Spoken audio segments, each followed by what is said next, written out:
and gentlemen, may I have your attention, please? We are honored to welcome our esteemed chief guest. Please give a big round of applause for our chief guest.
Hello, everyone. We already have our chief guest here, and we also have our special guest. I want to introduce them. Dr. Abdullah Al Mamoon, Deputy Director, Department of Environment. We have our guest of honor, Mr. Jerome Stuckey, Unit Chief, Circular and Resource Efficiency, UNIDO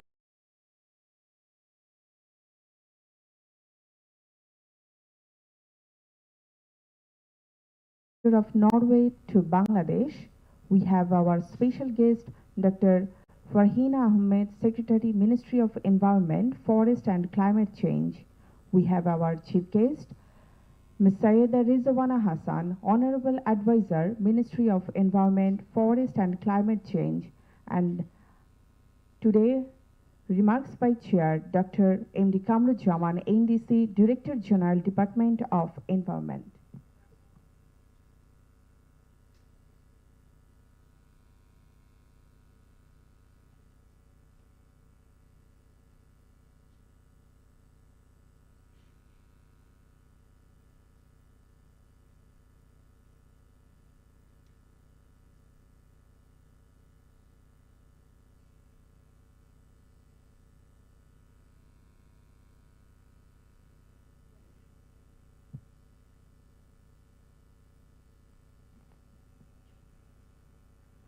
Well, we are going to start our first session. From policy to action, approaches for combating plastic pollution and marine litter prevention in Bangladesh. Good morning, everyone, distinguished guests, ladies and gentlemen. On behalf of the organizing committee, I would like to extend a warm welcome to each and every one of you to today's conference on From Policy to Action, Approaches for Combating Plastic Pollution and Marine Litter Prevention in Bangladesh. It is a great honor to have such a distinguished group of experts, government officials, diplomats, and others gathered here to discuss on the most pressing environmental challenges of our time, plastic pollution. Today, we come together not only to share our thoughts and research, but to explore actionable solutions that will shape the future of Bangladesh environmental sustainability. The theme of today's event underlines a critical need for policy actions that translate into tangible outcomes.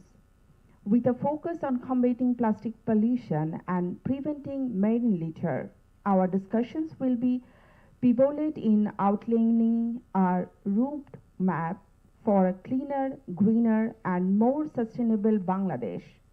We are truly grateful for your presence today and for your commitment to this circular cause.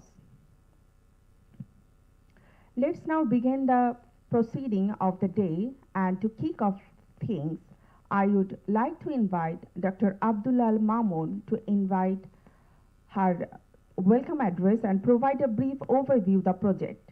Please give a big round of applause for Dr. Abdullah Al Mamoon, sir, who is Deputy Director, Department of Environment.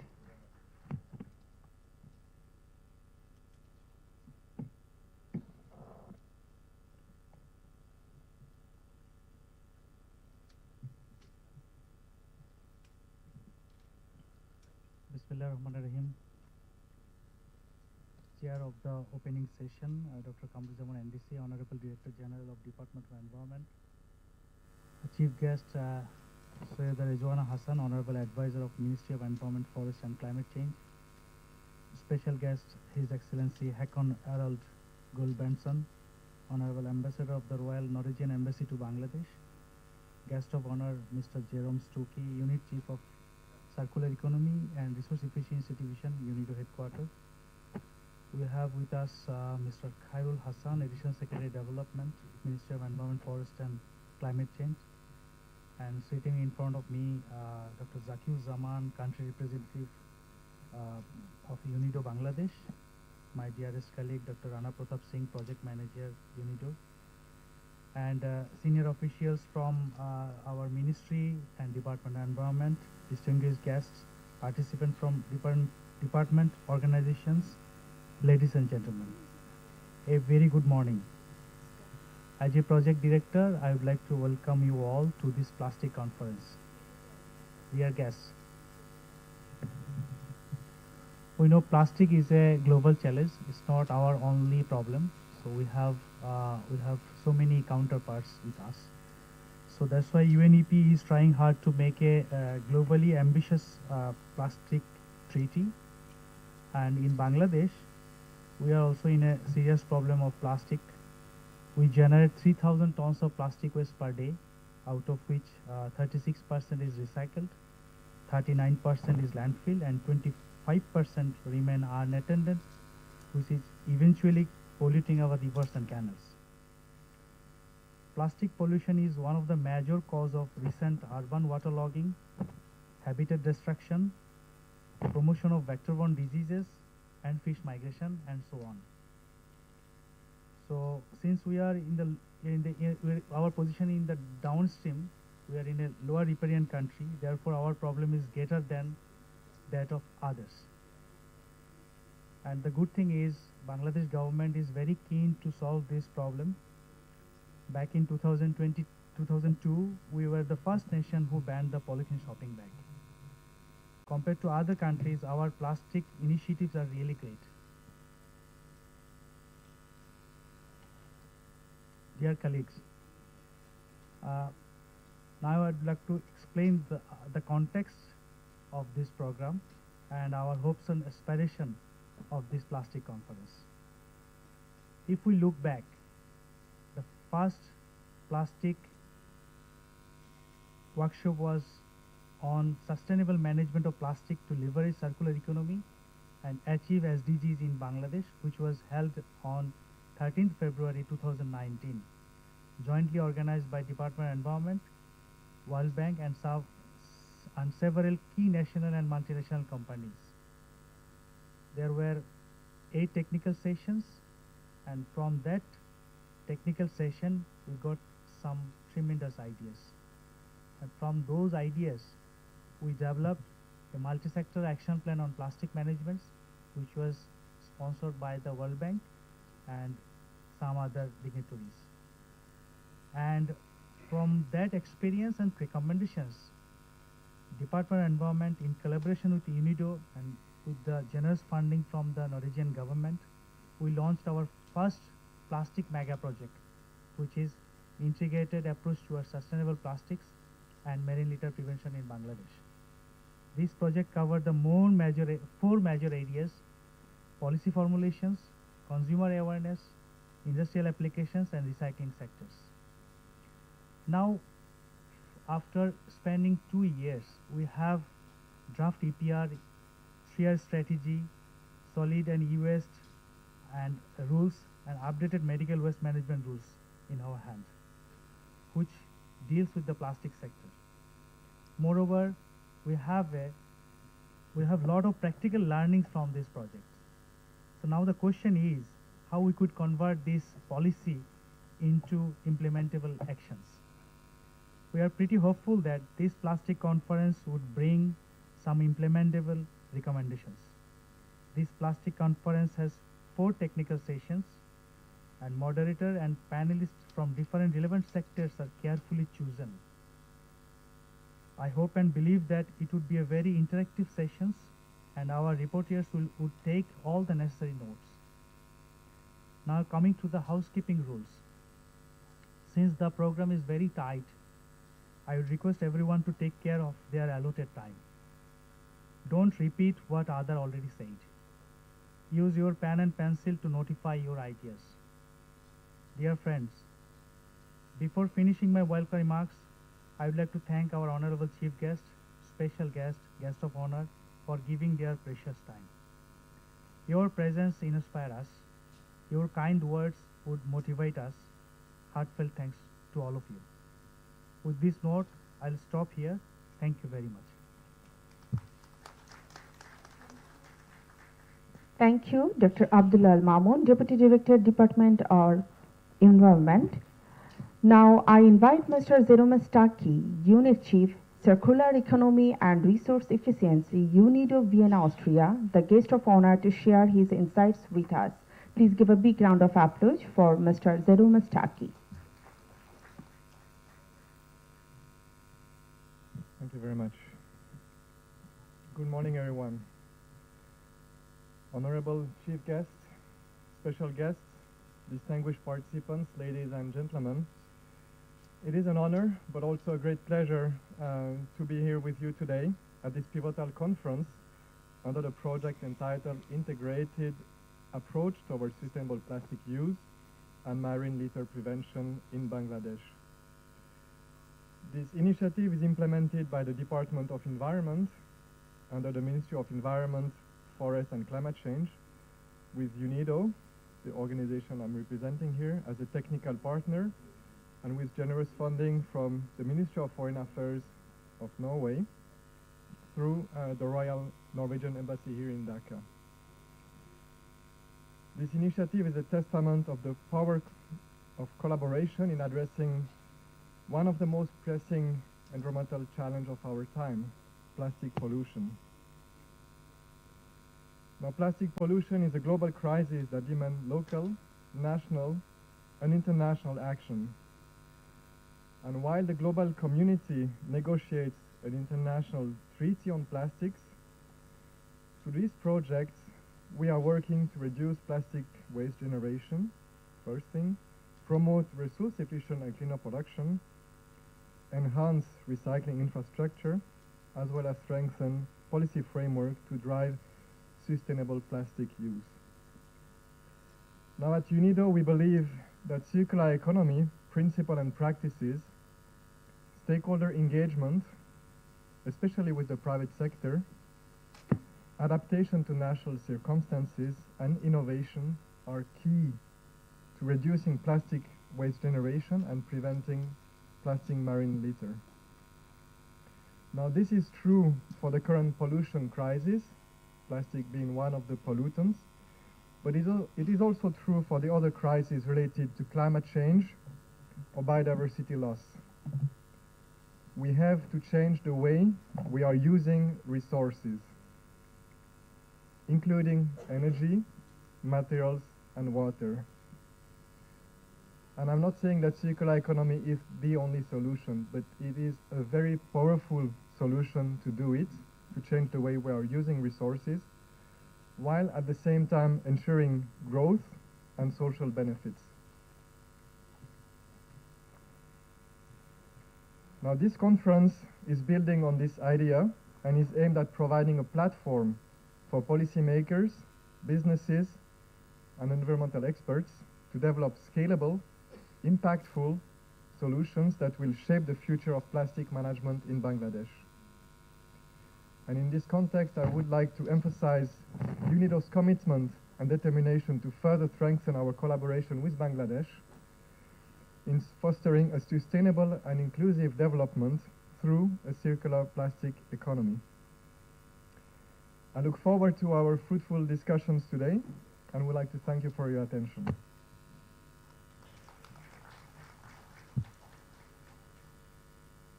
Thank you, Mr. Jerome Staki. We look forward to the insights and ideas that will emerge from this gathering. Now, I would like to invite our special guest, His Excellency Hakon Harald Gulbrandsen, the Ambassador of Norway to Bangladesh, to share his remarks.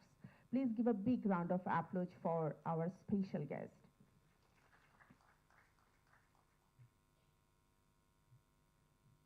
Honorable Advisor Rizwana, distinguished guests, ladies and gentlemen, good morning everybody. It is an honor for me to stand here today and talk about this important issue, both for Norway but also for Bangladesh. And we cherish very much the engagement that advisor has shown in this case. She is a leader when it comes to combating plastic solution, and we support that very much. She will also be our chief guest at the Nordic Days tomorrow. So what I say here today is also backed up by the Nordic countries here in Dhaka. So how can we prevent plastic pollution? A lot of efforts has to go hand in hand. We need legislation. We need to get away from the take, make, dispose system and have a circular economy instead. We need investments in infrastructure, awareness raising, empowering of local communities so they can take responsibility in their own backyard. We need to utilize the emergence technologies as artificial intelligence, for instance, and how to make products that doesn't need plastic. And of course, we have to work together with the youth, with the new innovators of today and tomorrow. They are absolutely key to solve this problem.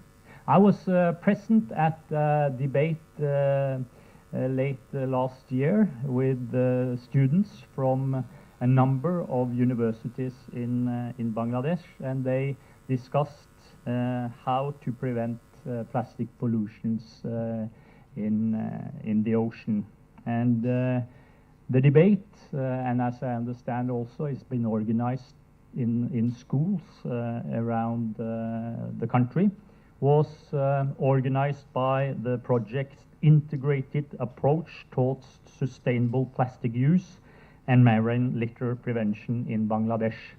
And that's why we are gathered here today, actually, because of this project, because of this good collaboration between the Ministry of Environment, Forests and Climate Change and the Department of Environment, together with UNIDO and the Royal Norwegian Embassy, not least Morshed Ahmed. We work together because we also see that this is a bigger struggle. It's not only about what's happening here or in Norway.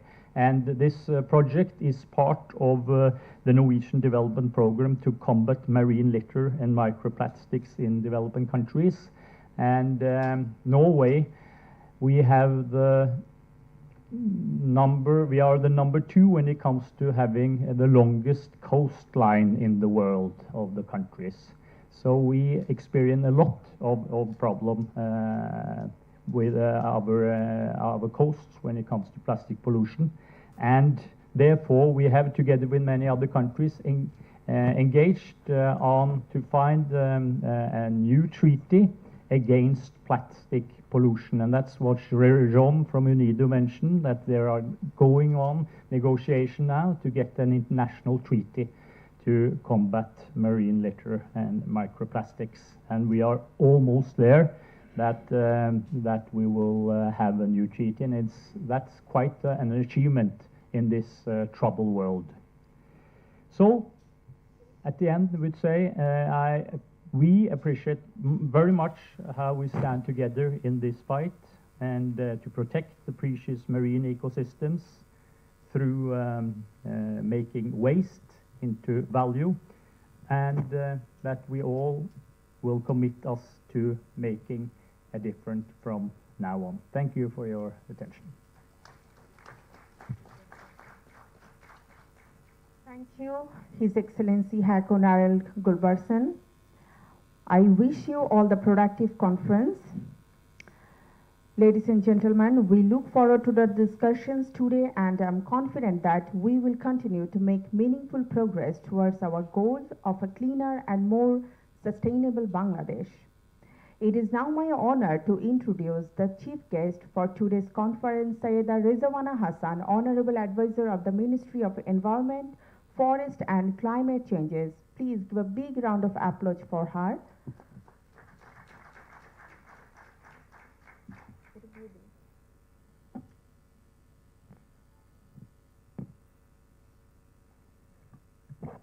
Assalamu alaikum, and a very good morning to all of you. We do have a serious problem in hand. When we talk about plastic pollution, this is a pollution that cannot be undermined. And I often hear many people saying, why is she so serious about polythene and plastic? I think I've shared this before also, but I must tell you that this is a problem that's persistent and that does not easily go away. If you start working on your air quality, 7 to 15 years down the road, you'll get clean air. But even if you start working on your plastic litter, today, the amount of plastic that you have already thrown into your rivers and your ecosystem, they'll not go away even in 100 years. Sweden is a different reality. They have a state-of-the-art recycling facility. They have very good chemical waste management system. They have uninterrupted supply of energy. None of it is a reality for Bangladesh. And at the same time, Bangladesh is a country that has readily available alternatives for most of the single-use plastic items that we use. So the interim government took over the responsibility to make the country free of polythene shopping bags. And the good news is, when we first declared this, the super shop owners, they congratulated us and they participated willingly in making their shops polythene shopping bag free. What we are still struggling with is the commitment from the business. The business in the Western world, I'm sure in Norway also, have come forward to suggest alternatives, because it's not only about how much money you earn, it's also about how you are securing the future of your children. It's not only my children, it's also the children of the business community who will be impacted if we don't take the problem seriously and don't address it in an integrated way. So what we are basically doing is we are trying to enforce the ban on polythene shopping bags. Now, why am I not talking about rivers? Yes, I am talking about rivers.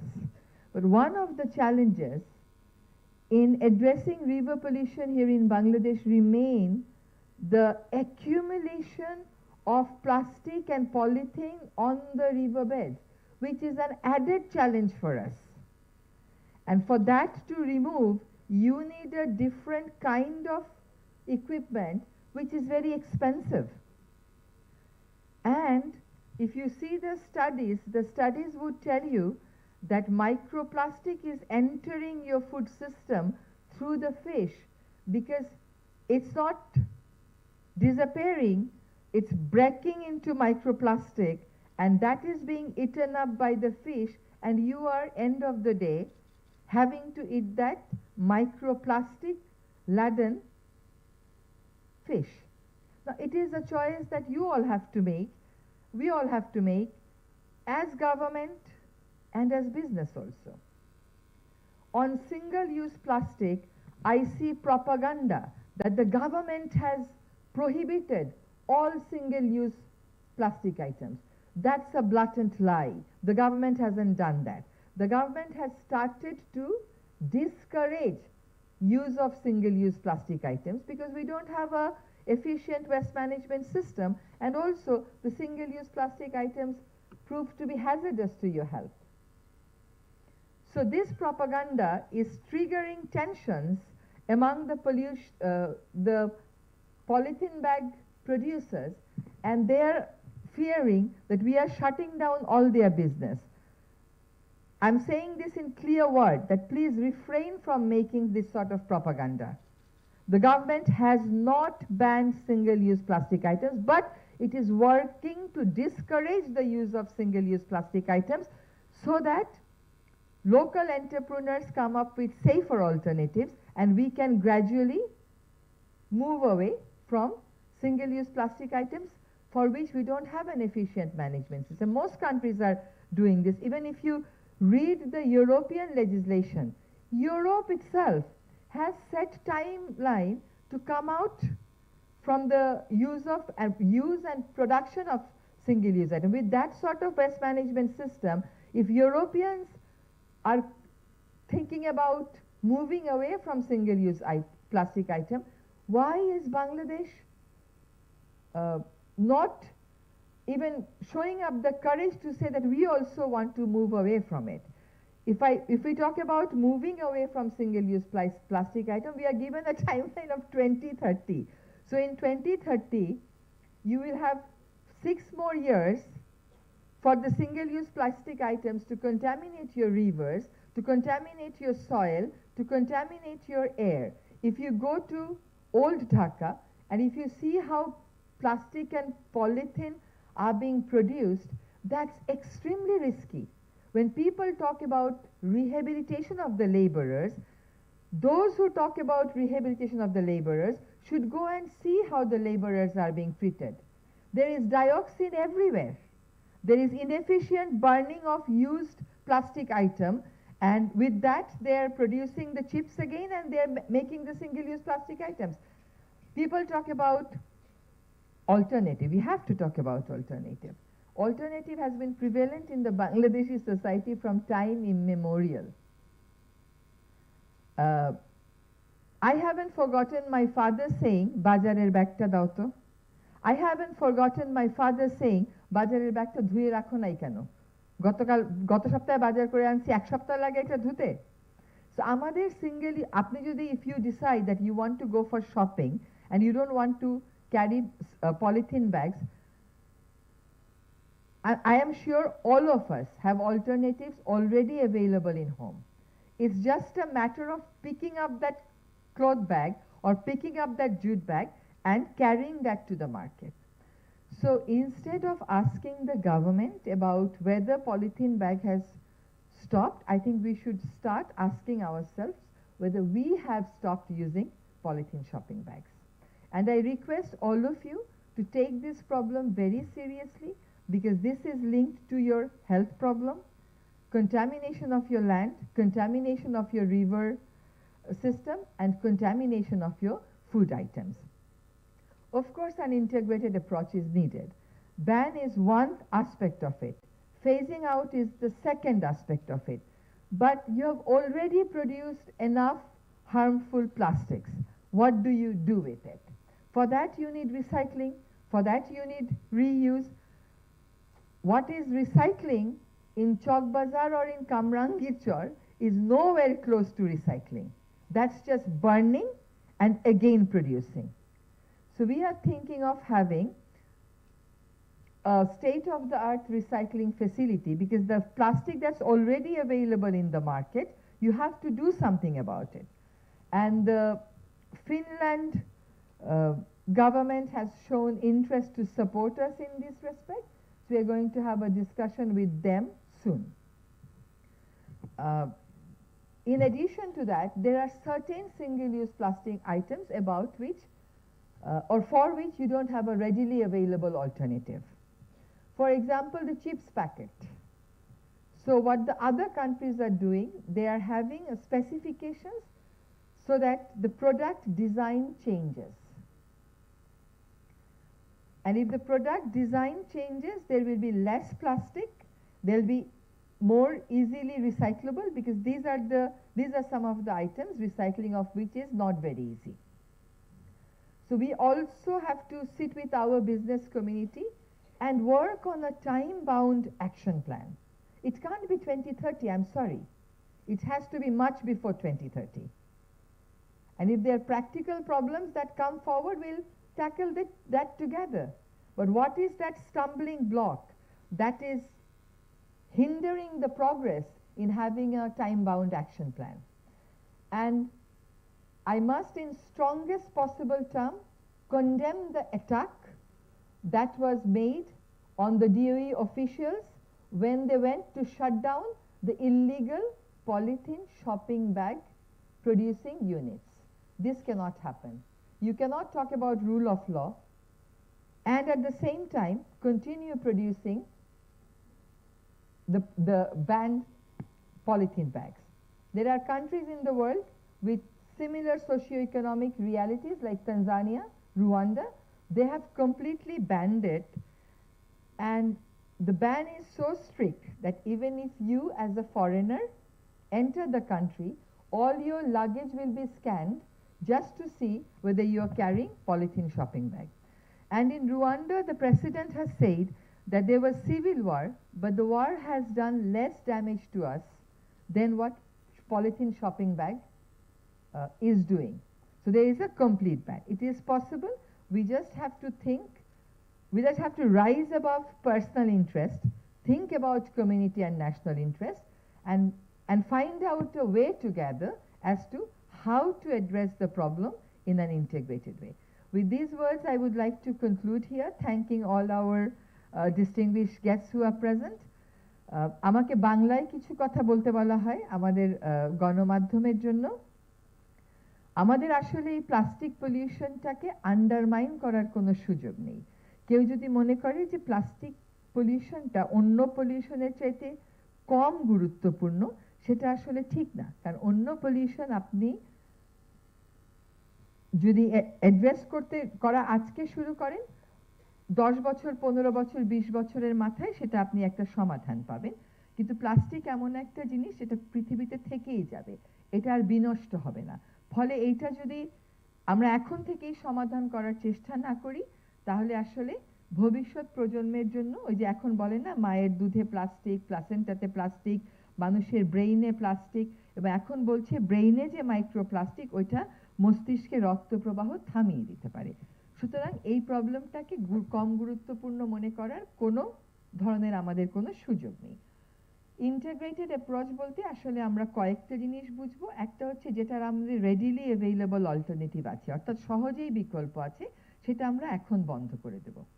যেটা আমাদের বিকল্পটাকে মার্কেটে আনতে একটু সময় লাগবে, সেটা আমরা একটা ফেজ আউট টাইম ঠিক করব যে আমরা কবে করব। কিন্তু সেই ফেজ আউট টাইম তো 2030 হতে পারে না। আমরা কি আরো 6 বছর প্রতিদিন বাংলাদেশে ঢাকা শহরে 1 কোটি করে পলিথিন শপিং ব্যাগ বিক্রি হবে আর নদীর নিচে পলিথিন শপিং ব্যাগ পড়বে তার জন্য বসে থাকব? তারপরে এই নদীগুলো পরিষ্কার করার দায়িত্ব তাহলে পলিথিন শপিং ব্যাগ প্রডিউসাররা দেবেন? তা তো তারা দেবেন না।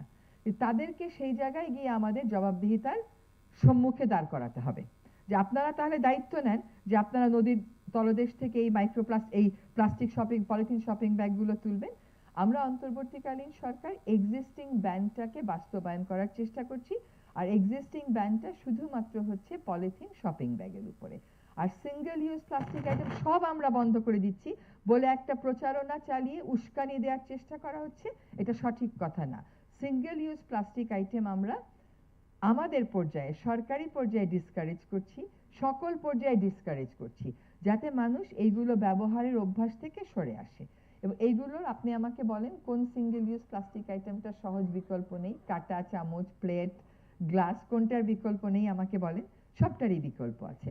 ব্যানার, ব্যানার বলে প্লাস্টিক বা কাপড়ে, আসলে ব্যানারেরই আমার দরকার কি? আমাদের তো ব্যানারের কোনো দরকার নেই। এটাও কিন্তু একটা বাড়তি বাহুল্য। কিছু কিছু সিঙ্গেল ইউজ প্লাস্টিক আছে, যেমন ধরেন চিপসের প্যাকেট, এটা বললেই সহজে অল্টারনেটিভ করা সম্ভব না। অনেক কটা প্যাকেজিং মেটেরিয়াল, এটা সম্ভব না, মানে এই মুহূর্তে সম্ভব না। আমাদেরকে এটা ডিজাইন বদলাতে হবে। উন্নত বিশ্বেও গবেষণা চলছে, আমরাও গবেষণা করব যে আমাদের বিকল্প কিছু আছে কিনা, কোনোটা আমরা জুটে দিতে পারি কিনা, কোনোটা আমরা কাপড়ে দিতে পারি কিনা। কিন্তু এই চিপসের প্যাকেট তাহলে আমরা কি করব? এখানে আমাদের ডিজাইন মডিউলিটিটা বদলাতে হবে। এবং একটা কনসেপ্ট আছে প্রডিউসার্স রেসপন্সিবিলিটি, যে এটা প্রডিউস করে দিন শেষে সে এটাকে কালেক্ট করে নিয়ে এসে সে রিসাইক্লিং এর ব্যবস্থা করবে। এই জিনিসগুলো আমাদেরকে ভাবতে হবে। আমরা নিষিদ্ধ জিনিসটা, নিষেধাজ্ঞাটা বাস্তবায়নের চেষ্টা করছি, আমরা ফেজ আউটের কথা বলছি, আমরা ডিজাইন বদলানোর কথা বলছি। আরেকটা ইম্পর্টেন্ট হচ্ছে, যেহেতু আমরা ইত্যবসরে অনেক একবার ব্যবহার্য প্লাস্টিক পলিথিন বাজারে নিয়ে এসেছি, সেইগুলো আমরা কেমন করে রিসাইক্লিং করতে পারি। এবং এটা একটু মনে রাখতে হবে যে জলবায়ু পরিবর্তনের সমস্যাটার সাথেও কিন্তু এটা সম্পৃক্ত, কারণ প্লাস্টিকটা হচ্ছে ওই তেলের মানে পেট্রোলিয়ামের একটা বাই প্রোডাক্ট। ফলে এইটার জন্য কিন্তু একটা আন্তর্জাতিক চাপ থাকবে, ঠিক যেমনভাবে জলবায়ু পরিবর্তনে আছে। কিন্তু আমাদেরকে তো বলে না যে নিজের ভালোটা বুঝতে হবে, হ্যাঁ। এবং এই যে সিঙ্গেল ইউজ প্লাস্টিকের বিকল্পের কথা যখন আমরা বলছি, সেখানে কিন্তু আমাদের স্থানীয় পণ্যটাকে আমরা বাজারে সামনে নিয়ে চলে আসতে পারবো। একটা ছোট্ট উদাহরণ দিই, আপনার বাসার প্লাস্টিক ফুলের টব, যদি ফুলের টব সব প্লাস্টিক হয়ে যায়, তাহলে যারা মাটির টব বানাতো তারা কিন্তু পেশাশূন্য হয়ে পড়বে, কর্মশূন্য হয়ে পড়বে। কাজে আপনি যখন মাটির টবে ফেরত যাবেন, আপনি দেখবেন স্থানীয় কর্মসংস্থানেরও সেখানে সুযোগ হবে। ফলে এটা একটা ইন্টিগ্রেটেড অ্যাপ্রোচ হতে হবে। সব বন্ধ করা যাবে না, এটা আমাদেরকে ফেজ আউট করতে হবে। কিন্তু যেগুলো রেডিলি অ্যাভেইলেবল বিকল্প আছে, সহজলভ্য বিকল্প আছে, সেগুলোতে আমরা অবশ্যই বন্ধের পথে হাঁটবো। এটা আমাদের কারোর স্বার্থ বিরোধী হতে পারে না, এটা আমাদের সকলের স্বার্থের অনুকূলে বিবেচনা করি আমাদেরকে আগাতে হবে। আমাদের সম্মানিত অতিথিবর্গকে অনেক ধন্যবাদ জানিয়ে আমি আমার বক্তব্য এখানেই শেষ করছি। ধন্যবাদ। ধন্যবাদ মাননীয় প্রধান অতিথি Syeda Rizwana Hasan, Honorable Advisor, Ministry of Environment, Forest and Climate Change. We are really honored to have you here for this important discussion, and we look forward to the ideas and solutions.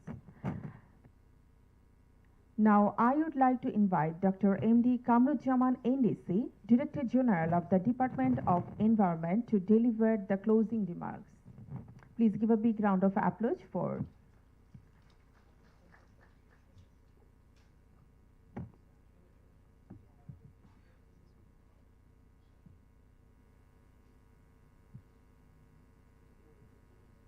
Honorable Chief Guest of Conference on From Policy to Action, Integrated Approach for Combating Plastics Pollution and Marine Litter in Bangladesh, Saieda Rizwana Hassan, Honorable Advisor, Ministry of Environment, Forest and Climate Change. Honorable Special Guest, His Excellency Hakon Arnold Gulbrandsen, Ambassador of Norway to Bangladesh. A special guest, Mr. Georgi Stuckey, Chief of Circular Economy and Resource Efficiency Unit, UNIDO Austria.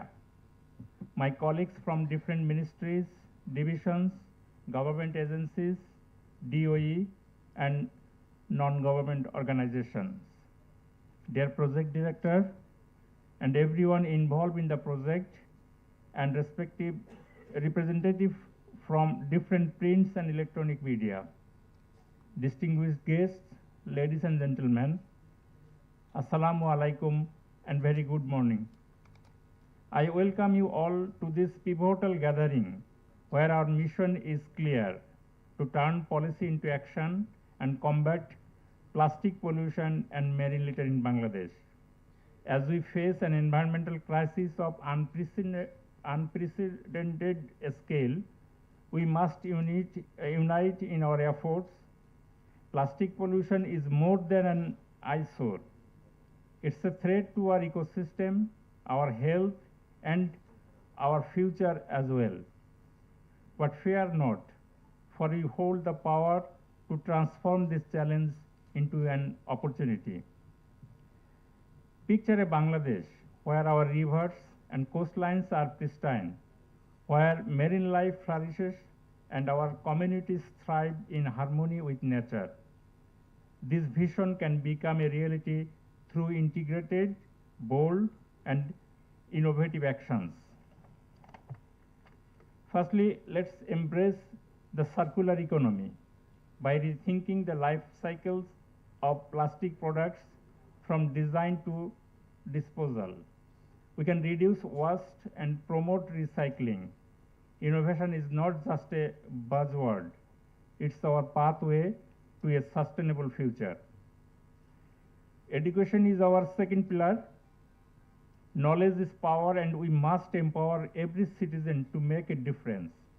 From schools to communities, we must spread awareness and foster a culture of environmental stewardship. Robust policies and environment are crucial. We need strong laws and stringent enforcement to ensure compliance. Collaboration between government bodies and local authorities is key here. Science and research will guide our actions, empowering our academic institutions to study the impact of plastic pollution will drive evidence-based policies and innovative solutions. International cooperation is essential. Plastic pollution is a global issue that requires a global response. Let's forge partnerships and share resources to create a united front. Finally, our communities are at the heart of our mission. Local initiatives driven by passionate citizens have the power to ignite transformative change. Together, we can combat plastic pollution and marine litter. Together, we can build a sustainable future for Bangladesh and the world. Thank you all, and let's make the vision a reality. Thank you all. Thank you, Sir Dr. M.D. Kamrujaman, NDC, Director General, Department of Environment. So this is our ending of this first session. Our next session will take after a few minutes. Now we are taking a short break of 15 minutes. Thank you. We will continue with the next session after this short break. Thank you.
রাখাতে হবে একটু এখানে রাখাতে হবে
হ্যাঁ সুমন, আচ্ছা নাস্তা দিয়ে শেষ হলে সব গুছিয়ে তাড়াতাড়ি ইয়েতে চলে যায়, ওখানে আবার মাল আনতে হবে ওইগুলো, ঠিক আছে? হ্যাঁ বার হয়ে ওই যে খাবার আসবে না, তাড়াতাড়ি ওখানে চলে যাবে, খাবার আসবে।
একটা ল্যাপটপ আছে, ওই ল্যাপটপে কি কেবল আছে?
তাতে ওপেন হয় কিনা দেখেন, আর আপনি রিমোট দিয়ে করছেন। আচ্ছা সেটা ঠিক আছে ভাই, একটু অফলাইনে গিয়ে দেখালো ওপেন হয় কিনা। হ্যালো, ওই যে ওইগুলি প্রিন্ট করতে হবে। আচ্ছা আসিফ, ওনারা বলছিল উপরে উপরেটাই দিবে না এখান থেকে, না এখান থেকে। আচ্ছা আপনি আমাকে নাম্বারটা পাঠান।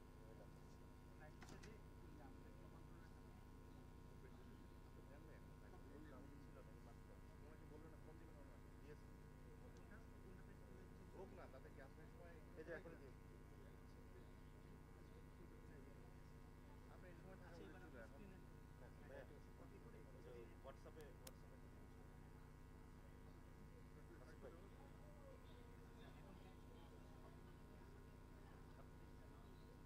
জায়গা ওপেন করে দেখেন ঠিক আছে কি হচ্ছে। আর আপনি কিন্তু মুভ করবেন না ভাই, একদম মুভ করবেন। আমি একটা হোয়াটসঅ্যাপে গিয়ে দিচ্ছি, এটা তো হোয়াটসঅ্যাপে কিনা আছে তো।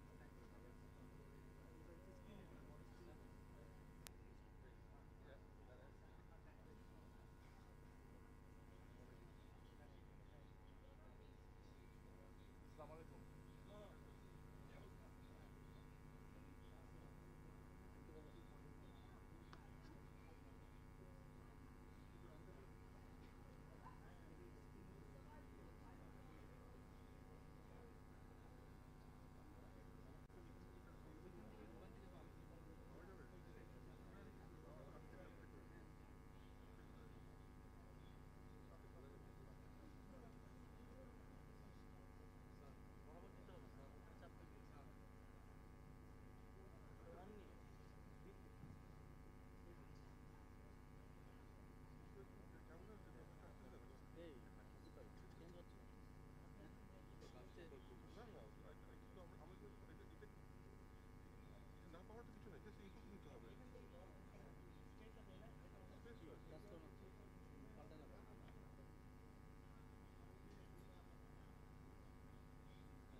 Ladies and gentlemen, our next session is scheduled to begin in a few minutes. Can you please come and take your seat? We are going to start our next session. Our next session, Policy Landscape for Plastic Sector Transformation. The session chaired by Mr. Khairul Hassan, Additional Secretary, MOEFCC.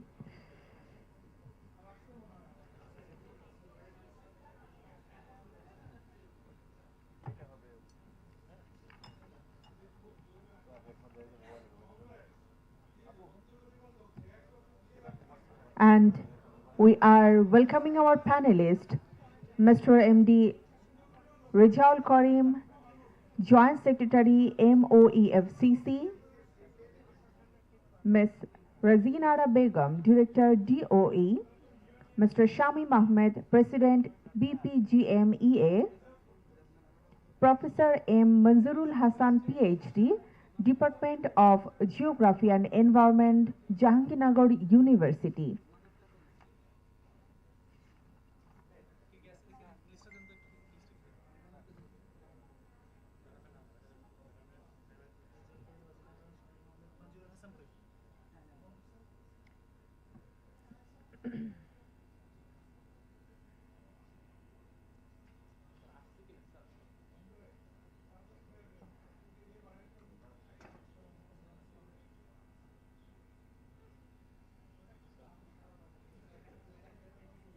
Sabbir ভাই আপনি next স্টেপটা আনতে পারছেন?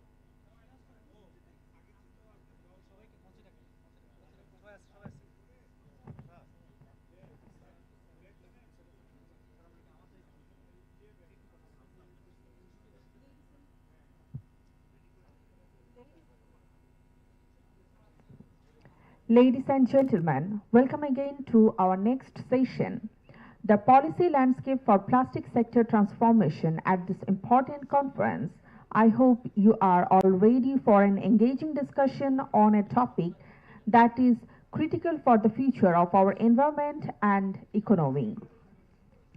This session will focus on the current policies and strategies that shape the plastic sector and how these can be redefined to facilitate a more sustainable and responsible industry.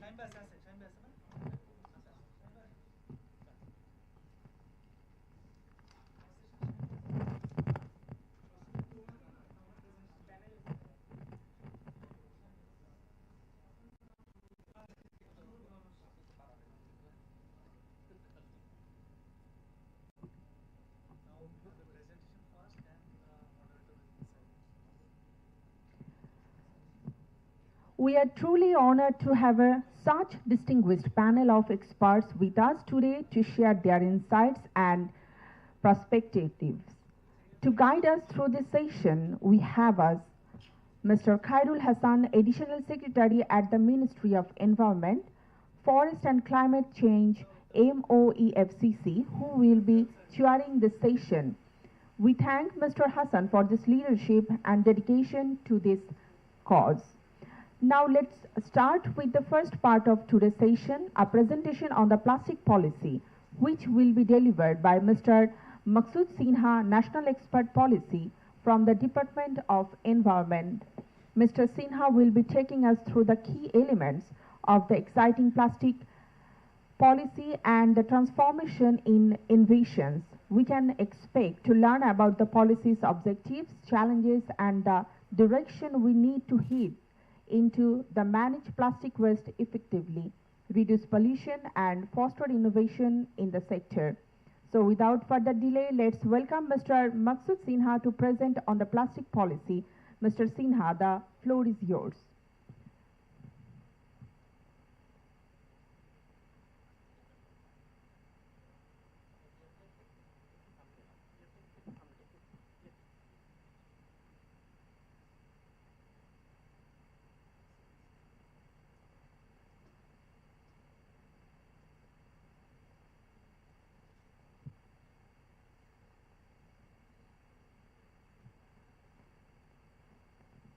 Assalamualaikum.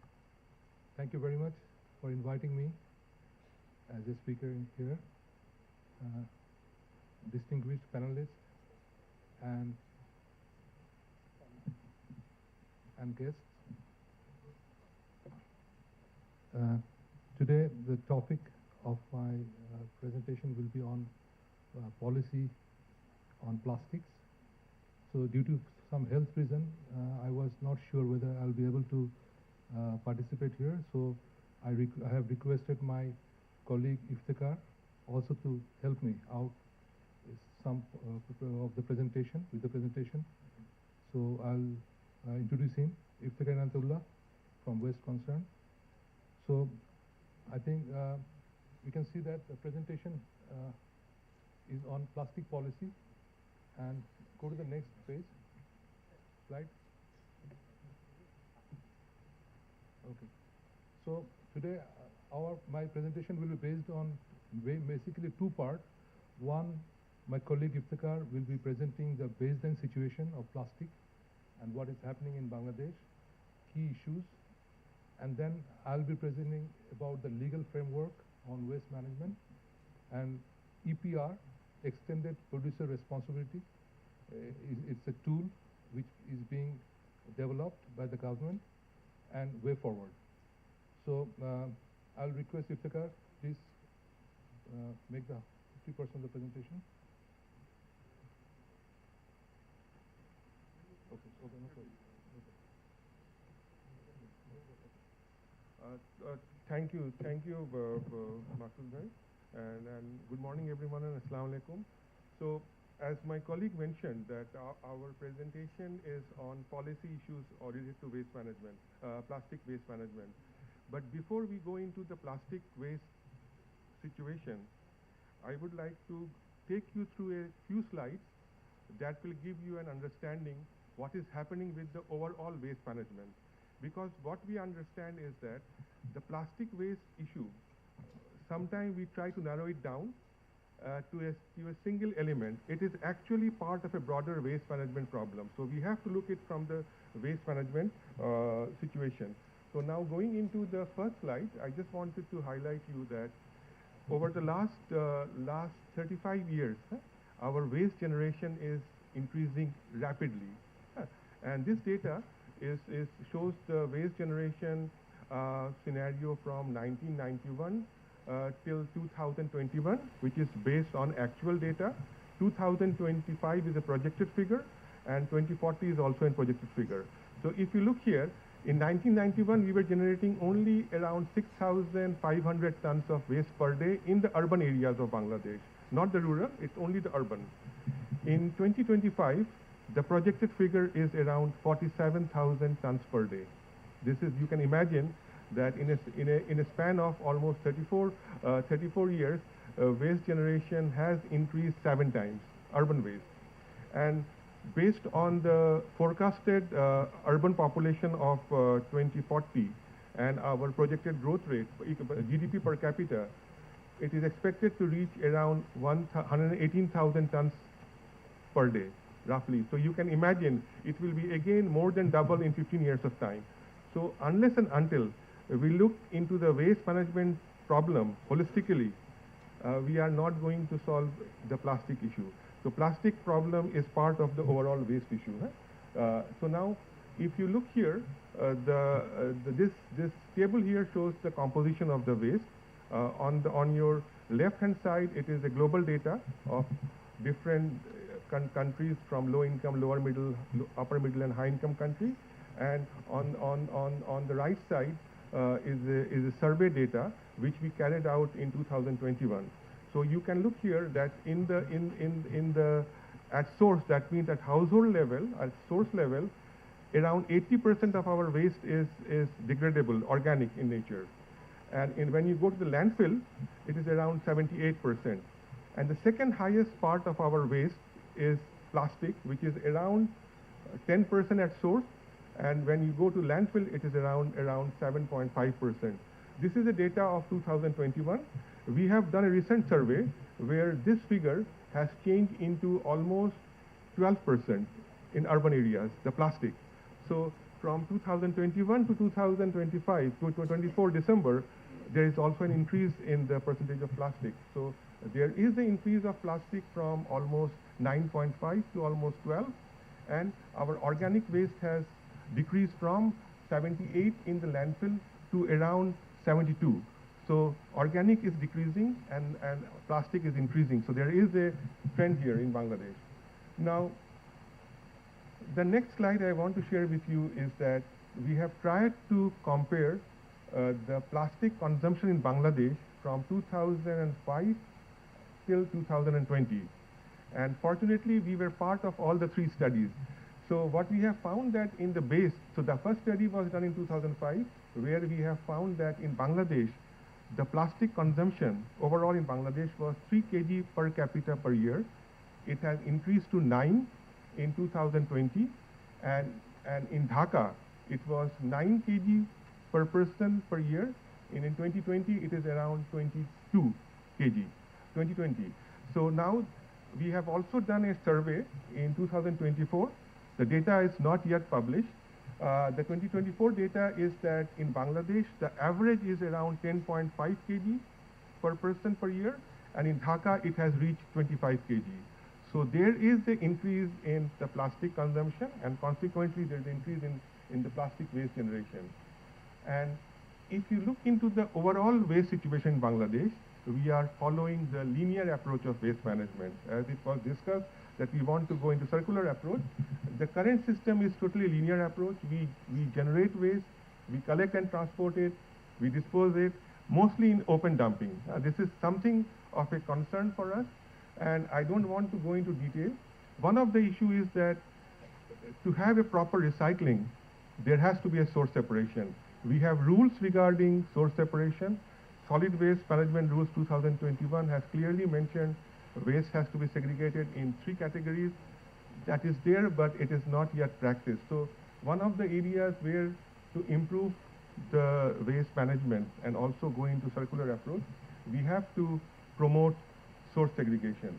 I also want to highlight here is that the current way of waste disposal is creating several problems. It's water pollution, soil pollution, air pollution, and I would show you one example from last week. It was January 22, 2025, recent data. One of the landfill in Dhaka, Matwail, in south part of Dhaka, it was on fire. It was in the middle of the night, we got a call that there is a fire in the landfill site, and the landfill site, very close to the site, DOE has constructed a recycling facility. So the contractor and also the guard were calling us to inform that there is a fire in the landfill site. And so you can see that because of the methane emissions from the landfill, because our waste is organic in nature, and also high amount of plastic and other issues, there is a fire hazard. So it actually happened in Dhaka in January. Now, if I go to the next slide, there is a study done by the World Bank which has tried to identify the sources of air pollution. And if you look there, the fourth one is open burning of solid waste. So out of total air pollution, what is happening in Bangladesh, 11% is coming from open burning of waste. So this is an area of concern that needs to be addressed. So it is not only plastic, so plastic is part of the overall waste. So we have to solve the overall waste management, and then plastic is part of that overall package. Now, there is also a data I want to share with you all, is that this is a data which was based on the survey we have conducted in 2021 for the World Bank. So what we have found, of the total consumed plastic, around 69% is used domestically and 31% is used for export. Our colleague from BPDME is here, he can also complement us. And so whatever plastic is consumed in Bangladesh, out of that, 69% is somehow managed in open landfill. There is a leakage of 34%, and only 31% of the collected plastic is recycled. This figure, so this figure is actually quite high if you compare to the global context. Global context is only 9%. In Bangladesh, it is around 31%. So globally, it is 9%. Bangladesh, we are ahead of that recycling. But even then, we are not being able to manage the waste which is disposed in the landfill, and part of the waste, a significant portion, 34% is going into river, water bodies and khals. So this is an issue. So unless and until we improve the waste collection, we are not going to able to solve this waste problem. Now, if you look into the other issues, like the different type of resin, mostly the PET and HDPE are recycled very easily, and there are also issues with the PP. PP is also recycled. PVC is partly recycled, but other components, other resins are not recycled that much. Now, if I go to the next slide, this is where I just wanted to highlight that there has been certain regulations, policies and rules that has been done to manage the waste, and also that includes plastic. So since 1995, there has been different kinds of regulation. The first one was in 2002, which was mentioned by our honorable advisor, the ban on polythene that was actually banned on 2002, but we are implementing it also now in 2025. So this is there.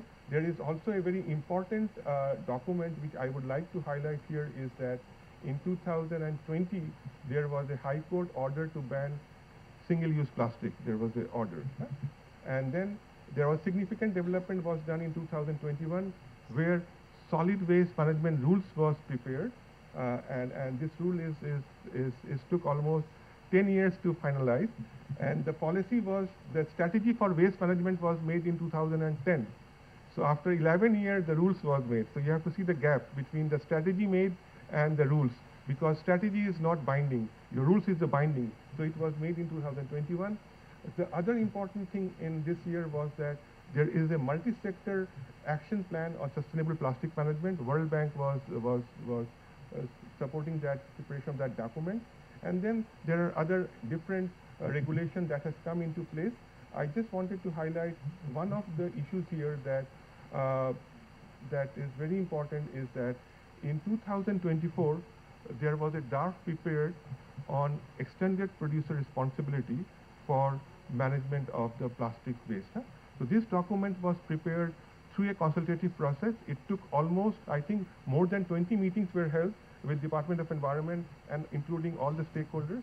So that document was prepared in 2024 last quarter. So right now Department of Environment and the Ministry of Environment is in the process of making it a kind of a formal document through preparing a directive on EPR. So that document would be probably coming into effect very soon. I think Radhina Apa is here. She can give a detail about when it can come into force. So I would like to stop here, and my colleague Maksud Sinha, he was involved in the drafting of this directive on EPR on plastic waste. So he will just take you through few slides on this issue. So thank you all. Thank you.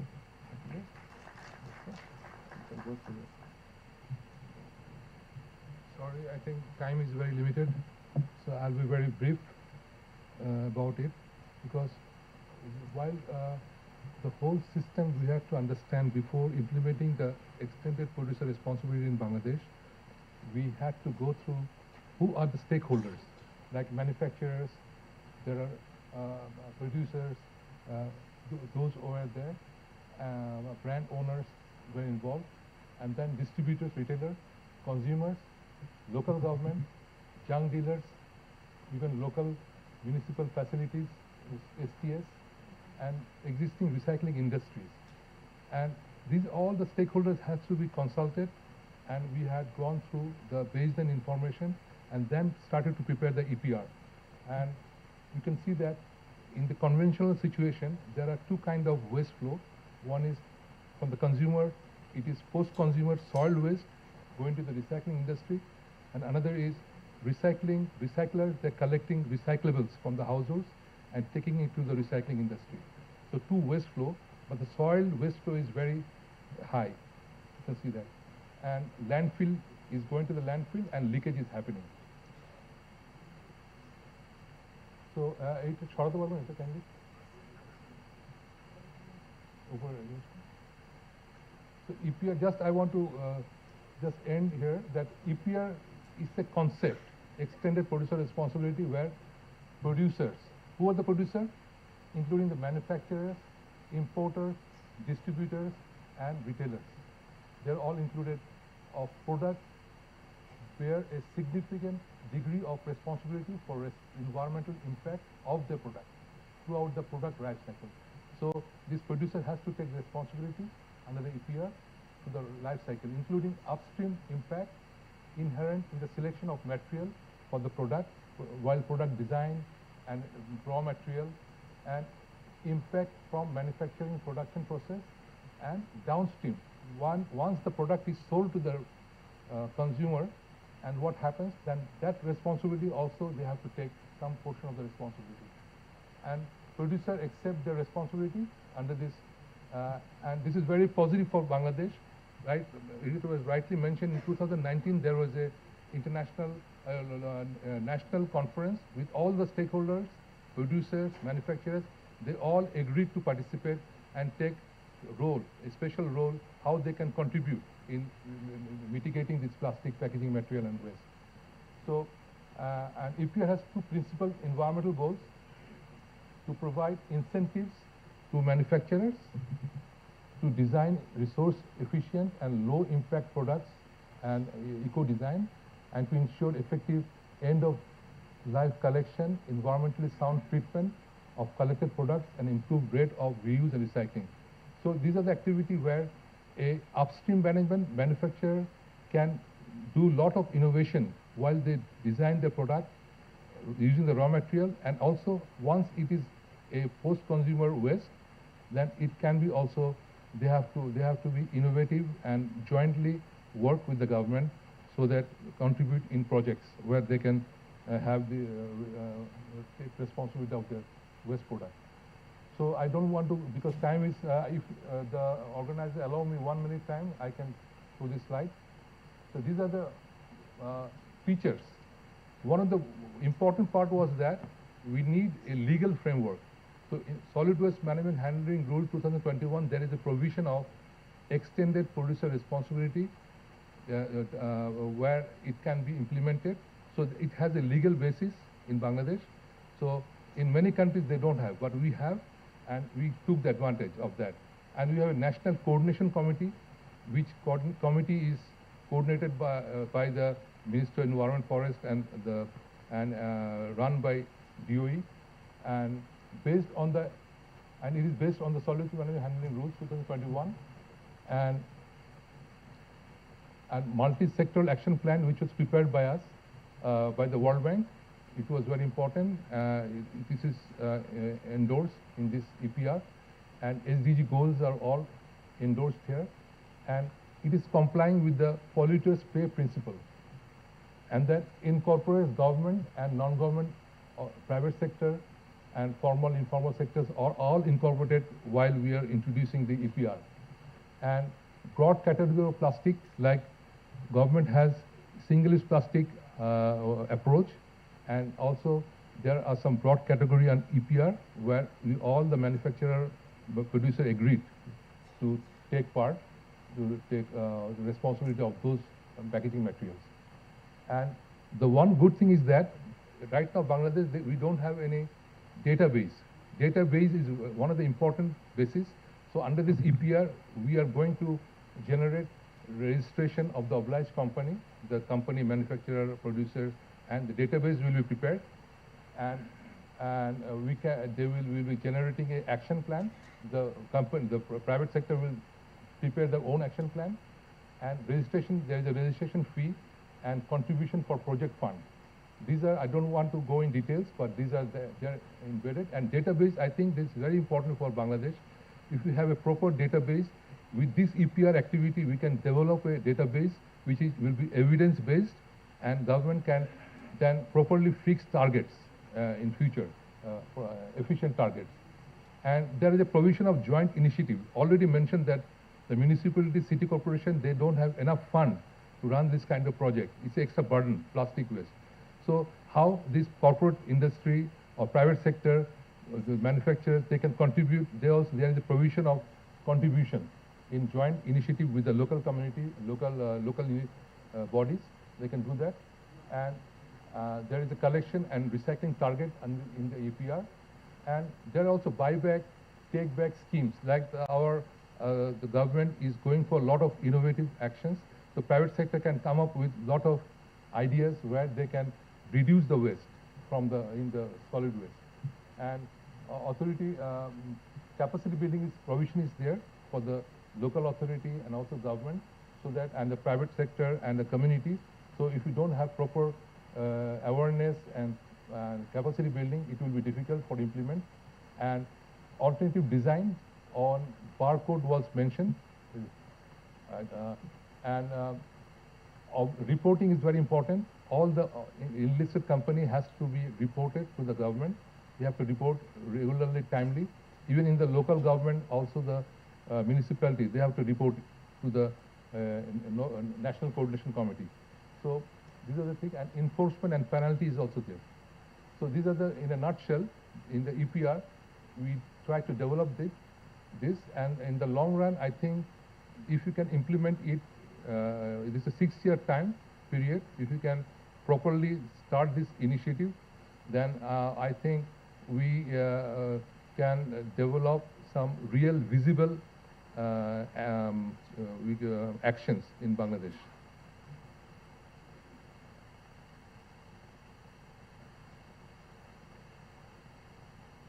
So I just to show you that this is the last slide, that there are a lot of initiatives that are going on. If you can bundle together, cluster, and think in a comprehensive way, already discussed in the morning, our guests, they discussed about it, that downstream management of plastic, that plastic generation is there, how we can address it now.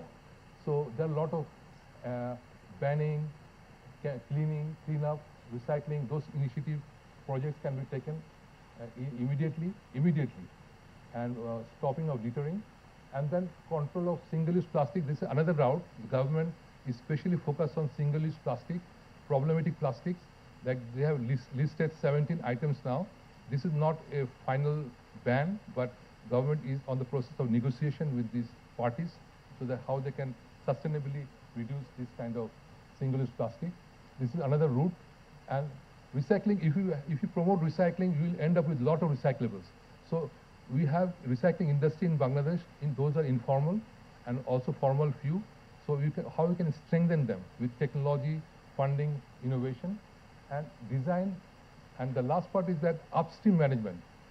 You don't want plastic. Recycling is not a solution. This will not solve our problem. We have to mitigate the plastic at the upstream while designing the product, reduce the amount. And so that we propose that we have to strengthen the NCC, National Coordination Committee. Capacity building is very important now. Even the government people, municipality, private sector, they need capacity. And introduce technology. A lot of innovations are going on. Today in the morning, our advisor mentioned about technology. A lot of technologies are there globally. How we can suitably, sustainably use it in Bangladesh context has to be taken under consideration. And harmonizing the policy. I've shown you that there are several policies, how we can harmonize those policies in a coordinated way, then we can minimize the marine litter in Bangladesh. Thank you.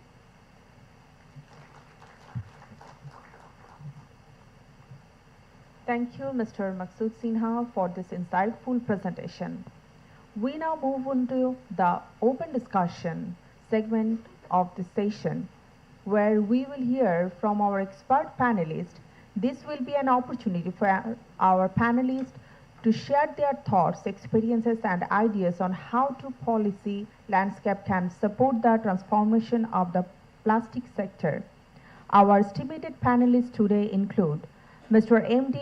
Rejaul Karim, Joint Secretary at the Ministry of Resource and Forest Conservation and Climate Change, MORFCC. Our second panelist, Ms. Rajinara Begum, Director at the Department of Environment.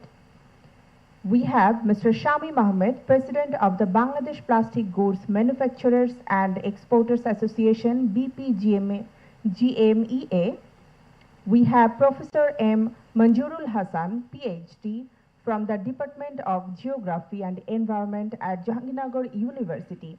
Each of our panelists brings a wealth of experience and expertise to the table, and I'm sure that discussion will be lively and insightful.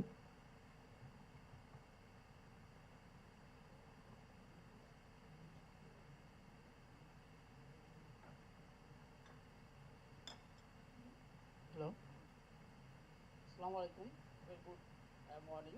I'm Muhammad Faiz Hassan, Additional Secretary of the Ministry of Environment and Forest Climate Change.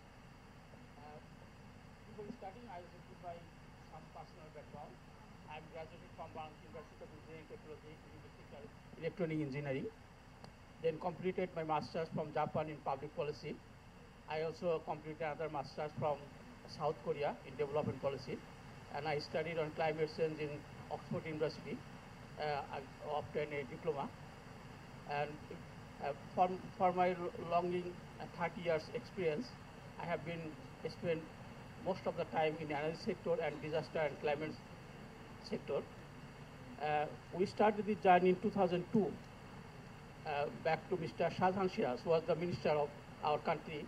He started this plastic-free movement in our country, but unfortunately this movement has been stopped and we are facing this problem. I would like to request you, all of panelists and who are my colleagues here, please focus to the preventive actions, corrective actions in actionable work, not like elaborate details, because we need action now. Because we have a interim government, and our children have sacrificed their life for the betterment of the society. So I would like to request you, please use this golden opportunity and give us concrete suggestions so that we can make a golden Bangladesh. Thank you. I would like to request Mr. Mohammad Rezaul Karim, Joint Secretary, Ministry of Environment, Forest and Climate Change. My first question is, what role does transborder plastic pollution play in Bangladesh, worst cases, and how should the government respond? Mr. Rezaul Karim. Thank you. Respected moderator and other panelists, and the ladies and gentlemen, and distinguished others guests, and welcome to my talking session. We already raised one question, that is transboundary plastic pollution. But before discussion, where is the location of Bangladesh? You know, Bangladesh is a riverine country as well as the biggest delta, and around 58 rivers we share upstream countries, and 58 rivers they are originated from upstream countries. So we have to share waters and other issues as well. Even now, transborder plastic, such a thing, it has no any administrative boundary. It crosses the border.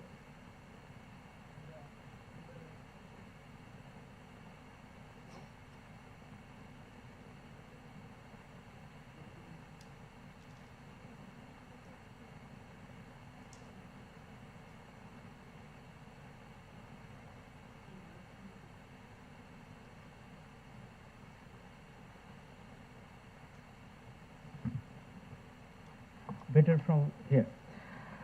So already I said, the plastic such a thing, it has no any administrative boundary. It crosses the border in the riverways, because Bangladesh has already I have said 58 rivers we share.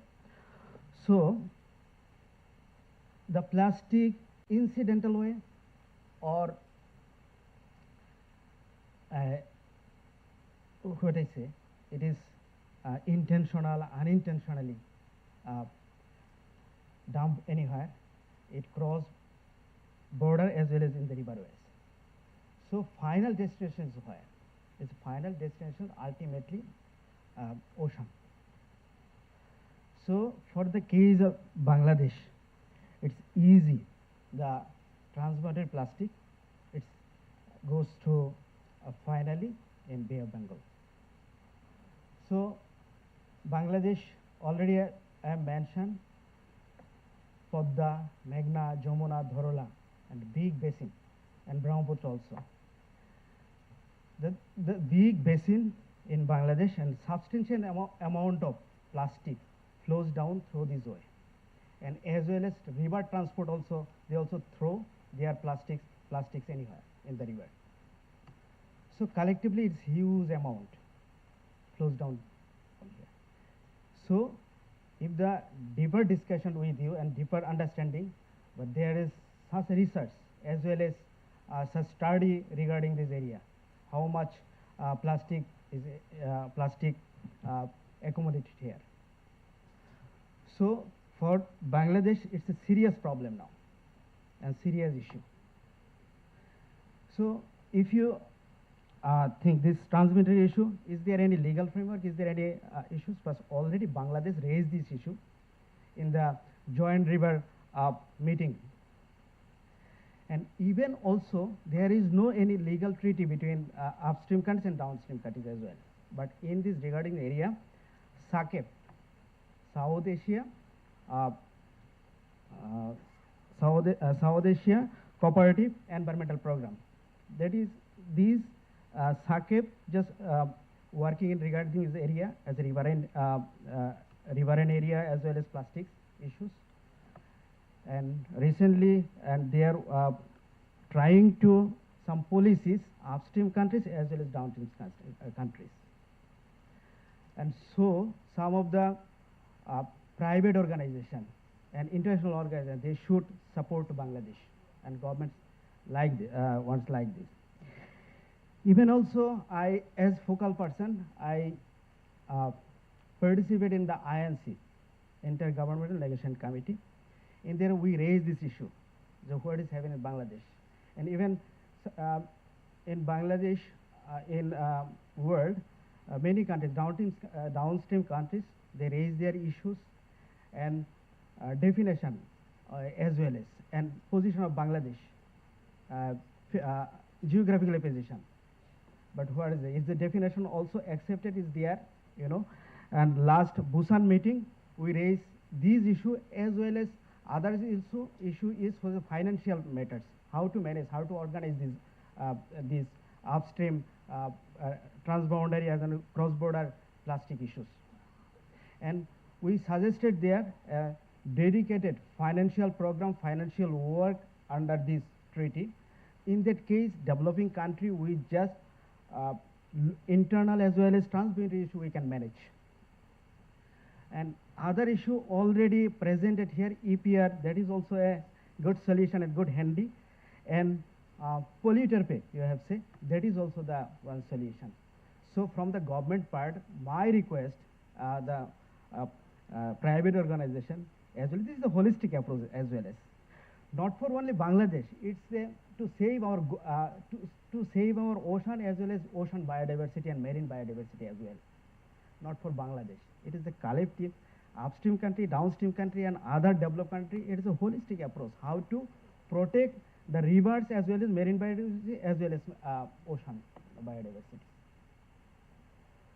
So if we go hand together, in that case, this serious issue we can solve easily. We can reduce the issue, reduce the plastic pollution as well as. And so this is the question. And another question. Both another question. That's also a suggestion.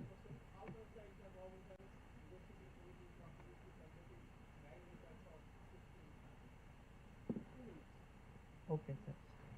But already I have said, it is plastic pollution, it is threatened. It is great threatened for ocean biodiversity ocean as well as I have already said. What will be the solution as well as I have said, and what will be intervention in this area. We can develop a legal legal measures for legal binding upstream countries and downstream countries as well as, and science is always continuous is ahead. So technology is there. We can share the technologies, share technologies upstream countries and downstream countries, as well as transfer the technologies, and joint water management committee like this, and initiatives we can take in. And other thing is capacity building. It is important. We can make our capacity building both upstream and downstream countries, as well as some of the awareness program. It is important.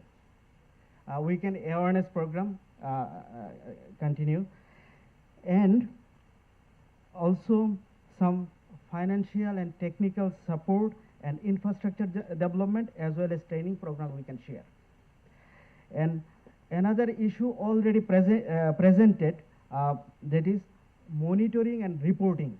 It is also important, but how to track the plastic pollution in the riverways. And as well, I already said INC meeting, and next time, last meeting as to come in solution. Finally, there is a head of delegation meeting in INC, and final maybe Switzerland. There may be solution. If this treaty is there happening, in that case, I think globe will be, our globe will be safe, and it is important. Thank you, each and everyone listening me. Thank you, Mr. Rezaul, for your nice contribution. Now I'd like to request Ms. Nazinara Begum, Director, Department of Environment. Her first question is, how does the current ERP framework integrate with Bangladesh's existing policies, such as the National Action Plan for Plastic Management and SD targets? Please maintain in 2 minutes. Thank you, sir. You have already heard from Maksud Bhai that a draft on EPR directives has already been prepared. He has briefly described the features of EPR directives. Now I will focus on integration of EPR directives with existing regulations and policies and financial mechanism of these directives. The proposed EPR directive is formulated under Solid Waste Management Rules 2021, which complements the Environmental Conservation Act 1995 and also National 3-Year Strategy 2010. It refers Section 3.8 FG of the National Plastic Industry Development Policy and Section 2.9 of the National 3-Year Strategy 2010, promoting reduce, reuse and recycle principles. EPR directives incorporates targets from the multi-sectoral action plan, which is prepared in 2021 by the help of World Bank for plastic management, focusing on reducing plastic leakage into rivers and marine and ecosystem. The collection rate it also included in the EPR that the collection rate and recycle rate of the 5 years of proposed EPR directives will be declared in such a way that it fulfills the objectives and targets mentioned in the multi-sectoral action plan for plastic management. Also, it has a connection with SDG target. EPR directly support the SDG 8, that is decent work and economic growth, through promoting green jobs in recycle and waste management. It contributes to the SDG 11, that is sustainable cities and communities, by enhancing waste management infrastructure and reducing urban population. It advances SDG 12, responsible consumption and production, by promoting sustainable production practices,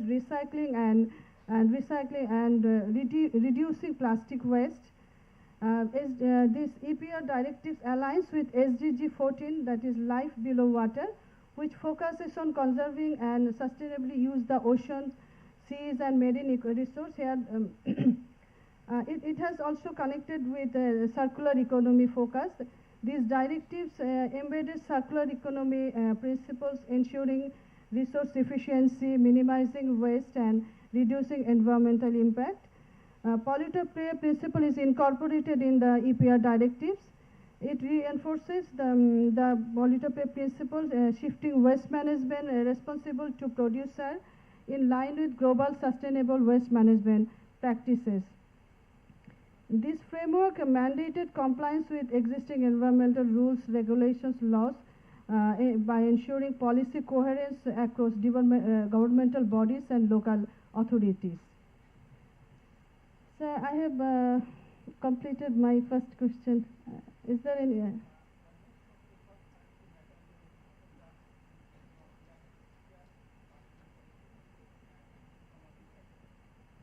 Thank you, sir. This proposed directives already you have Maksud Bhai mentioned the different features, so I will not go through this.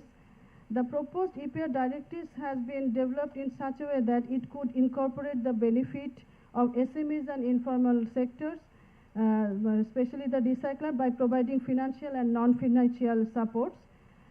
There is a provision of registration and project fees. Obliged entities, including SMEs, must pay registration fees set by the Department of Environment, which can be updated time to time. Actually, this will updated by 3rd to 5th year of the directives. And there is a provision of EPR project fees. The obliged entities will be determine the project fees in consultation with the producer responsibility organization with the guidelines provided in Appendix A of the directives. Based on the volume of the production of obliged entities, the extended producer responsibility fund will be calculated. There is a special calculation for that, and this fund will be utilized by the PRO for different activities like collection, recycling and capacity building activities, including support to SMEs and informal recyclers. There is a provision. Another provision is joint initiatives and support to LGIs, that is local government institutions. Obliged entities can allocate funds to local government institutions to improve waste management infrastructure, which will benefit SMEs and informal recyclers. This fund can be used to upgrade recycling technology, secondary transfer station and local junk shops. Ministry of Environment, the Ministry of Environment, Forest and Climate Change shall promote recognition and provide non-monetary incentives for high-performing SMEs and PROs to encourage active participation. And government also will take incentives to promote recycled materials and eco-friendly products, creating new markets to opportunities for SMEs. This is in nutshell the financial mechanism. Also there is a fund, there is PRO invest in expanding the recycling capacities of informal recyclers and SMEs, including technical support and infrastructure development. On the other hand, access to recycled matter, there is a financial flows managed by PRO help integrate informal recyclers to formal plastic waste value chains. This will be a very effective for our waste management. If we can help the informal recyclers to be formal plastic waste recycling, because they are acting their activities unfriendly way, unenvironment friendly way. They are conducting their activities. So আমাদের যেটা যেটা বলতে চাচ্ছিলাম যে আমাদের informal রিসাইক্লার যারা আছেন তারা আসলে খুব বড় একটা ভূমিকা রাখছেন রিসাইক্লের ক্ষেত্রে। আমাদের রিসাইক্লের একটা বড় অংশই আসলে ওনারা এই ভারটা ওনারাই বহন করেন, কিন্তু সমস্যা হচ্ছে যে তারা যেহেতু এনভায়রনমেন্ট ফ্রেন্ডলি ওয়েতে পরিচালনা করছেন না, যার কারণে অনেককেই আমরা আসলে আমাদের ছাড়পত্রের আওতায় আনতে পারিনি। তো এই ইপিআর এর আওতায় যেটা করা সম্ভব হবে যে হয়তো আমরা এই অনেক ইনফর্মাল রিসাইক্লারকে ফর্মাল রিসাইক্লারে পরিণত করতে পারবো টেকনোলজির মাধ্যমে, ফিনান্সিয়াল ইনসেন্টিভের মাধ্যমে। তো thank you all for patience hearing. Thank you very much, Ms. Rajinara Begum. Now I would like to request Mr. Shamim Ahmed. বাংলায় বলেন, কোশ্চেন কি বাংলায় বলবো না কি বলবো? What challenges does Bangladesh face in managing single-use plastic, and what are the recommended solutions?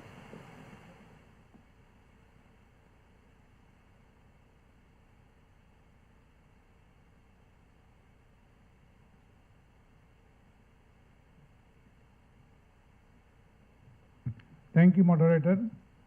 First of all, my regards to the two keynote speakers, Mr. Iftikhar and Mr. Sina, and the distinguished panelists. Ladies and gentlemen, first of all, my question was that what are the challenges that Bangladesh is facing? It is not only Bangladesh. Globally, we are facing with the single-use plastic. This is a global problem, not only in the Bangladesh. Because here in Bangladesh, that's what we're discussing. We have here today His Excellency the Ambassador from Norway. Just before I coming, I was checking the Googles. How much population in Norway? It is 5.52 million population in Norway. How much waste they generate in Norway? The Google said that they're generating around 300,000 tons of plastic waste annually. I don't know, it's Google, so you can check. Whatever the quantity is, but there is a generation. Question, the answer of the question lies how they manage this waste. How they manage this waste. Are we managing this waste this way? How the Japan is managing this waste? Because Japan is consuming 140 kg per annum per person. We are consuming maybe 15 kg per person per annum, but we are not managing the plastic waste. The single-use plastic waste that coming, we are not managing properly. We are not managing as per the global system that they are doing. So we need to manage it. If you need to have an integrated approach must include the LGI, Local Government Institute. Without involving LGRD Ministry, without involving developing the capacity of the waste management, without developing the waste management infrastructure, we cannot manage it. It is just impossible. And the other thing left is the awareness of the population. We are banned the shopping bag in 2002, 24 years already gone. But did we put any importance to the awareness development? Did we teach our school toddlers? Did we teach our schools and citizens how to manage the plastic waste? No, we didn't do it. We had many seminars, discussions, talking, continuously. We spent a lot of money. NGOs are collecting money for the plastic waste management, but we are not teaching the awareness. So first thing that we need to do, the awareness of the citizen to develop properly. The government should develop the waste management infrastructure system. While we need to put our waste, there is no bin in the Dhaka city. Absolutely, I don't see any bin in the Dhaka city. So the problem lies here, solution lies here. That we need to manage it first. Secondly, regarding the plastic waste, we are very lucky country, Bangladesh. Global average says that 9 to 10% is recycling. We are recycling as per World Bank, it is 40%. And according to our statistics, it is more than 50% we are recycling. So what's the problem? What is the problem? We are recycling. The industry is coming up with the recycling. All the plastic industry is facilitated with the recycling facilities. You can see there is no plastic waste, there is no pollution, water pollution, sound pollution, chemical pollution from the plastic industry. Plastic industry has been considered as one of the green industry by the DoE.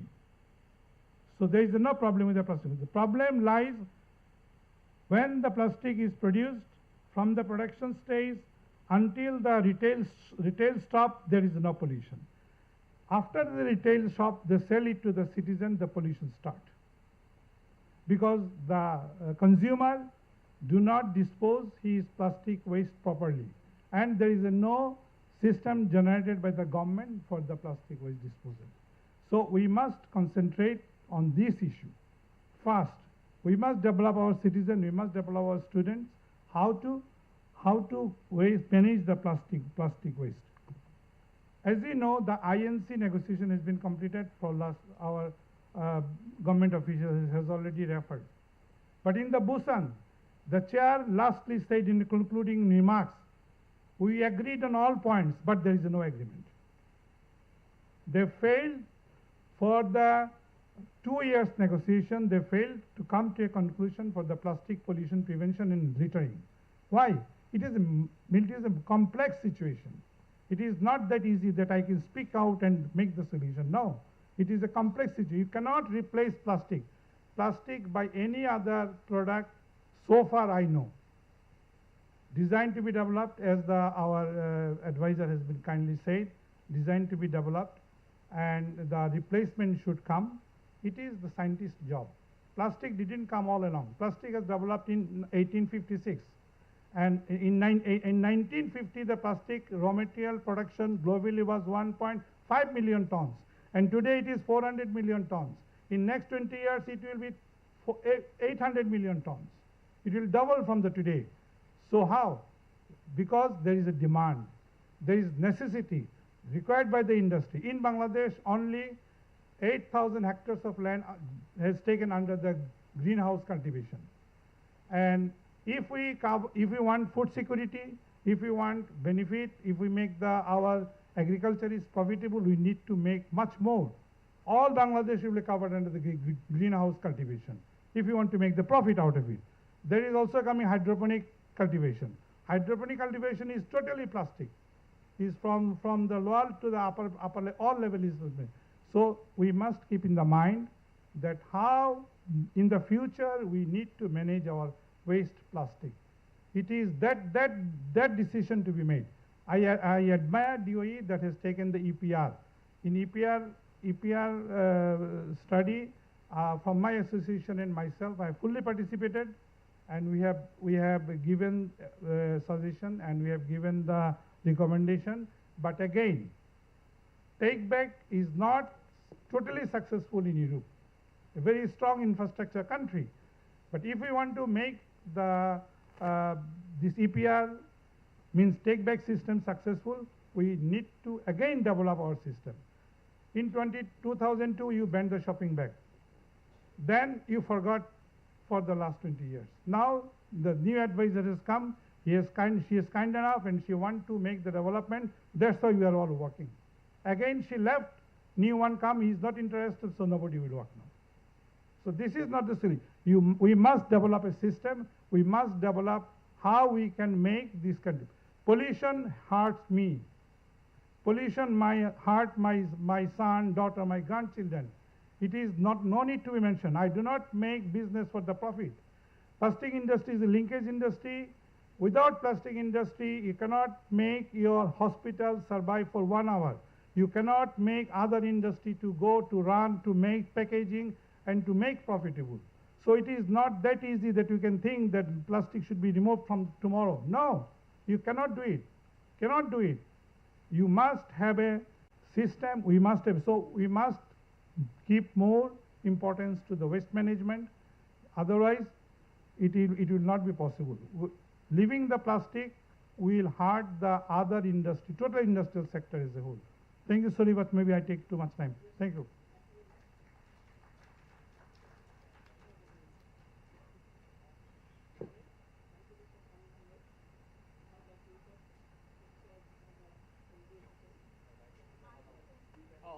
Now I'd like to request Mr. Munzur Hassan, PhD, Department of Geography and Environment, Jahangir University. First question is, what are the key gaps in the existing medical waste management and Posting Rules 2008 regarding non-infectious plastic waste management? The second one is, what are the short-term and long-term strategies for implementing improved medical plastic waste management policies in Bangladesh? Okay, thank you very much. Assalamu alaikum, and a very happy good afternoon. From the morning, we have learned a lot of things about plastic waste, but I have to tell some things about the medical waste management, plastic use in medical waste management. So it is the contradictory from my learning and my discussion.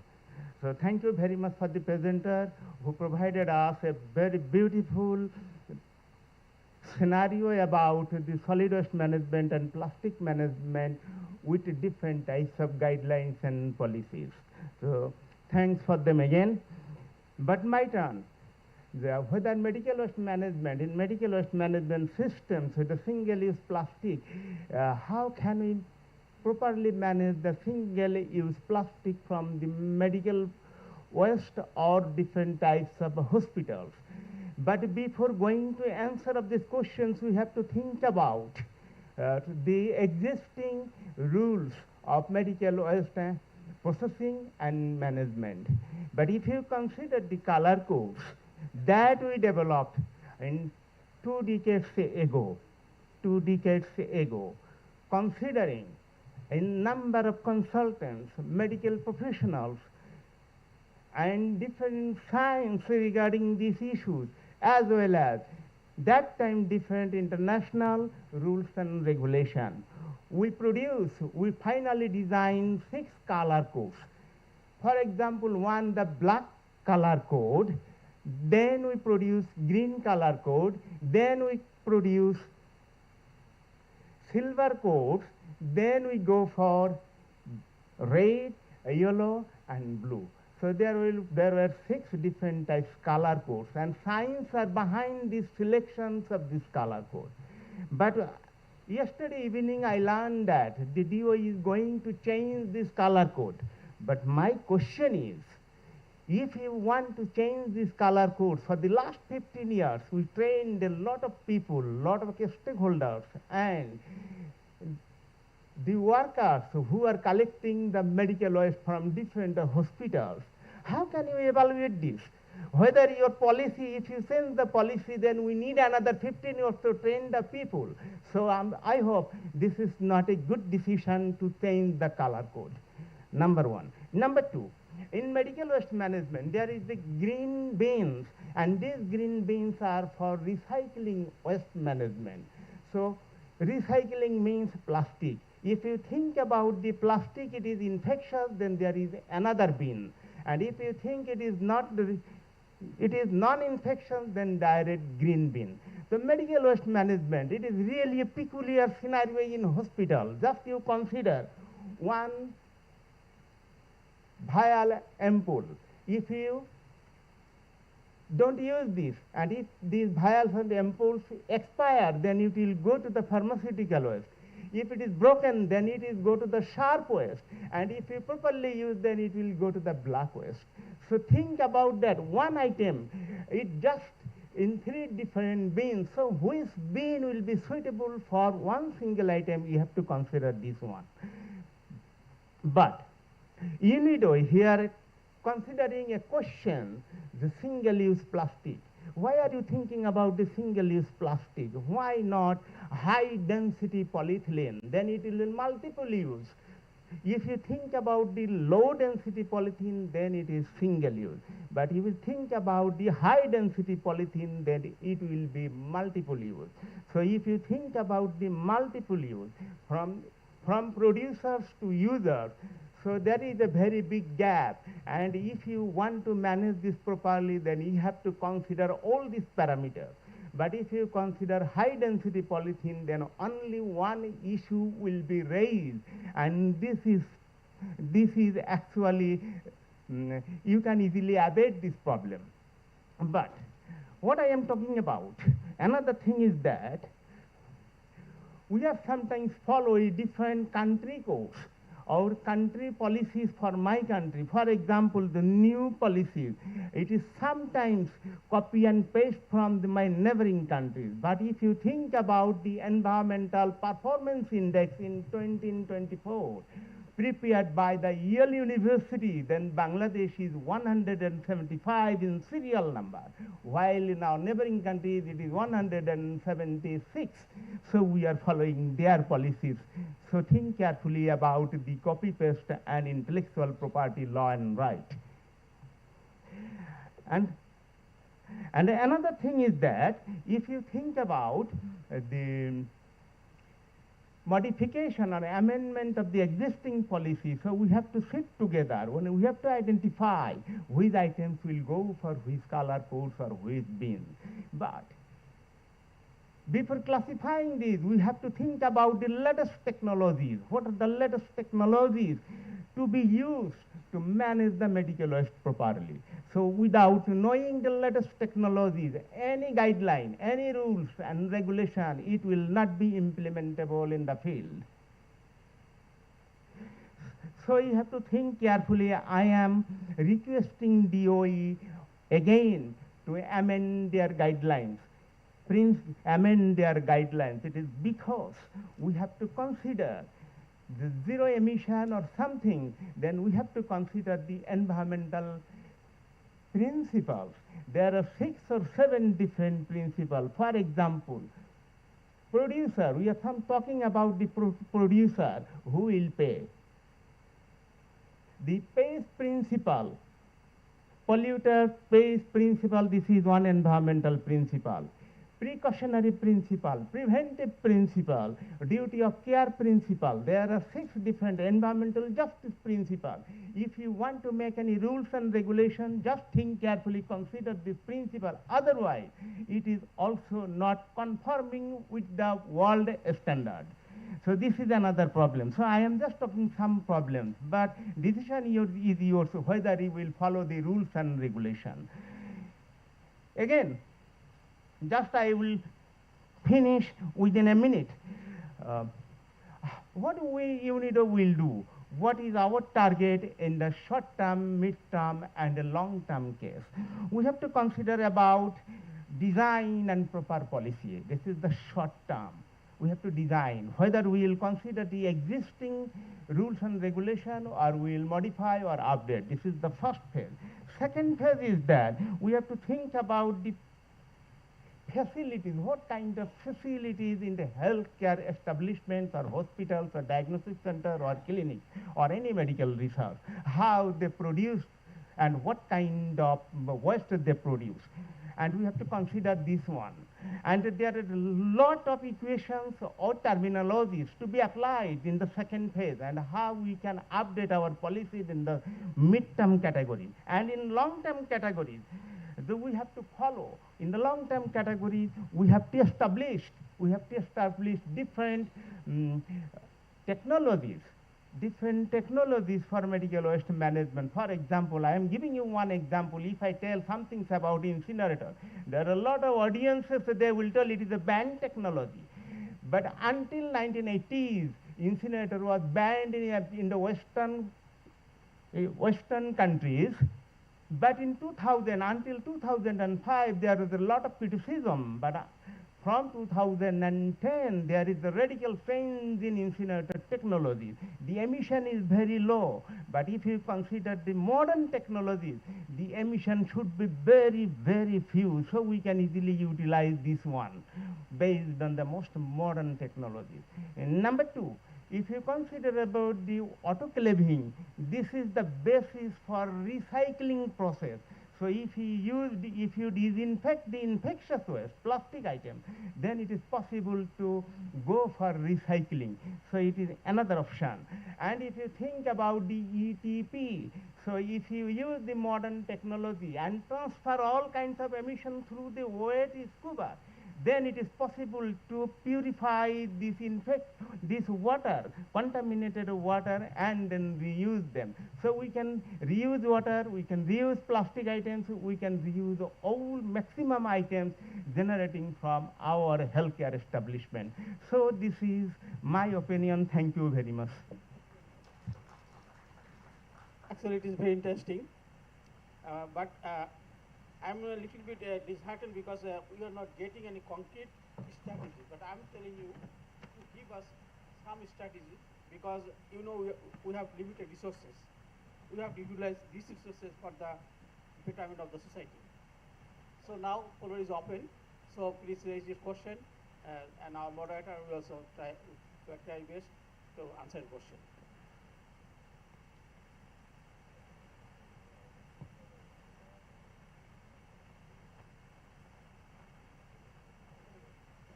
Okay. Okay. Thank you very much. I think there is no question.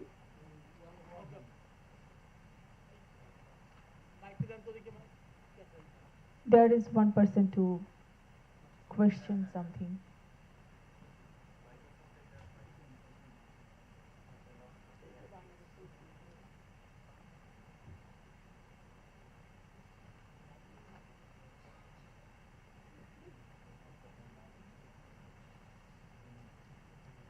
যিনি প্রশ্ন করবেন আপনাকে অনুরোধ জানাচ্ছি আপনার নাম এবং পরিচয়টি আগে দিয়ে তারপরে প্রশ্ন করার জন্য।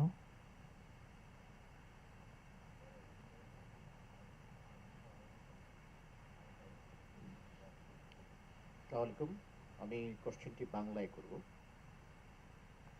আমার নাম ইমাম মাহমুদ রিয়াদ, আমি মাইক্রোগ্রো সোশ্যাল নামে একটি সোশ্যাল এন্টারপ্রাইজের প্রতিষ্ঠাতা এবং ম্যানেজিং ডাইরেক্টর, এবং ম্যাক্স ফাউন্ডেশন নেদারল্যান্ডসের সাবেক কান্ট্রি ডাইরেক্টর। আমি প্লাস্টিক ওয়েস্ট পলিউশন নিয়ে কিছুদিন কাজ করার সময় একটা জিনিস এক্সপিরিয়েন্স করেছি, সেটা হচ্ছে আমরা যখন ইনফর্মাল প্লাস্টিক ওয়েস্ট রিসাইকেলারদেরকে ফর্মাল করতে যাই, তখন যে আইনি যে বেড়াজালগুলো পাড়াতে হয়, প্রায় 10-12টা লাইসেন্স তাদেরকে নিতে হয় বিভিন্ন জায়গাতে। তো সেটার কারণে দেখা যায় যে এই জায়গাটায় বিপুল পরিমাণ মানে সময় এবং অর্থের প্রয়োজন হয় এবং বেশিরভাগই ফেল করে, তারা এটাকে ম্যানেজই করতে পারে না, যার জন্য প্লাস্টিক রিসাইকেলারদেরকে ব্যবসায় আনাটা একটা ডিফিকাল্টি। তো এটার বিষয়ে আপা একটু বলছিলেন যে এখানে কি এরকম ওয়ান স্টপ সার্ভিস করা বা এইটাকে সহজীকরণ করা, যাতে বেশি বেশি এন্টারপ্রেনার এই ব্যবসায় জড়িত হতে পারে এবং সেখানে অবদান রাখতে পারে। আমার এটুকু প্রশ্ন। Thank you.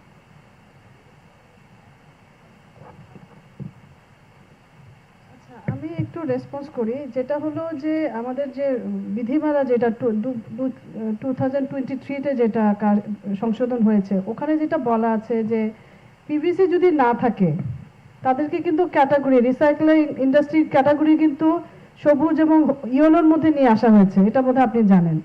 তো এখানে কিন্তু একটা আগে কিন্তু একটাই ছিল, আগে সবই অরেঞ্জে ছিল, এটা কিন্তু এখন ক্লাসিফিকেশনের দিক দিয়ে কমিয়ে আনা হয়েছে মানেই যেসব ডকুমেন্ট দরকার, যেসব মেজার্স নেওয়া দরকার, সেক্ষেত্রেও কিছুটা শিথিলীকরণ হচ্ছে। কিন্তু এনভায়রনমেন্টের পার্সপেক্টিভে আমাদের বিধিমালাতে যেসব স্ট্যান্ডার্ডগুলো দেওয়া আছে, এটা বিভিন্ন ইন্ডাস্ট্রির জন্য বিভিন্ন মাত্রা আছে, কিন্তু এটা তো মেনটেন করতে হবে। আর মেনটেন না করলে অ্যাজ এ রেগুলেটরি বডি আমরা তো আসলে ছাড়পত্র দিতে পারি না। কিন্তু আমাদের অবশ্যই তাদের মানে ইনফর্মাল রিসাইক্লারদের প্রতি এক ধরনের মানে সহযোগিতার মনোভাব আছে, কিন্তু রেগুলেটরি বডি হিসেবে আমরা আসলে আমাদের বিধিমালার শর্তগুলো পূরণ না করলে ছাড়পত্র দিতে পারি না। কিন্তু এই যেমন এই মেরিন লিটার প্রজেক্টের মাধ্যমেও কিন্তু সহযোগিতা দেওয়া হবে, যে যাতে তারা তাদের টেকনোলজিক্যালি ইমপ্রুভমেন্ট করতে পারে বা আরও যে ধরনের ফ্যাসিলিটিস দরকার কিছুটা ইমপ্রুভমেন্ট করতে পারে। কিন্তু যতক্ষণ পর্যন্ত তারা আসলে আমাদের বিধিমালার শর্তগুলো পূরণ না করতে পারবে, ততক্ষণ পর্যন্ত আসলে আমাদের সুযোগ নাই। কিন্তু যেটা আগেই বললাম যে এখানে গ্রিন এবং ইয়েলোতে নিয়ে আসা হয়েছে রিসাইক্লিং ইন্ডাস্ট্রিগুলোকে। কাজে আমার মনে হয় যে চেষ্টা করলে আপনারা যদি হেল্প করেন হয়তো এটা সম্ভব হবে ছাড়পত্র দেওয়া। আমি কি বোঝাতে পারছি না আর কোনো? ঠিক আছে।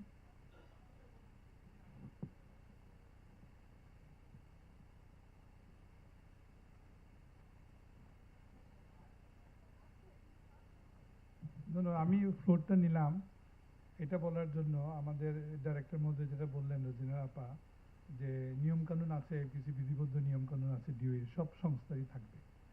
কিন্তু এটা মাথায় রাখতে হবে, রিসাইক্লিং যারা করছেন ওনারা কিন্তু পরিবেশের উন্নয়নের জন্য করছেন।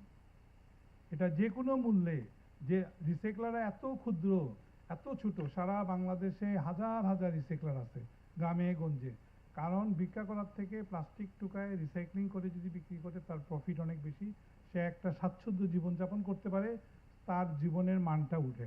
ভাই যে কথাটা বলছেন, আমি ডিউইর কাছে স্বনির্বন্ধ অনুরোধ রাখবো, আপনি যেহেতু পরিবেশ উন্নয়নের জন্য কাজ করছেন, তো পরিবেশ উন্নয়নের জন্য এই ক্ষুদ্র রিসাইক্লাররা যদি সব টুকায় কালেকশন করে যদি তারা রিসাইক্লিং করে যদি পরিবেশ উন্নয়ন করতে পারে, তাহলে তার জন্য নিয়মকানুনে কিছুটা ব্যত্যয়, নিয়মকানুনে কিছুটা কড়াকড়ি কমানো উচিত।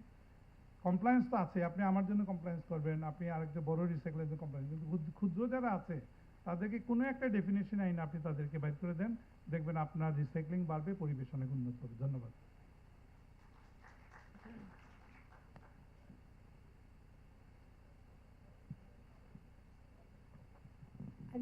আসসালামু আলাইকুম, আমি বাংলায় বলবো। আমি একজন নারী উদ্যোক্তা, আমি বরিশাল থেকে এসেছি। আমি রিসাইকেল নিয়ে কাজ করি। আমি রাস্তার যে পরিত্যক্ত পলিথিনগুলো থাকে ওটা আমি কালেকশন করে তারপরে আমি দানা তৈরি করে আবার পলি তৈরি করি, যেটা ফ্লোরের নিচে ইউজ করা হয় যাতে আমাদের পরিবেশের কোনো ব্যাঘাত না ঘটে। রাস্তায়, তারপরে হলো ফ্লোরে, নিচে বিভিন্ন বিল্ডিংয়ের ঢালাইয়ের নিচে ব্যবহার করা হয়। এখন আমার কথা হলো, এখানে যারা আছেন সবার কাছে অনুরোধ থাকবে এটা, যে যেমন খাদ্যের বিভিন্ন জায়গায় ভ্যাট ট্যাক্স মুক্ত থাকে, কিন্তু আমাদের যে ছোট পুঁজি, এটা থেকে আমাদের যদি প্রতি মাসে মাসে ওই যে ভ্যাট ট্যাক্স, এবং সেটা ভ্যাট কত 15.5% প্লাস তার সাথে আরও 3.5% শুল্ক ভ্যাট, 18%। এখন দেখা যাচ্ছে যে আমরা 18% কিন্তু পরিত্যক্ত পলিথিন থেকে কালেকশন করে বিদ্যুৎ বিল দিয়ে, কর্মচারীদের বিল দিয়ে 18% আমরা প্রফিটই করতে পারি না। এখন যদি সরকারকে আমরা 18% ভ্যাট দেই, তাহলে আমরা কিন্তু নিঃস্ব হয়ে যাব। আমরা আসলে পরিবেশটা দূষণের কাজে যেটা আগাবো বা উৎসাহ দিব কাউকে, সেটাও কিন্তু আমরা পারি না। ধন্যবাদ সবাইকে, এই ব্যাপারটা একটু বিবেচনায় রাখবেন। আসসালামু আলাইকুম।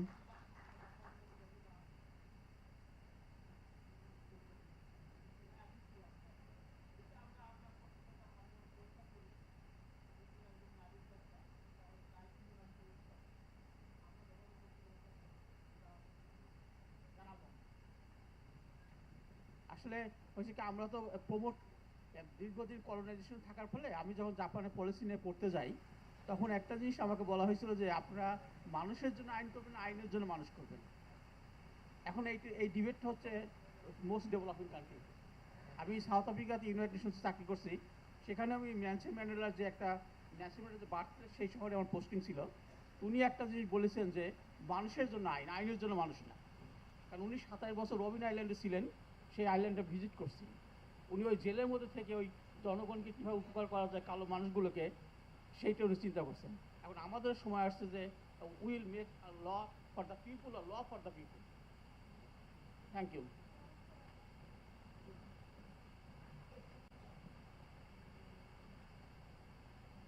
আমার মানে ওনার সাথে বোধহয় যিনি প্রশ্ন করছে, আপনার সাথে একবার পরিচয় হয়েছিল এই ইউনিডোর একটা প্রোগ্রামে।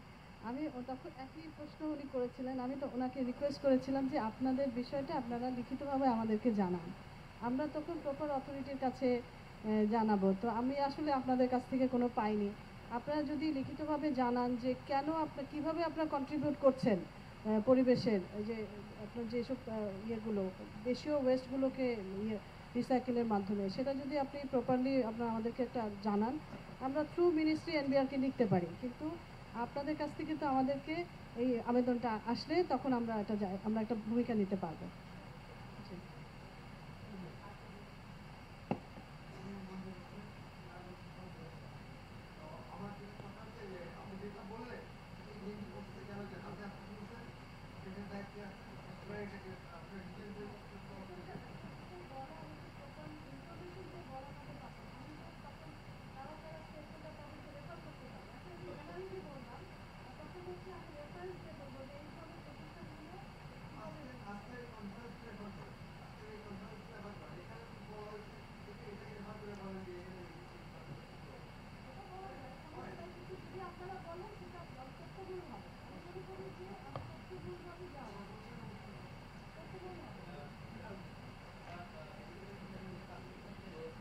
একই রকমের প্রবলেম এটা।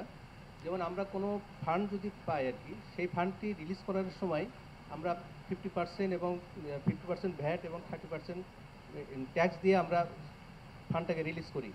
রিলিজ করার পর এই টাকাটা যদি আমরা যে কোনো কাজে ব্যয় করি, সেটা হচ্ছে যে কোনো মেশিনারি ইকুইপমেন্ট কিনা অথবা আপ্যায়ন করানো অথবা বাসা অফিস ভাড়া দেওয়া, এই সবগুলি মিলে আবার ওই রকম আমাদের ব্যাড ট্যাক্স দিতে হয়। তাহলে আমাদের হলো যে 18 দোকানে 36% হয়ে গেল। এটা কিন্তু একটা বড় চ্যালেঞ্জিং আমাদের এখান থেকে। 100 টাকা যদি আমরা পাই, 36 টাকা আমাদের এখান থেকে কেটে নিয়েছে। তাহলে এই সেক্টরে আমাদের ডেভেলপ করা আমাদের জন্য আসলে সম্ভব না। তবে আপনি বলেছেন যেটা, আমি অবশ্যই এটা আপনার সাথে পরামর্শ করে আমি চিঠি দেবো। আমি ব্যক্তিগতভাবে আমার অর্গানাইজেশনের স্বপ্ন থেকে আমরা এই চিঠিটি দেবো আর কি। ধন্যবাদ।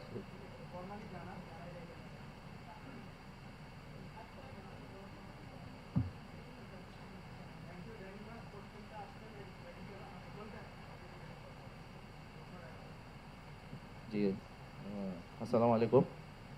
My question to the panelists, all the panelists here. I am Mohammad Jafar Iqbal. I am from QPail Limited. We manufacture the plastic pail containers. So I am the general manager of operations from QPail Limited. So my question is the panelist. I have two questions.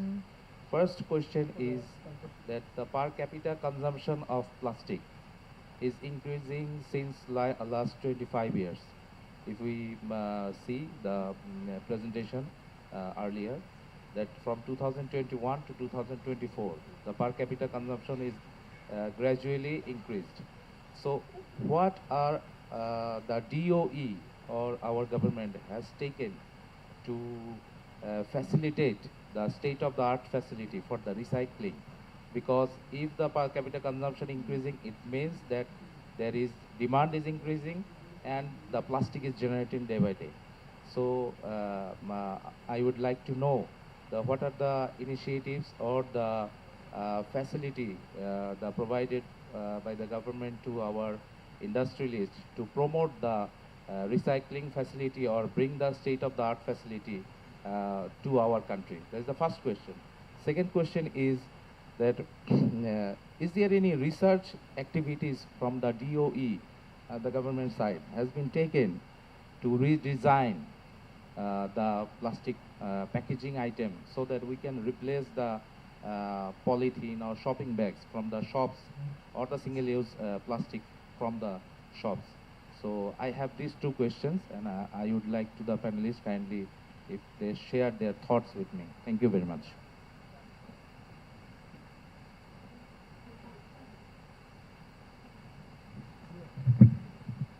প্রথমত হচ্ছে আমরা যদি DOE এবং মিনিস্ট্রির রোলটা দেখি, আমাদের মূল দায়িত্বটা হচ্ছে রুলস অ্যান্ড রেগুলেশনস করা এবং হচ্ছে সেটার কমপ্লায়েন্সের দিকে সবাইকে উদ্বুদ্ধ করা। এবং এখানে যেটা বলছেন যে রিসাইক্লিং ইন্ডাস্ট্রিকে ফ্যাসিলিটেট করার ক্ষেত্রে আমরা কিন্তু সরাসরি তাদেরকে স্থাপন অথবা এই জাতীয় বিষয় তো আমরা সাহায্য করতে পারবো না, সেটা করতে হবে শিল্প মন্ত্রণালয়ের মাধ্যমে বা অন্যভাবে। কিন্তু রুলস অ্যান্ড রেগুলেটরি পোর্শন থেকে আমরা হেল্প করছি, তাদেরকে পরামর্শ দেওয়া এবং হচ্ছে তাদের যে যেসব যেটা আমি আগে বললাম বিধিতে সহজীকরণ করা, এগুলো কিন্তু আমরা করেছি। আর যেটা হলো যে আমরা তো আসলে ইন্ডাস্ট্রি স্থাপনের ক্ষেত্রে তো আমাদের আসলে ডিওই রোলটা সেটা না, তাই না? আমরা তো হচ্ছে রেগুলেটরি বডি বা আমরা রুলস রেগুলেশন তৈরি করি এনভায়রনমেন্টাল কনটেক্সটে। তো আমাদের হচ্ছে যে আমরা যেমন এই প্রজেক্টের আওতায় যদি বলি, এই প্রজেক্টের আওতায় কিন্তু একটা কোম্পানি, এটাও কিন্তু ডিওএর প্রজেক্ট, ইউনিডো ফান্ডেড, কিন্তু প্রজেক্টটা ডিওএর। এই ফান্ডের আওতায় কিন্তু রিসাইক্লারদের জন্য একটা কম্পোনেন্ট আছে তাদের সাপোর্ট দেওয়ার জন্য, তাদের ফ্যাসিলিটেশনের কি ডিটেইলে হয়তো প্রজেক্ট থেকে বললে ভালো হতো। পাশাপাশি আপনি যে ডিজাইন বললেন, ডিজাইনেরও একটা পার্ট এখানে আছে। আমার মনে হয় যে প্রকল্প পরিচালক এই প্রশ্নের জবাব দিলে ভালো হয়। তবে ডিজাইনের বিষয়টা কিন্তু আসলে যারা ইন্ডাস্ট্রির সাথে জড়িত, এটা মূলত তাদের দায়িত্ব। ইপিআর এ কিন্তু এই বিষয়টা আনা হয়েছে, ইপিআর ডিরেক্টিভসে কিন্তু ডিজাইনের কথা বলা হয়েছে। ডিওই বা মিনিস্ট্রি কিন্তু হচ্ছে ফ্যাসিলিটেটর, কিন্তু আমরা কিন্তু সরাসরি এই কাজটার জন্য ম্যান্ডেটেড না। এই কাজটা আসলে প্রত্যেকটা ইন্ডাস্ট্রি বা অবলাইজড এন্টিটি বলি বা ইম্পোর্টার বলি, তাদেরকে এই কাজটা করতে হবে। আমাদের পক্ষ থেকে যেটা ফ্যাসিলিটেশন কোঅর্ডিনেশন, এই কাজটা হয়তো আমরা করব।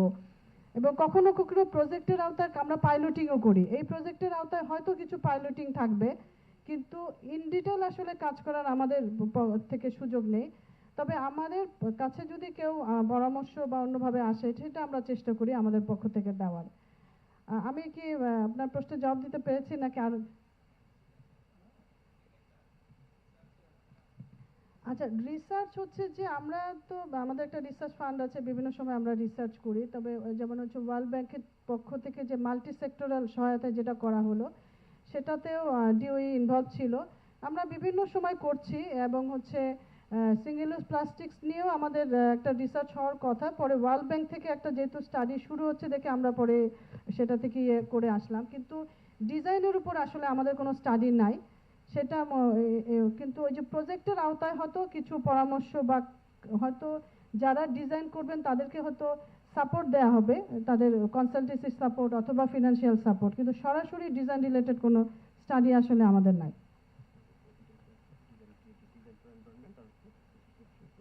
আচ্ছা, প্রজেক্টের আওতায় যেটা বলা এখানে দুটো কম্পোনেন্ট আছে, design for environment and resource efficient cleaner production. এই দুটো কম্পোনেন্টের আওতায় কিছু কার্যক্রম হবে যেটা হয়তো রিসাইক্লারদের জন্য হেল্পফুল হবে এবং ডিজাইনের ক্ষেত্রেও হেল্পফুল হবে।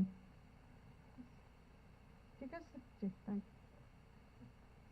হ্যালো, একটা প্রশ্ন আমি আমাদের প্রফেসর সাহেব ওনার একটু বলতে চাই। কালার কোডিং এর বিষয়টা ওনার বক্তব্যে আসছিল, যেটা হচ্ছে আমরা এই কালার আমাদের মেডিকেল ওয়েস্ট বিধিমালাটা এখনো মোটামুটি একটা ড্রাফট পর্যায়ে আছে এখনো, এটা মন্ত্রণালয়ে পুরোপুরি যায়নি। এখানে যে কালারের যে বিষয়টা আসছে WHO এবং হচ্ছে হেলথ ডিপার্টমেন্টের সাথে কনসাল্ট করে যেটা হবে ওনাদের পরামর্শ অনুযায়ী হবে, এখানে ডিও এর কোনো পরামর্শ নেই। এটা তো এই কালার করতে হবে টোটালি হেলথ ডিপার্টমেন্ট যে আমাদেরকে যে পরামর্শ দিয়েছে প্লাস WHO যেটাকে রেফার করে সেটা অনুযায়ী করা হবে। Thank you. হ্যালো, আমার একটা প্রশ্ন আছে। আমাকে তো না, সবাইকে।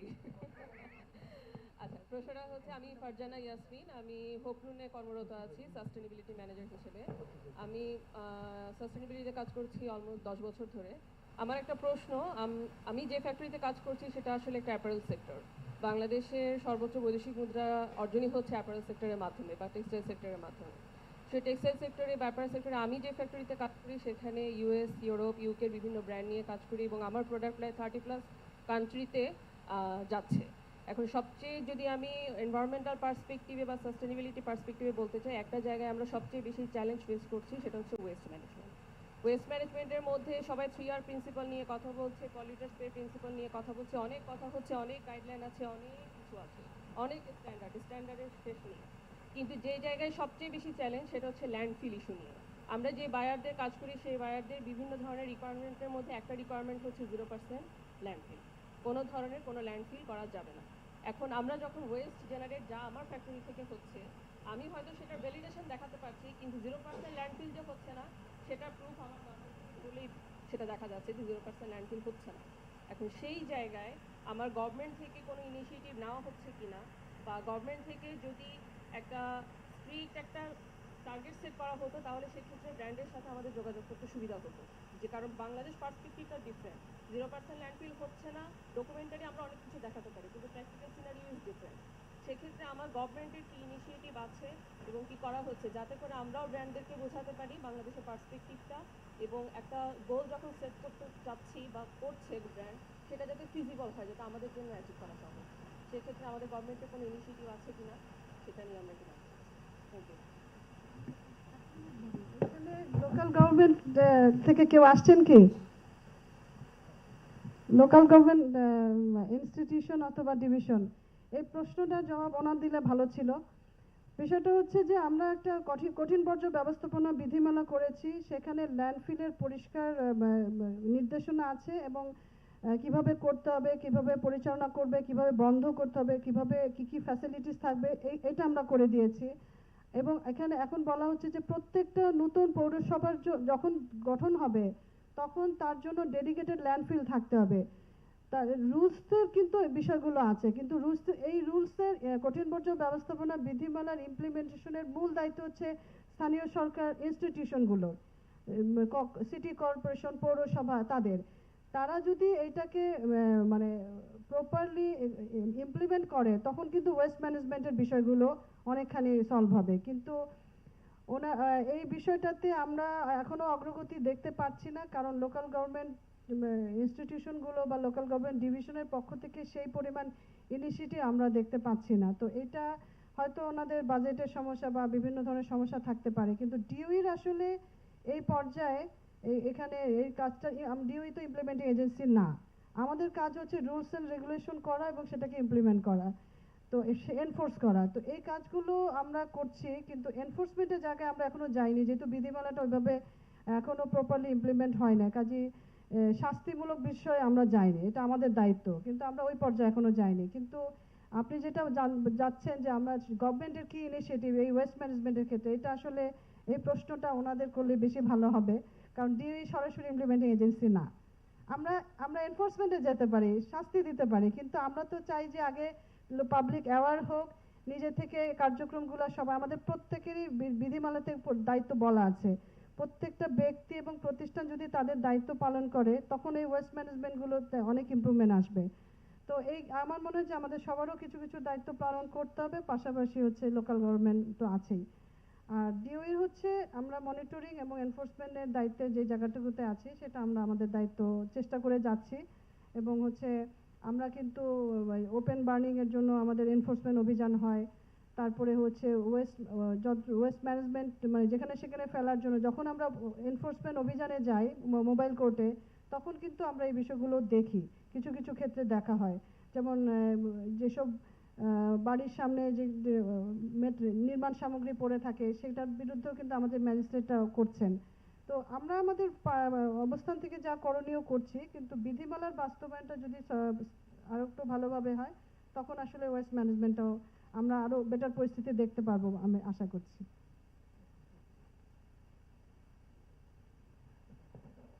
আমার মনে হয় আমরা সবাই টায়ার্ড এবং আমি নিজেই হাংরি, সেরকম আমি ফলে এখানে আমি 1 মিনিট বলে আমি শেষ করে দিতে চাই। মেডিকেল ওয়েস্ট ম্যানেজমেন্ট থেকে যে ধরনের কোশ্চেন আমাকে করা হয়েছে সেটাকে আমি সামারাইজ করে বলি যে we need bridging science and society. তো সায়েন্টিফিক টেকনোলজির সাথে যদি সোসাইটির মার্জ না করতে পারি তাহলে কোনো সিস্টেম এখানে কাজ করবে না, ফলে রিসার্চে এখানে গুরুত্ব দেওয়া উচিত। মেডিকেল ওয়েস্ট ম্যানেজমেন্টে হিউজ রিসার্চের অপরচুনিটি আছে, যদি এইটা করা যায় এবং এর সাথে যদি সোসাইটাল বিভিন্ন অ্যাওয়ারনেস ক্যাম্পেইন এবং তাদের বিহেভিয়ারাল চেঞ্জ যদি প্রপারলি করা যায়, তাহলে আমার মনে হয় যে এই জায়গায় আমরা একটা টার্গেটে রিচ করতে পারবো। তো thank you very much. Thank you so much to our incredible panelists for those insightful discussions. I'm sure we have all gained valuable perspectives today. Now it's time to take a lunch break. We will be taking a time like 45 minutes for lunch break. So please feel free to grab your refreshment, and we'll be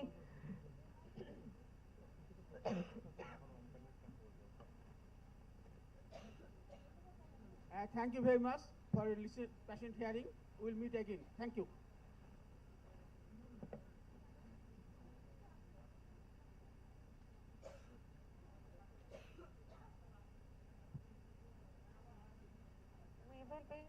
We will be reconvening shortly for our second session after 30 to 45 minutes, which promise to be just an exciting session. So please come on time and right now have your refreshment and lunch. Thank you.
Welcome back, everyone.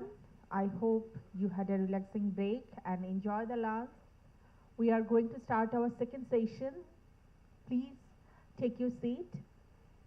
Who had already have your lunch, please take your seat.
Ladies and gentlemen, we are looking forward to all of you. Please join with us.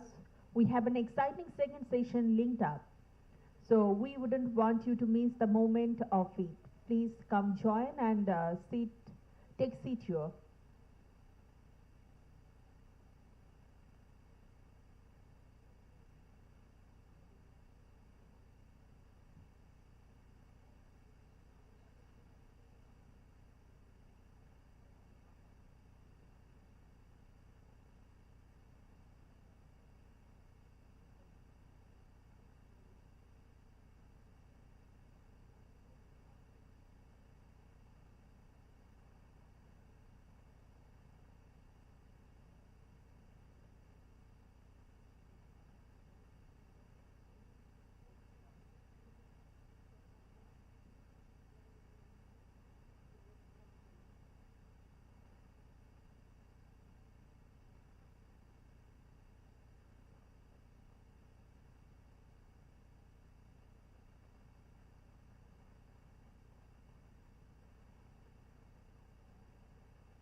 আমাদের সম্মানিত সকল অতিথিবৃন্দের দৃষ্টি আকর্ষণ করছি already যারা আমরা দুপুরের খাবার খেয়ে নিয়েছি সবাইকে আমি বিনীতভাবে অনুরোধ জানাচ্ছি আপনারা আপনাদের আসন গ্রহণ করবেন আমরা আমাদের পরবর্তী দ্বিতীয় সেশন যেটি অ্যাকচুয়ালি লাঞ্চ ব্রেকের আগে হওয়ার কথা ছিল সেটি দিয়ে আমরা শুরু করতে চাই। সো আমরা চাচ্ছি আপনাদের সহযোগিতা, আমরা একটু আর্লি শুরু করতে চাই।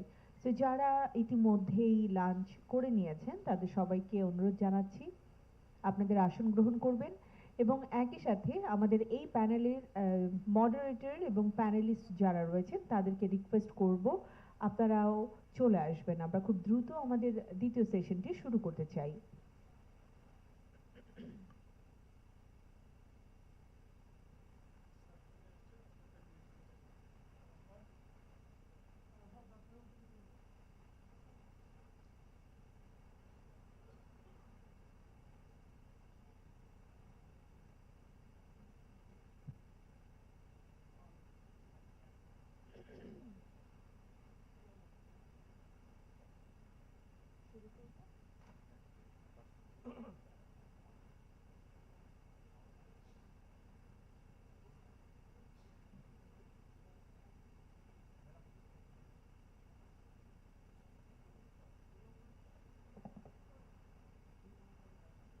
Hello. Assalamu alaikum. Very good afternoon. I would like to welcome everybody to this session. I am Mohammad Khairul Hassan, Additional Secretary, the Ministry of Environment, Forest and Climate Change. Our topic is sustainable plastic use, role of consumer awareness and action. I think in future you can. Sir kindly মাইক্রোফোনটা একটু lip টাচে নিতে হবে, তাহলে সবাই শুনতে পাবে। Hello. শোনা যাচ্ছে? শোনা যাচ্ছে না? Oh, that.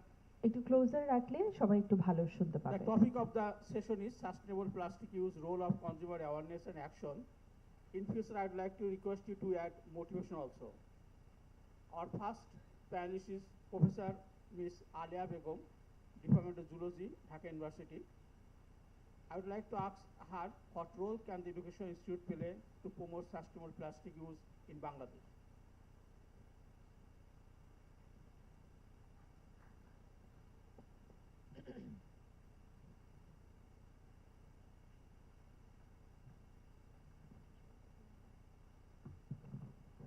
Before our conversation and panel discussion, we would like to present our presentation by Mr. Arafat, right?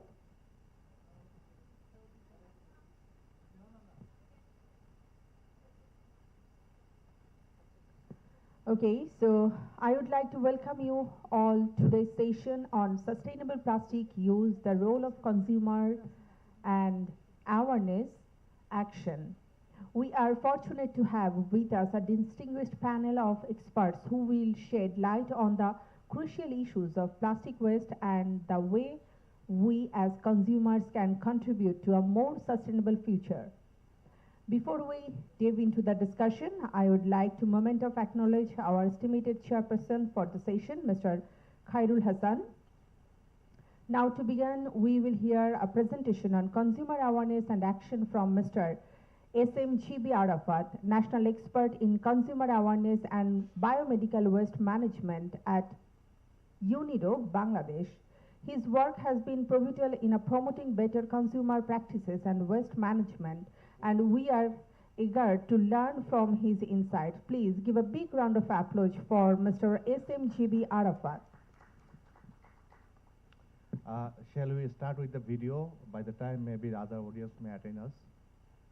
Let us share a video, a short video, 2-3 minutes I think, that will give an overview about the consumer awareness activities so far we have done.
let us watch a short video on the consumer awareness. So far activities we have done. Yes, please.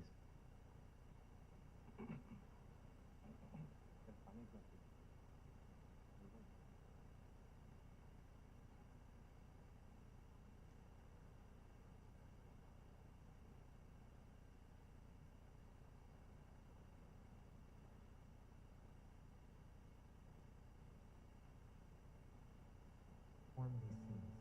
Awareness and action.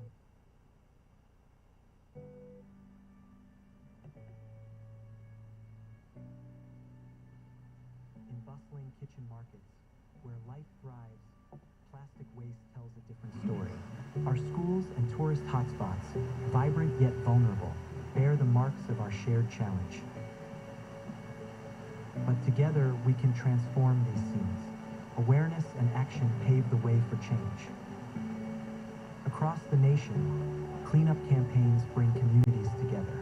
Students proudly collect plastic waste.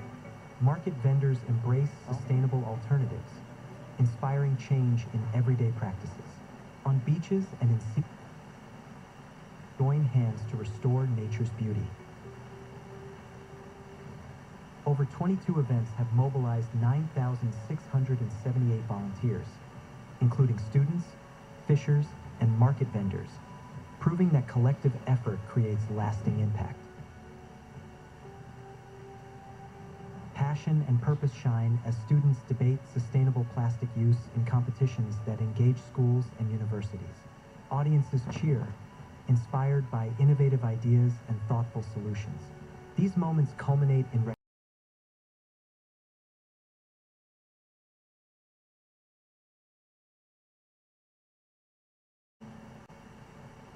training sessions on resource efficiency and cleaner production, workers in the informal sector learn to adopt sustainable practices. With hands-on activities and open dialogue, they share ideas and build skills that empower them to lead greener lives. Together, we are building a workforce ready for a sustainable future. A nationwide movement is lighting the way for a cleaner, greener Bangladesh. From Cox's Bazar to Dhaka, Barisal, and beyond, markers of progress. Change begins with each of us. Engaged citizens are creating cleaner neighborhoods and adopting sustainable practices, proving that together, we can act for a better tomorrow. Join the change today, and let's build a sustainable future. Together, for a sustainable tomorrow.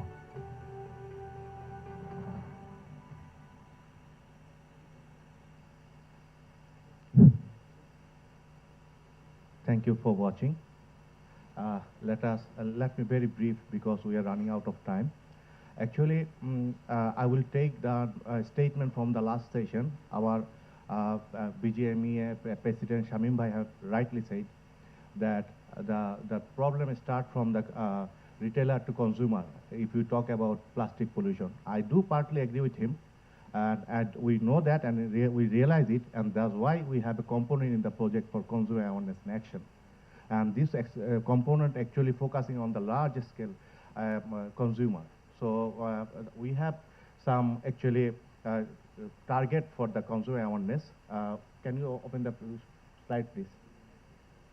So, so that is the case. Now I will go for some targets of the project, and then I will come back with some lessons we learned through the journey. So we are on the halfway. We are not done yet. We will actually take some notes from your comments that will shape our future activities, and we will shed lights on that. So actually 6 targets, big targets. One is to awareness of the publicity of covering 10,000 people, but we have already reached out online 2.6 million and offline about 40,000. The online activities content is already in the air, and it will continue to reach out the people at large. And there's partnership with 15 community. So far, we have 16 cleanup program we're supposed to do. We have done already 22, and by this time we have already coordinated with the 53 community groups in different areas of Bangladesh. So it will continue to mobilizing the other communities. And we're supposed to involve 1,500 volunteers. We already have actually 4,860 volunteers involved in our cleanup program within the less than 50% of the, the target of the cleanup programs.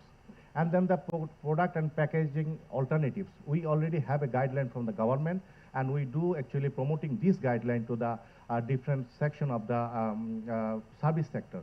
Particularly, there will be two demonstrations. One will be in the secretariat, and officials is set up how we can actually deal with the single-use plastics and what are the alternatives. So that will be, we are promoting this, and we have this kind of program in the universities and DOE and other government, the service departments. And then source segregation, this is the very trickiest part because we are still struggling with the solid waste where we don't have this segregation practice in at household level. So we are actually learning from the experience, we are learning from the others where we have failed and what kind of things can be done.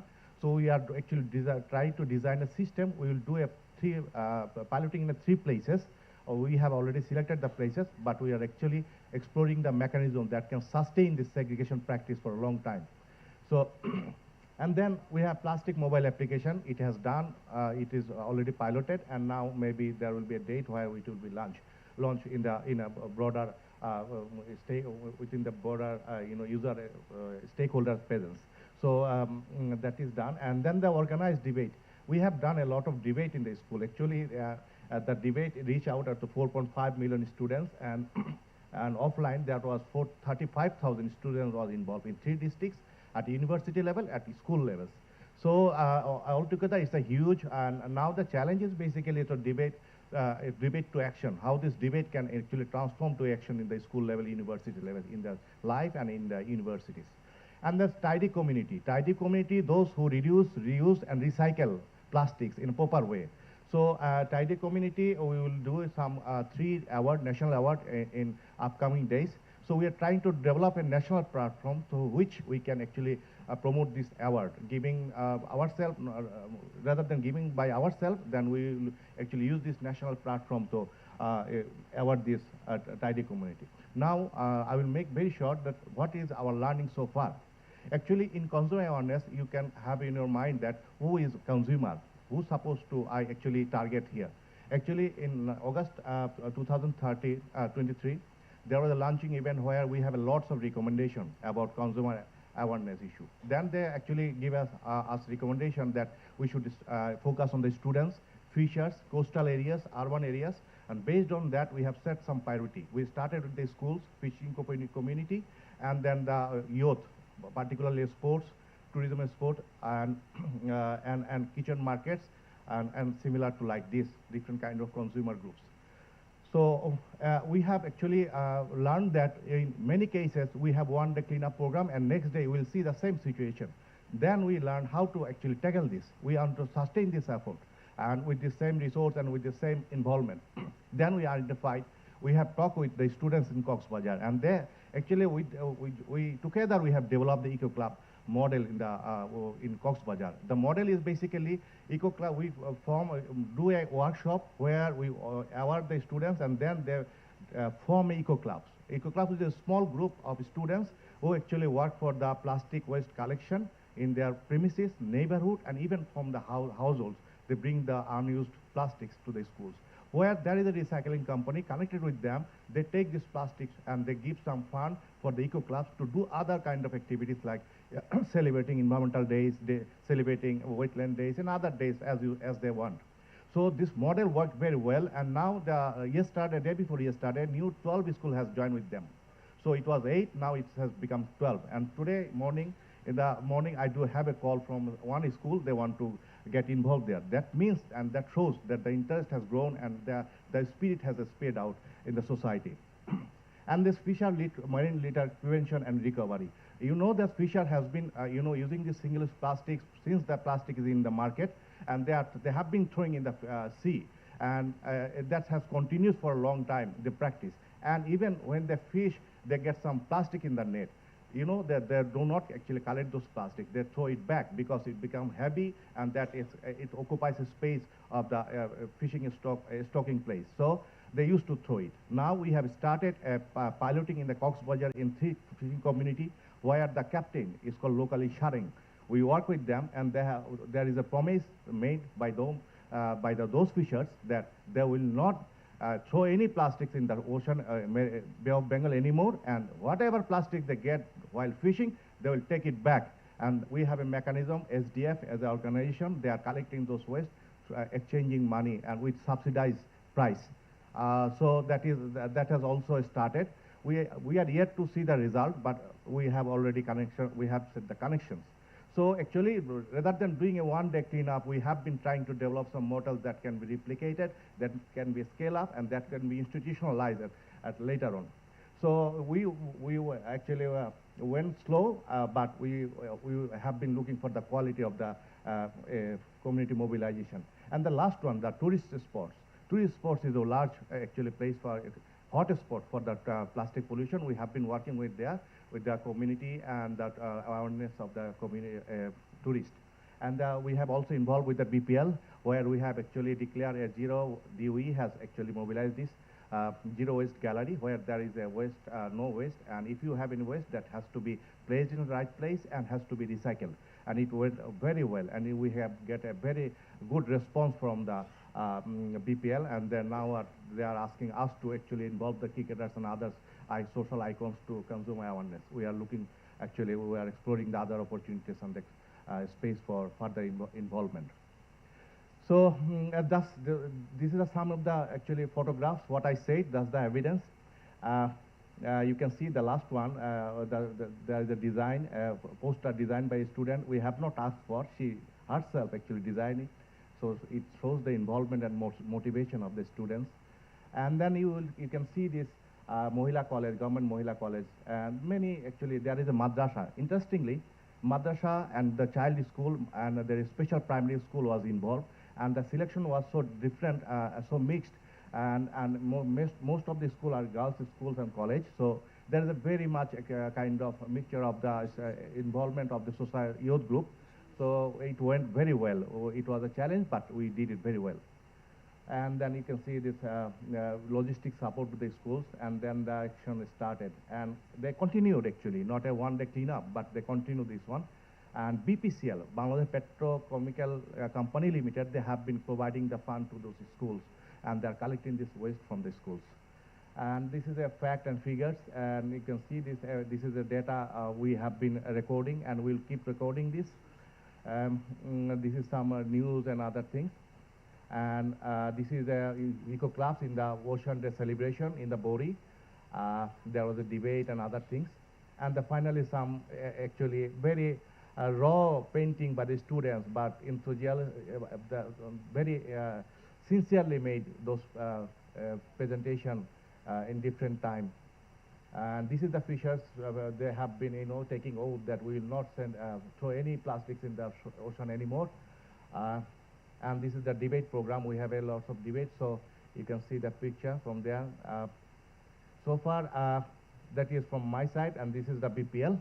BPL picture, the youth, cricket. Bangladesh is Bangladesh youth are very much involved with the cricket, so we have penetrated the section, and we have actually mobilized those youth. You can see the zero waste zone, and that is the only gallery in the stadium we have actually declared, and we have worked on as a pilot basis.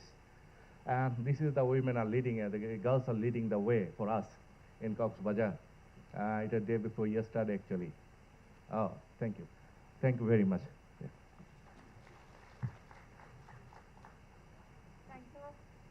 Thank you so much, Mr. Arafat, for your thought-provoking presentation. It's clear that consumer awareness is at the heart of the solution to reducing plastic waste. Now, we will move to the open discussion. Our panel leader, Mr. Khairul Hassan, the Additional Secretary of the Ministry of Environment, Forest and Climate Change. Thank you very much. I would like to request Ms. Alea. Her question is, what role can the Education Institute play to promote sustainable plastic use in Bangladesh? Respected moderator, keynote speaker, panelist, and today's guest, Assalamu alaikum and good evening. First of all, I thank very much to give me giving me today's platform to share my 2 cents regarding the plastic pollution and use of plastic. As I know, everybody know about a basic understanding of plastic pollution. But as a zoologist, my concern goes beyond it. Since micro and nanoplastic are everywhere, plastic danger is a growing worry.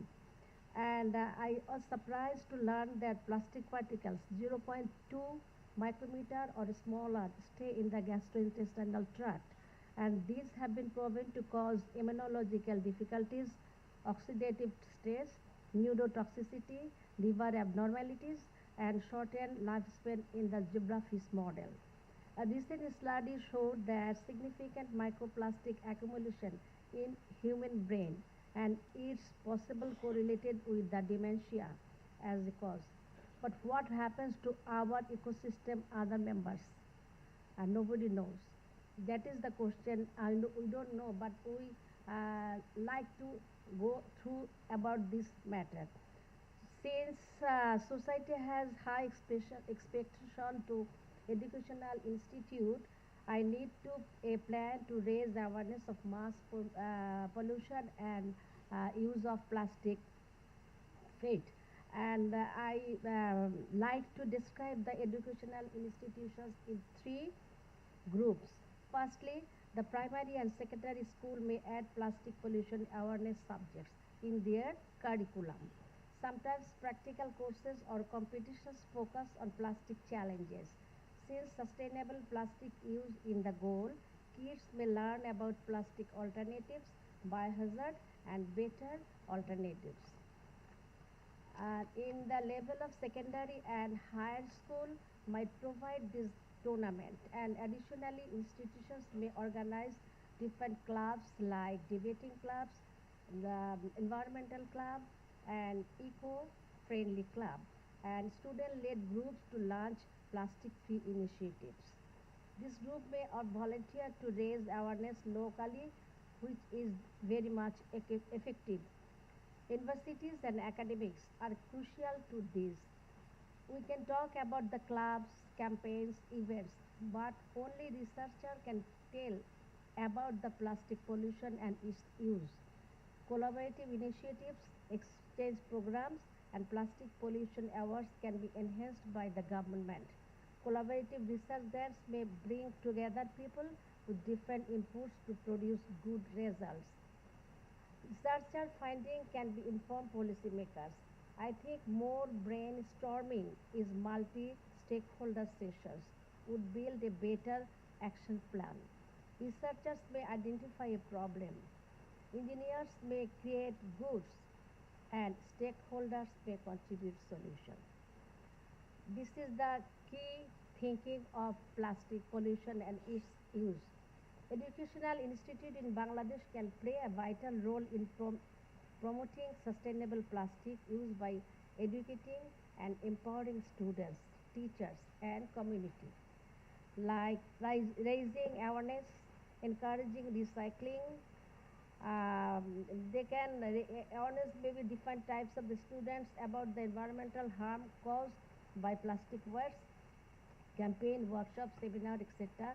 Encouraging recycling by set up recycling bins on campus, teach students how to separate waste and recycle the materials, promoting alternatives, engagement in community projects, collaboration with governments and NGOs, research and innovation, modeling sustainable practices, etc.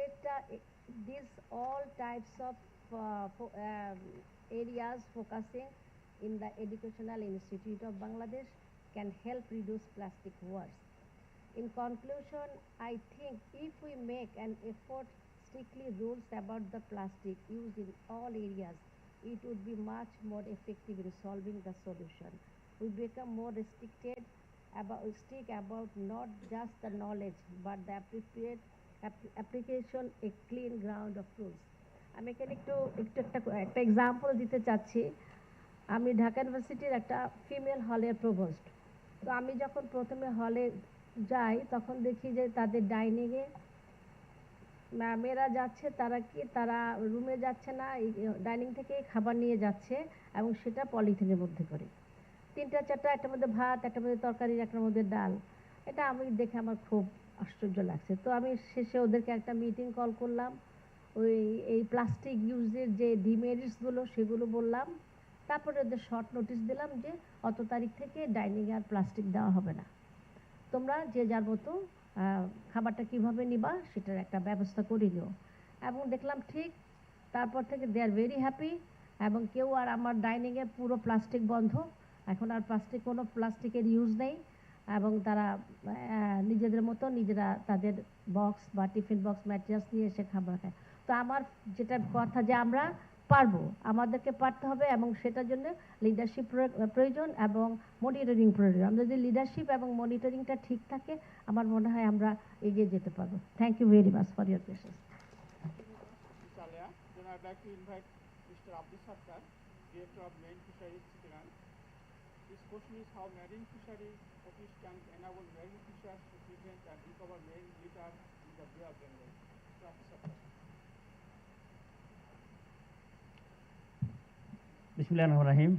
Good morning. This is Mohammad Abdul Sattar, Director of Department of Fisheries.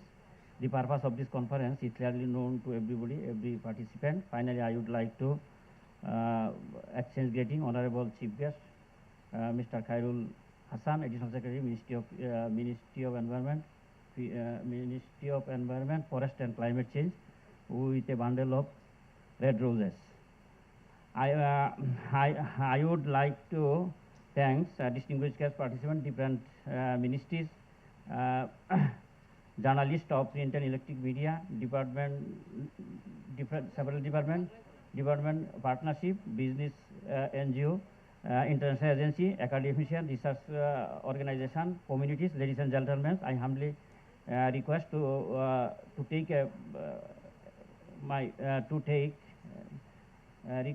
accept my cordial love and affections.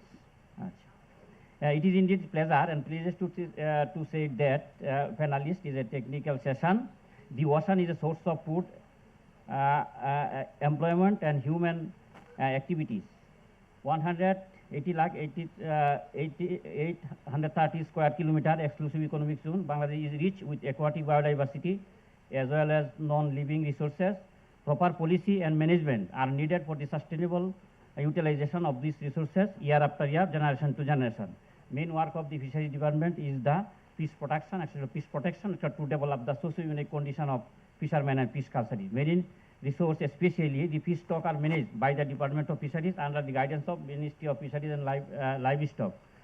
Good ocean health is an important prerequisite for the fish survival. So the Department of Fisheries is also are the marine leaders for conservation, utilization, management and development of marine fishery resources. The government has developed Marine Fisheries Act 2020 and Rules 2023.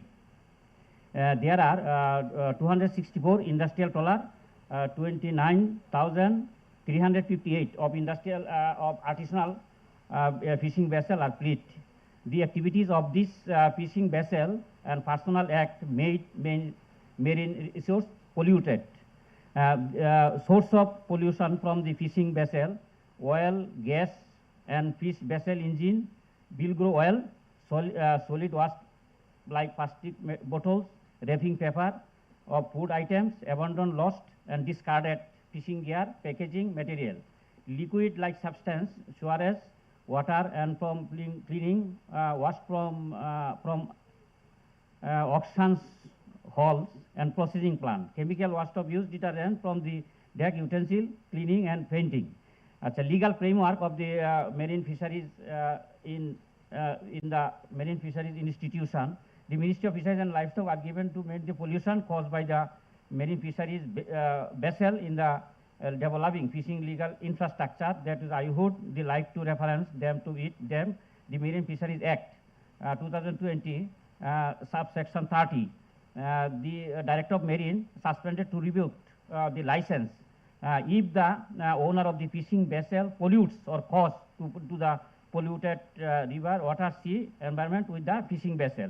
Marine Fisheries Policy 2023 This is also important coastal and marine ecosystem.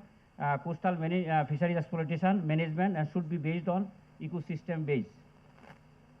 Marine fisheries rules 2023, Department of Fisheries abandoned to lost and otherwise discarded fishing gear or sustainable ocean. This is the management of measure of in this issue incorporated marine fisheries rules 2013 as a condition of license of fishing vessel. Condition of applicable are fishing license, subsector 19, loss of abandoned and fishing unused fishing gear, plastic use or material should not be thrown into the ocean and wood should not be disposal within the framework of international convention or strategy or existing law of the nation. Marine fisheries management plan, this is industrial management, industrial fishing management plan, artisanal fishing management, and the MCS, monitoring, control, and surveillance system and good governance for this fishery sector. The action, the rules of fisheries communities, awareness building. The Department of Fisheries incorporated the marine litter issues into the training module, coastal and marine fisheries resource management module. Skippers, fisher, and technical person, both host are artificial, industrial, technical are being or awareness marine fisheries litters from fishing vessels. With the help of a sustainable coastal marine fisheries project is funded by the World Bank, the training has been conducted along the coastal districts. Gear making, it is a regional gear marking, it is also the regional project. The Department of Fisheries, the Bay of Bengal large marine ecosystem to reduce and preventing the marine litter from the fisher resource is an important activity of the project. Official letter, as the custodian of Marine Fisheries Act 2020, the Director Marine also issued the letter to the all relevant stakeholders, Bangladesh Marine Fisheries Association, Bangladesh Whitefish Trawler Owner Association, and other artisanal association, though which are not to plastic material should not be used in the sea. Rather than they are avoiding to bring all plastic like garbage to shore or dispose them according to rules and act. According to the letter, some industrial trawlers are not setting bin are now setting bin to carry the garbage. The technical guideline 2030 ensured the disposal of their use. However, much awareness is still needed among the fisher to deal with the marine litter. The fishermen of our country is very ultra poor. They are also landless. They are also helpless. They have no house. So they are no responsibility about this. They are also ignore about the plastic and plastic pollution, microplastic. They does not know. It is also the awareness building also going from our side, and also they taking the necessary action about the AIG, alternative income generating activity. I also help them for the ban period. When the ban period, they are very hungry. They have no work, no pay. They are also very unfavorable condition. So that is why I appreciate the Department of Environment for coming forward of this issue in the Bay of Bengal, like forward to working together in future. Thank you, everybody. Best of good luck. I'd like to request Ms. Mir Muhammad Ali, Assistant Professor, Department of Aquaculture, Marine Science, Share Bangla Agriculture University. Mr. Mir Muhammad Ali.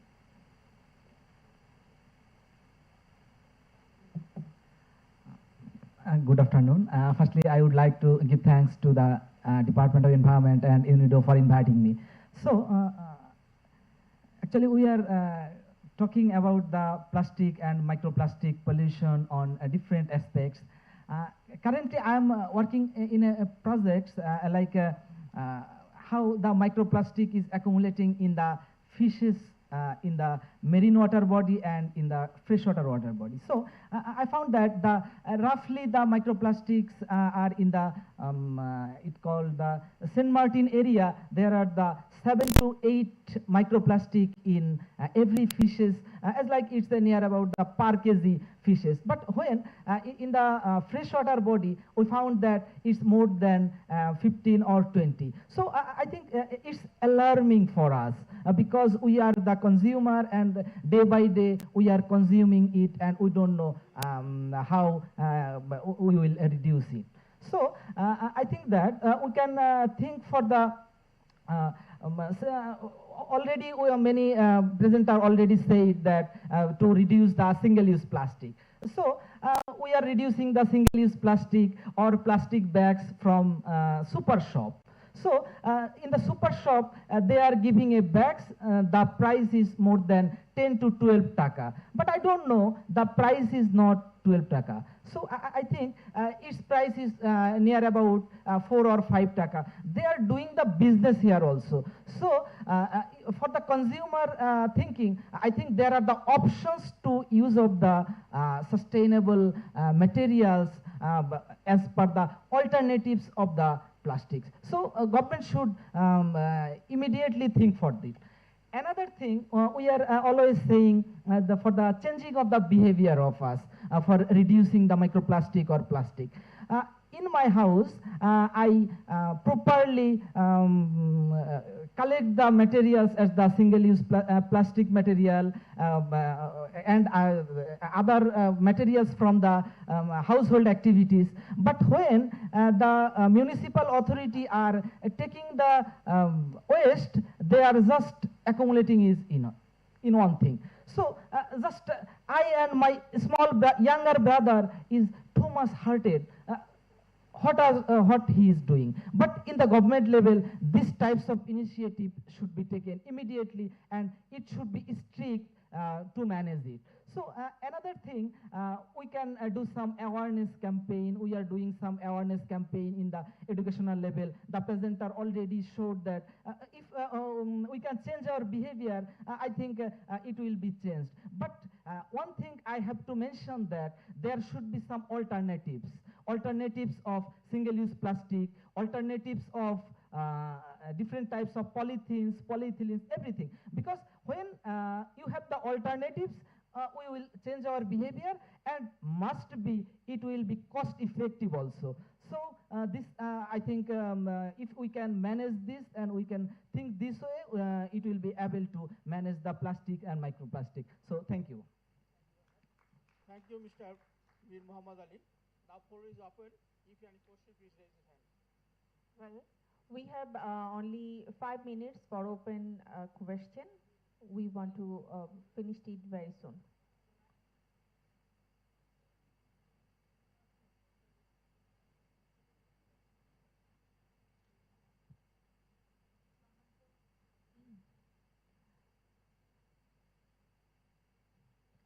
প্রশ্নদাতাকে আমি অনুরোধ করব আপনার নাম এবং ঠিকানা বলে প্রশ্ন করবেন। Hello, good afternoon everyone. I'm Mohammad Jafar Iqbal, the General Manager of QPay Limited. We are the manufacturer of plastic paint containers. I have 3 questions to Razal Karim sir, I think. Sir, as you are the expert from the policy side and you have already went from the Japan, so I want to know what is the basic difference of our policy and the Japan policy regarding the plastics use. This is one question. Another question is what is the gap between them to us in the implementation level? Why we cannot decrease or minimize our level of consumption of plastics? And my third question is in the EPR and the 3R policy, or is there any policy or in the policies, is there any clause for the producers and the consumers, individual responsibility, so how much they generate and how much they consume and how much they recycle? So is there any policy or is there any clause and how much they are recycling. So, and if there is any clause that the producer is how much they are producing versus how much they are recycling, that might be promote the circular economy. So, is there any clause in the 3R or in the EPR? So I have these 3 questions. Thank you, sir.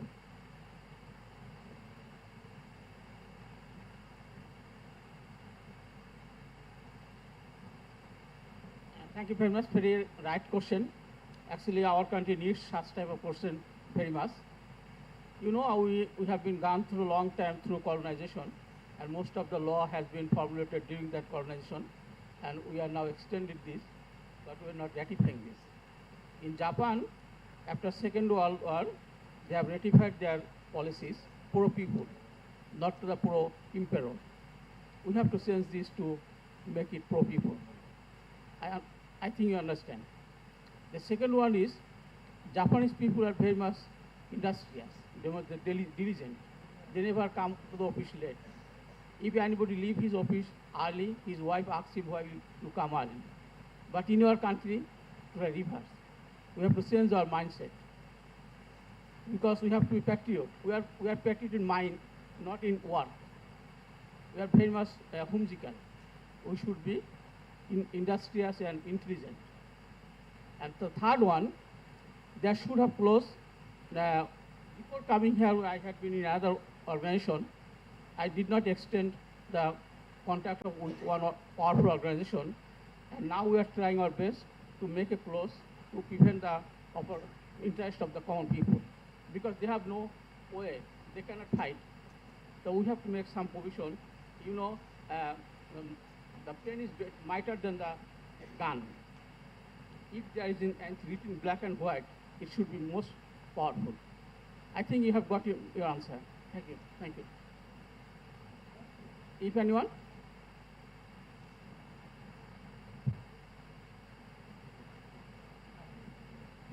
ধন্যবাদ। আসসালামু আলাইকুম। আমি নাজমুন নাহার রিনা আবারও আসলাম।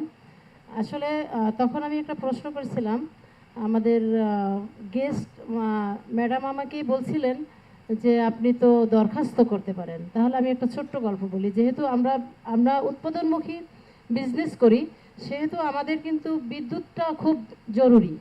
সেই ক্ষেত্রে আমাদের বিদ্যুতের রেটটা কাটা হয় 14 থেকে 15 টাকা, এবং বিদ্যুতের যে লাইনটা, আমার যে মেশিনটা, ওই মেশিনটা হিট হইতে সময় লাগে 3.5 থেকে 4 ঘন্টা। তো সেই ক্ষেত্রে দেখা যাচ্ছে যে 3 ঘন্টা হিট হলো, তারপরে আবার বিদ্যুৎটা চলে গেল। এভাবে আমি 1 মাসে 20 লাখ টাকার প্রোডাকশন করে আমার 3 লক্ষ টাকার বিদ্যুৎ বিল দিতে হয়েছে। তখন আমি উপরোক্ত কর্মকর্তাদের জানালাম, ওনারা আমাকে বললো যে আপনি একটা কাজ করেন, আপনি অ্যাপ্লিকেশন করেন বিদ্যুৎ মন্ত্রণালয়। সেখানে আমি বিদ্যুৎ মন্ত্রণালয় থেকে শুরু করে মনে হয় 20 দিন আমি শিল্প মন্ত্রণালয় এবং শিল্পমন্ত্রীর কাছ থেকেও আমি সুপারিশ নিয়েছি, কিন্তু আমার বিদ্যুৎ বিল ওই একই ক্যাটাগরিতে আসছে। এখন আসলে আমরা যে ক্ষুদ্র উদ্যোক্তা, এদের সমস্যার সমাধান যে কোথায় পাবো এটা জানি না। এখন বর্তমানে সরকারের কাছে অনুরোধ রইল যে আমরা যারা ক্ষুদ্র উদ্যোক্তা, এদের যে কোনো, যেমন বিদ্যুৎ, তারপরে ভ্যাট, ট্যাক্স, সব ব্যাপারেই যেন একটু সুদৃষ্টি রাখা হয়। ধন্যবাদ। আসসালামু আলাইকুম।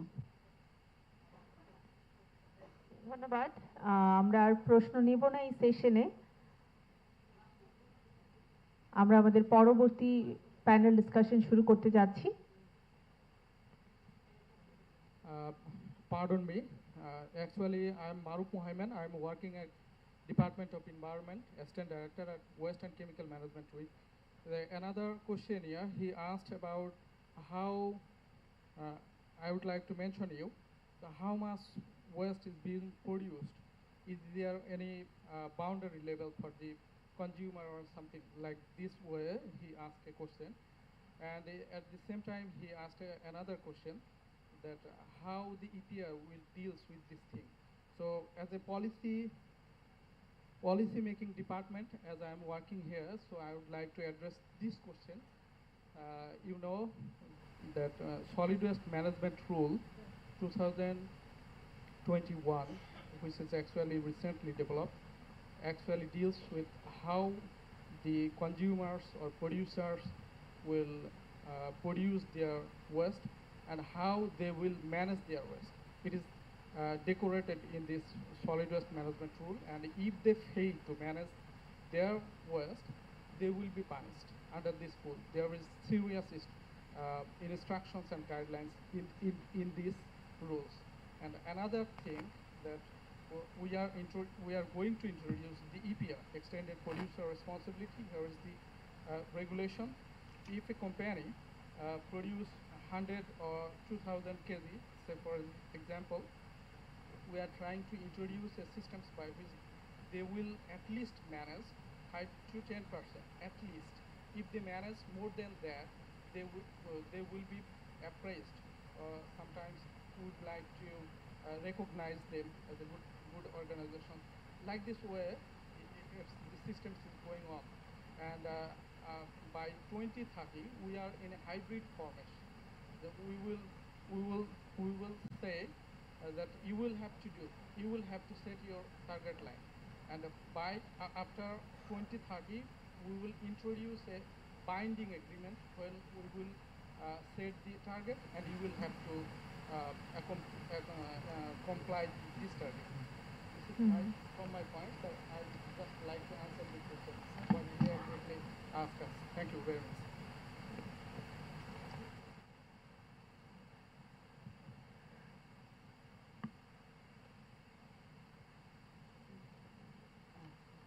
Thank you very much. It's a very nice discussion and question answer.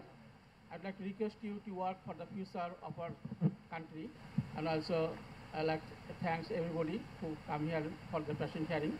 See you again. Thank you very much. A big thank you to Mr. Khairul Hassan for chairing this session, to our panelists for their insights, and to all of you for being here today and contributing to this important conversation. Let's continue working together for a clear, greener, and more sustainable future. Thank you. We are going forward to our third session.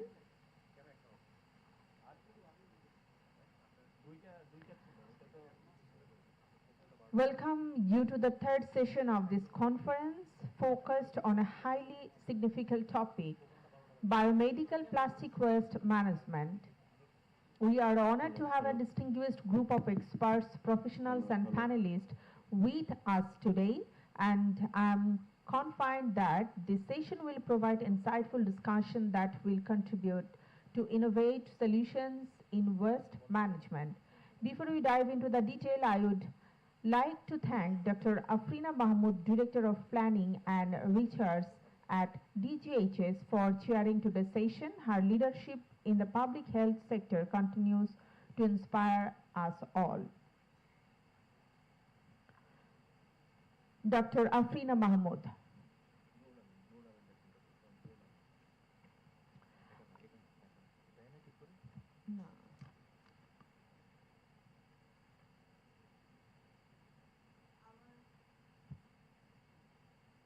Our honorable panelist, Ms. Mahbooba Irene, Deputy Secretary, Ministry of Local Government, Rural Development and Cooperatives, will join Mr. Tarit Kanti Bishas, Technical Expert, Medical Waste Management, Cell Directorate General of Health Service, Dr. Nurul Amin, Civil Surgeon, Sirajganj.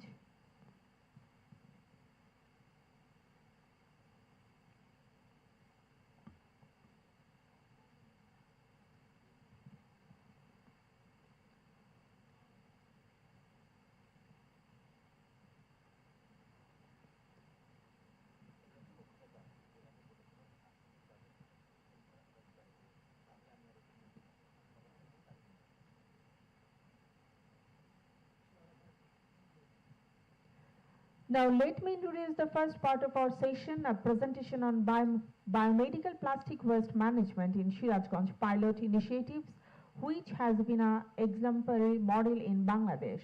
This presentation will be delivered by Mr. S.M. G.B. Arafat, a national expert on consumer awareness and biomedical waste management at UNIDO Bangladesh. Firstly, sorry for seeing me again. Actually, those two things are very connected component. They goes together. One is biomedical waste management. At the same time, the consumer awareness, actually, who are producing this plastic waste in the medical healthcare sector. So let me start with the video. Can you play this?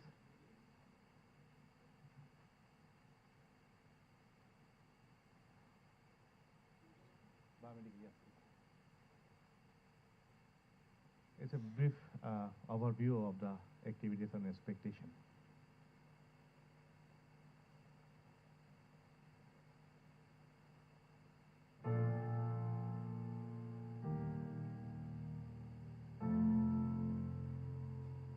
Healthcare saves lives, but what happens to the waste left behind? Every day, hospitals and clinics across Bangladesh generate over 50,000 tons in 2025, out of which 12,435 tons are hazardous waste. Improper disposal of this waste poses severe threats to public health and the environment.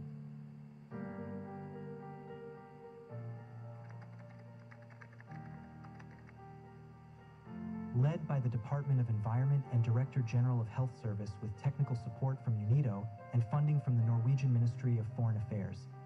This initiative is revolutionizing biomedical waste management in Bangladesh to establish a sustainable and efficient waste management system in Bangladesh.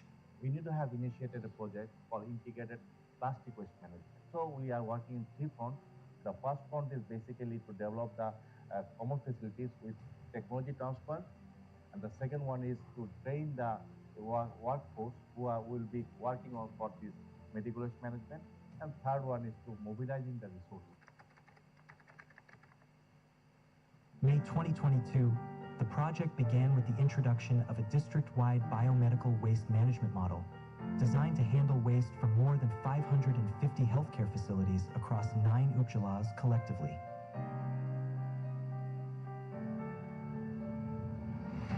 October 2023, a detailed baseline survey, along with a technology selection assessment, highlighted the need for a structured waste disposal system. The findings led to an action plan focusing on developing a common treatment facility.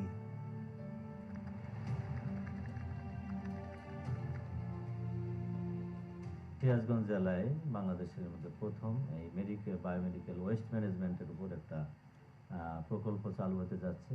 A series of training initiatives were conducted to build capacity among healthcare professionals. Sessions included specialized training for healthcare owners and management staff, a training program for trainers, October 2023, and an international training program in Sri Lanka to learn from global best practices. UNIDO যে প্রোগ্রামটা করছে সেইখানে যে সেশনগুলো plan আছে তার ভিতরে আইনের একটা বিষয় আছে। সেই আইনের মাধ্যমে আমার দায়িত্বটা কি, অপরের দায়িত্ব কি, এবং ওই জেনারেটর হিসেবে আমার দায়িত্বগুলো কি কি এবং সেটা পালন করতে পারি কিভাবে, সেভাবে আমরা করব।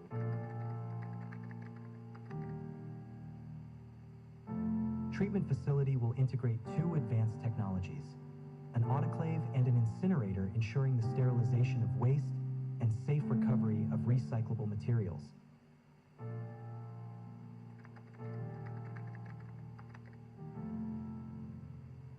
Once fully operational, the facility is projected to process 1,393 tons of hazardous waste and recycle 136 tons annually.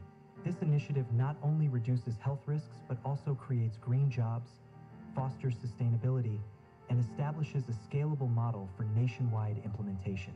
With collaboration and innovation, biomedical waste is no longer just a threat. It becomes an opportunity to protect public health and build a greener future for Bangladesh.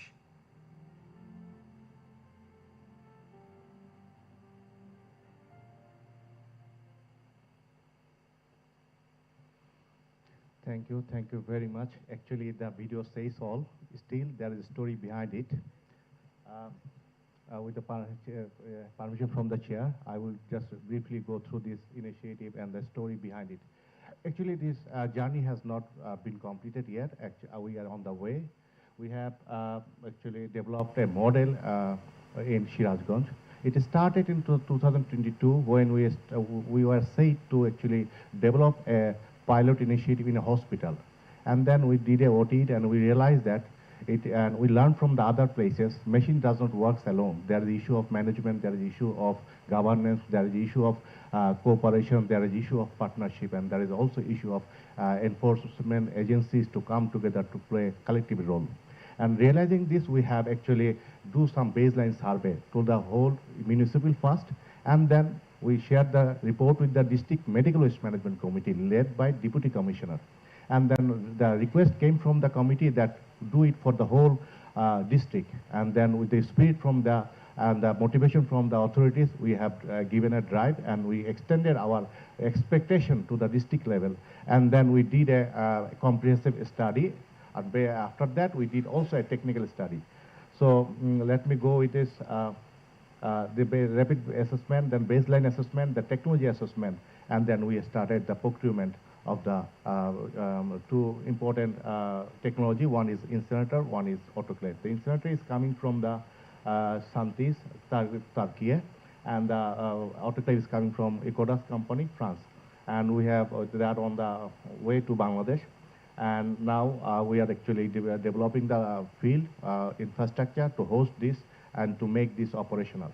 At the same time, we have also the soft targets, soft technical support, particularly mobilizing the district institutions, particularly the district management committee. Waste management committee is very important one. They have a 14 members committee where there is everyone involved in this, medical waste management. At the same time, we have also mobilized the healthcare, given the disrespecting the public, private, and even the dental clinics also. And then we also have been supporting the policy, SOP. SOP means the standard operating procedure and manuals needed for this. Training and awareness activities is alongside going on for this, supporting the common treatment facilities for ensuring the sound and safe biomedical management in Bangladesh. We actually do not we also put the biomedical plastic waste management. But in a sense, we cannot segregate plastic out of the whole medical waste management system, so we call it biomedical management system. But our focus is dealing with the hazardous plastic in the health sector. Now you can see this. We have three different sections we are approaching. One is technology transfer, where you can see this. We have this kind of training assessment, and we have the procurement, and we are developing that technical capacity. Who will be hosting this and who will be running this technical technologies in the Shirazganj. And now I'm coming to the more important point. What we learn from other places, that why it fails and what kind of things can be done, opportunities where, and based on that we realize this model to be implemented in the Shirazganj is a public-private partnership model, where we, through this 1 year or more, we have been mobilizing the local resources, particularly the healthcare, government, non-government, NGO, and even we donor agency, they are funding there. So you can see this, the whole treatment facilities, land given by the Shirazganj municipality, healthcare mobilization, DG Health Service is helping there. They are bringing these hospitals to the system. And then policy implementation, DOE are looking for the standards and the norms of the medical waste management. Technology planning, UNIDO is providing that. And then the facilities management, like who will be collecting this waste, monitoring, data collection, and record keeping, all those things. Transporting, disposal will be managed by Shopno, NGO, who has been working in Bogura in medical waste management, and they have all the documents required for licensing for the medical waste management. And partnership management and monitoring deal by the district waste management committee. Under the leadership of deputy commissioner, the whole management will be observed, monitor, and enforce the negotiation, particularly how will do what, and if there is any problem, they will sort it out there. And the financial support, as you know, the Norway government is paying for this. And this business model, how this business model will come. This is not a fixed but a loose framework. How? Actually, there will be a co-finance from the healthcare. They will provide that either truck or maybe secondary stations in the upajelas, which are far from the main center, where there will be a station for holding the waste for 48 hours. So those kind of facilities, the health cares of that upazila will also be contributing as a capital cost. And there will be service charge. And the principle for the service charge is pay as you generate. The volume of the waste you generate, you have to pay on basis on this. And then service charge negotiation and accountability. The cost may be changed, the management cost may change. So that is a loose framework decided by the under the leadership of the district deputy commissioner. The negotiation will be always keep going based on the market price and other things. The negotiation of the the service charge. And the reinvestment, we have to think about that. There will be a time when we need to have reinvestment, capital investment and operational cost. And that is the case, they have to have some savings that they can actually reinstall the technologies where required. Maybe the incinerator they have to install 10 years later, they have to install the autoclave, or maybe they have to extend because of the demand and the volume of the waste they have to deal with. So there is the framework actually business model is loosely framed so that there is a space for always negotiation and there is a space for updating. So that is the banner actually that put in the place where the centralized facilities will be established. And this business model has been working actually because the Shopner is already developed the place on the way, and the land has been given to by the municipality. So the journey we have already passed halfway. Now we expect this one to be in operation within 4 or 5 months. And there is some photos from here. You can see in healthcare owner. We started with the healthcare owner, not the staff. So that we want to mobilize the healthcare first. The who owns this healthcare, they have to be agree with us first. And this is staff.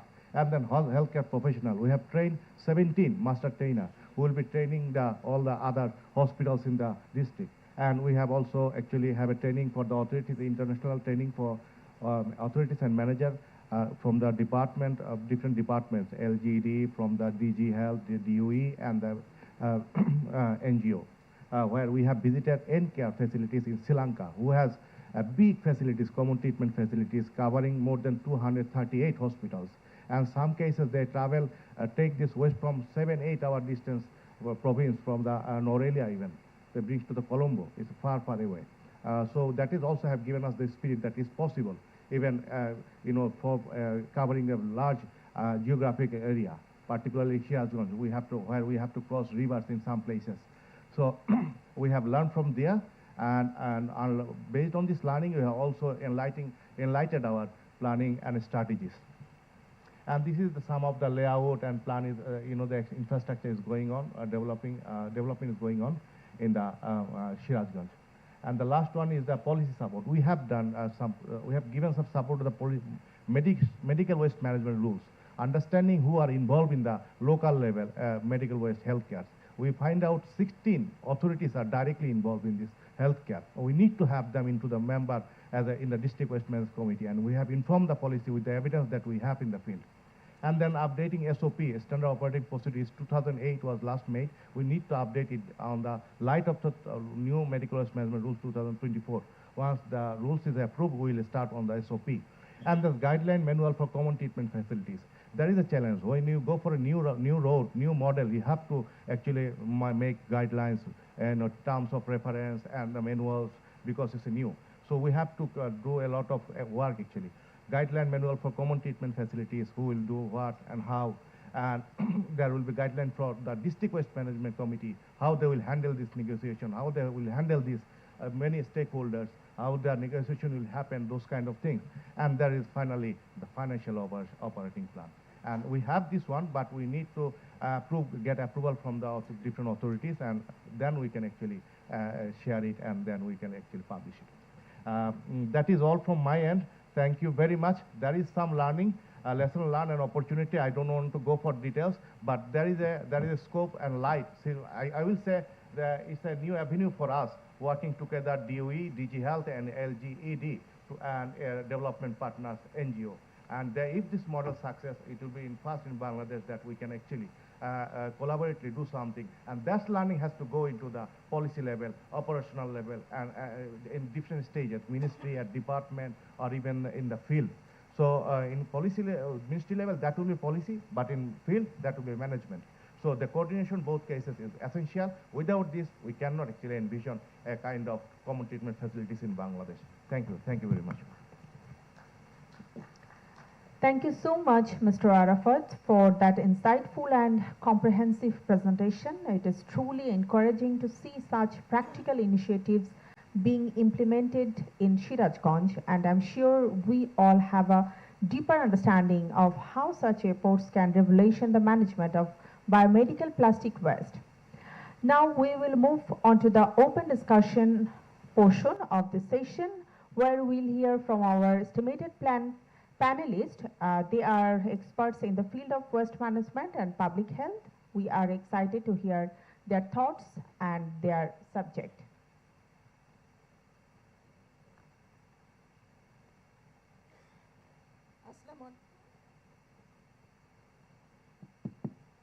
Assalamu alaikum and a very good afternoon to you all. I'm honored here to chair the Ma'am, একটু lip touch করে কথা বলতে হবে, দেন সবাই শুনতে পাবে। Thank you. Assalamu alaikum and very good afternoon to you all. I'm honored here to chair the session. Thank you, UNIDO and Department of Environment for letting me in. Now I'd like to ask our esteemed panelist, Ms. Mahbooba Irene, Deputy Secretary, Ministry of Local Government, Rural Development and Cooperatives, for her thoughts about what is the opportunity of LGED to promote common treatment facilities in collaboration with the Director General of Health Services and Directorate of Environment at district level. Respected Chair, Moderator, panelists and dear colleagues. First of all, I want to thank Department of Environment for inviting me here as a panelist. Well, biomedical plastic management in Bangladesh is an emerging challenge due to the rapid growth of healthcare services and increasing medical waste, including plastic-based items like syringe, gloves, and infusion bags and packaging. Improper disposal of these items can pose significant risk to public health and the environment, as they may contain harmful pathogens or chemicals. So here is a breakdown of the situation, and I will first of all focus on the challenges which may be a great threat for our environment and our public health as well. First, inadequate segregation. In many healthcare facilities, biomedical waste is not always separated effectively from regular waste, leading to contamination and unsafe disposal practices. Then, lack of infrastructure. There is limited infrastructure for the collection, transportation, and treatment of medical waste. Only a small percentage of biomedical waste is treated in an environmentally safe manner, with the rest ending up in landfills or being incinerated improperly. Then lack of awareness. I'd focus here because as a citizen of this country or as a member of the society, we all know that we are lagging behind in this particular subject, that mostly all of us, we lack awareness. Both healthcare workers and the general public may not be fully aware of the environmental impact or the risks associated with the improper disposal of biomedical plastic waste. Then, limited recycling. Most biomedical plastic waste is not recyclable due to contamination with medical residues or hazardous substances, and there are very few facilities in Bangladesh designed to recycle such materials. And the last of all, the regulation and enforcement. While there are regulations in places for waste management, enforcement and compliances are often very weak. The existing laws may not fully cover all types of biomedical waste or encourage the adoption of sustainable practices. So keeping all these things into our consideration, let's move to the question that I was asked here.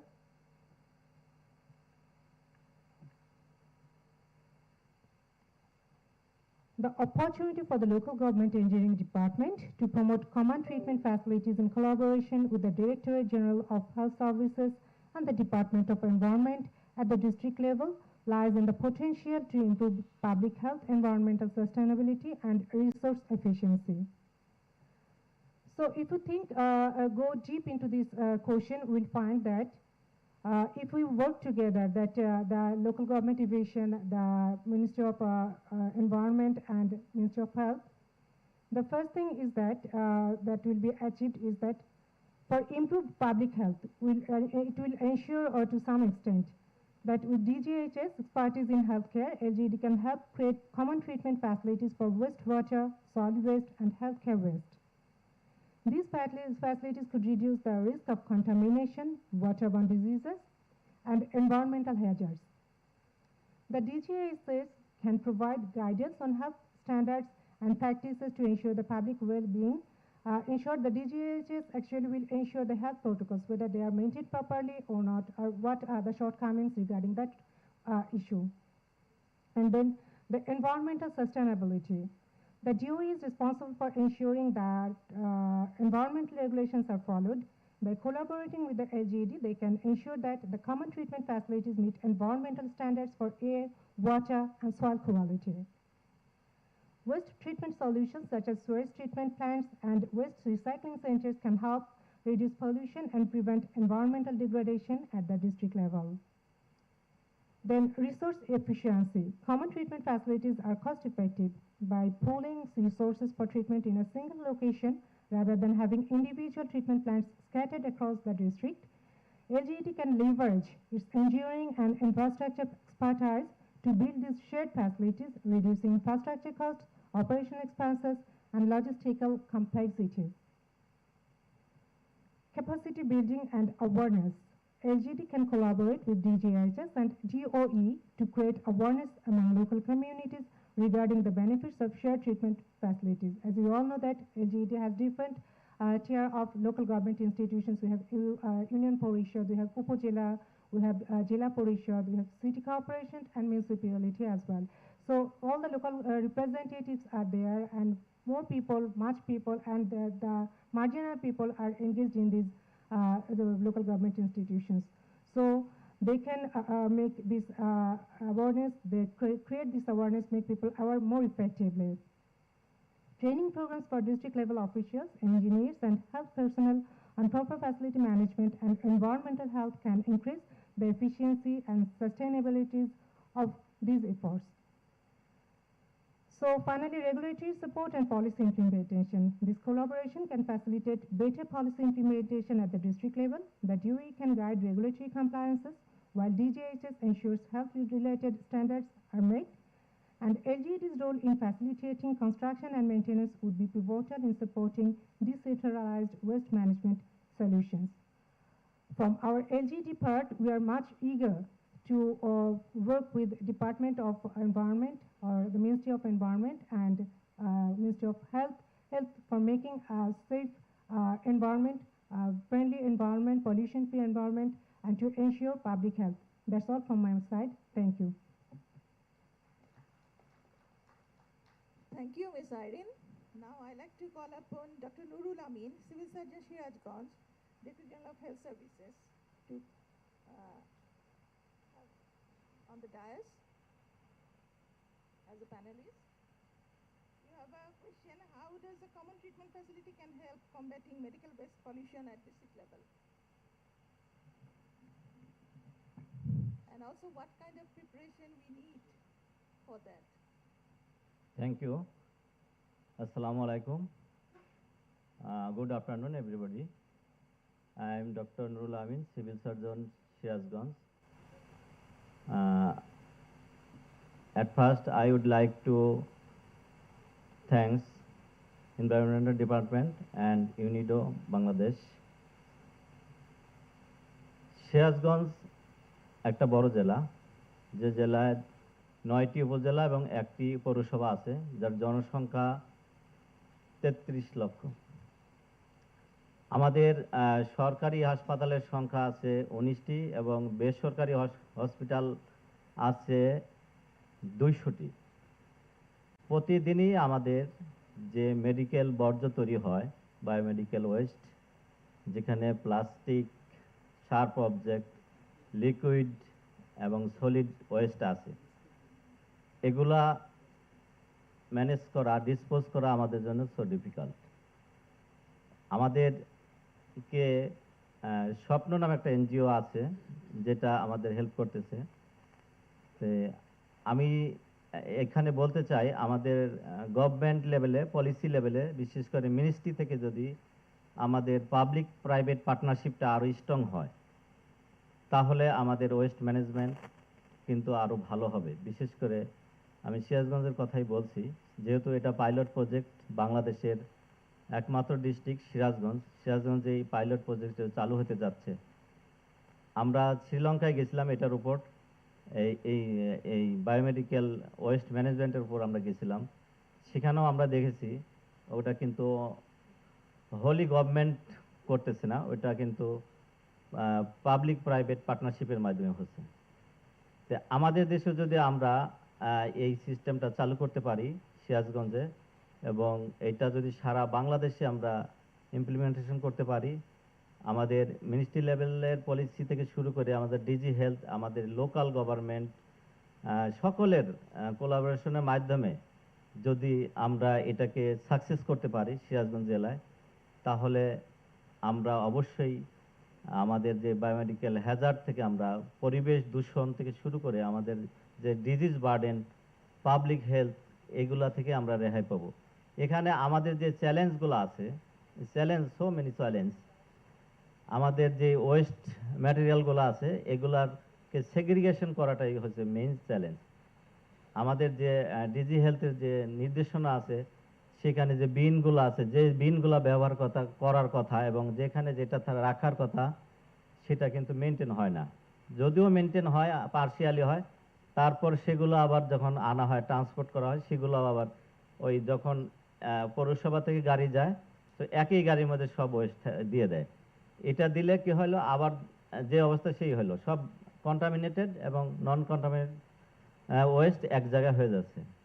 তো এই যে এই অ্যাওয়ারনেসটা কিন্তু আমাদের local government এবং আমাদের district লেভেলে যে কমিটি আছে, আমাদের ডেপুটি কমিশনার আছে, সিভিল সার্জন, এবং আমাদের পৌরসভা থেকে শুরু করে আমাদের ইউএসএনএফপিও, হেলথ রিলেটেড যারা আছে, এবং স্টেক হোল্ডার, প্রাইভেট ক্লিনিকের পার্টনার, সবাইকে নিয়ে একটা জরুরি সভা করা দরকার এবং অ্যাওয়ারনেস বৃদ্ধি করা দরকার, এবং এদেরকে একটা আইনের আওতায় আনা দরকার।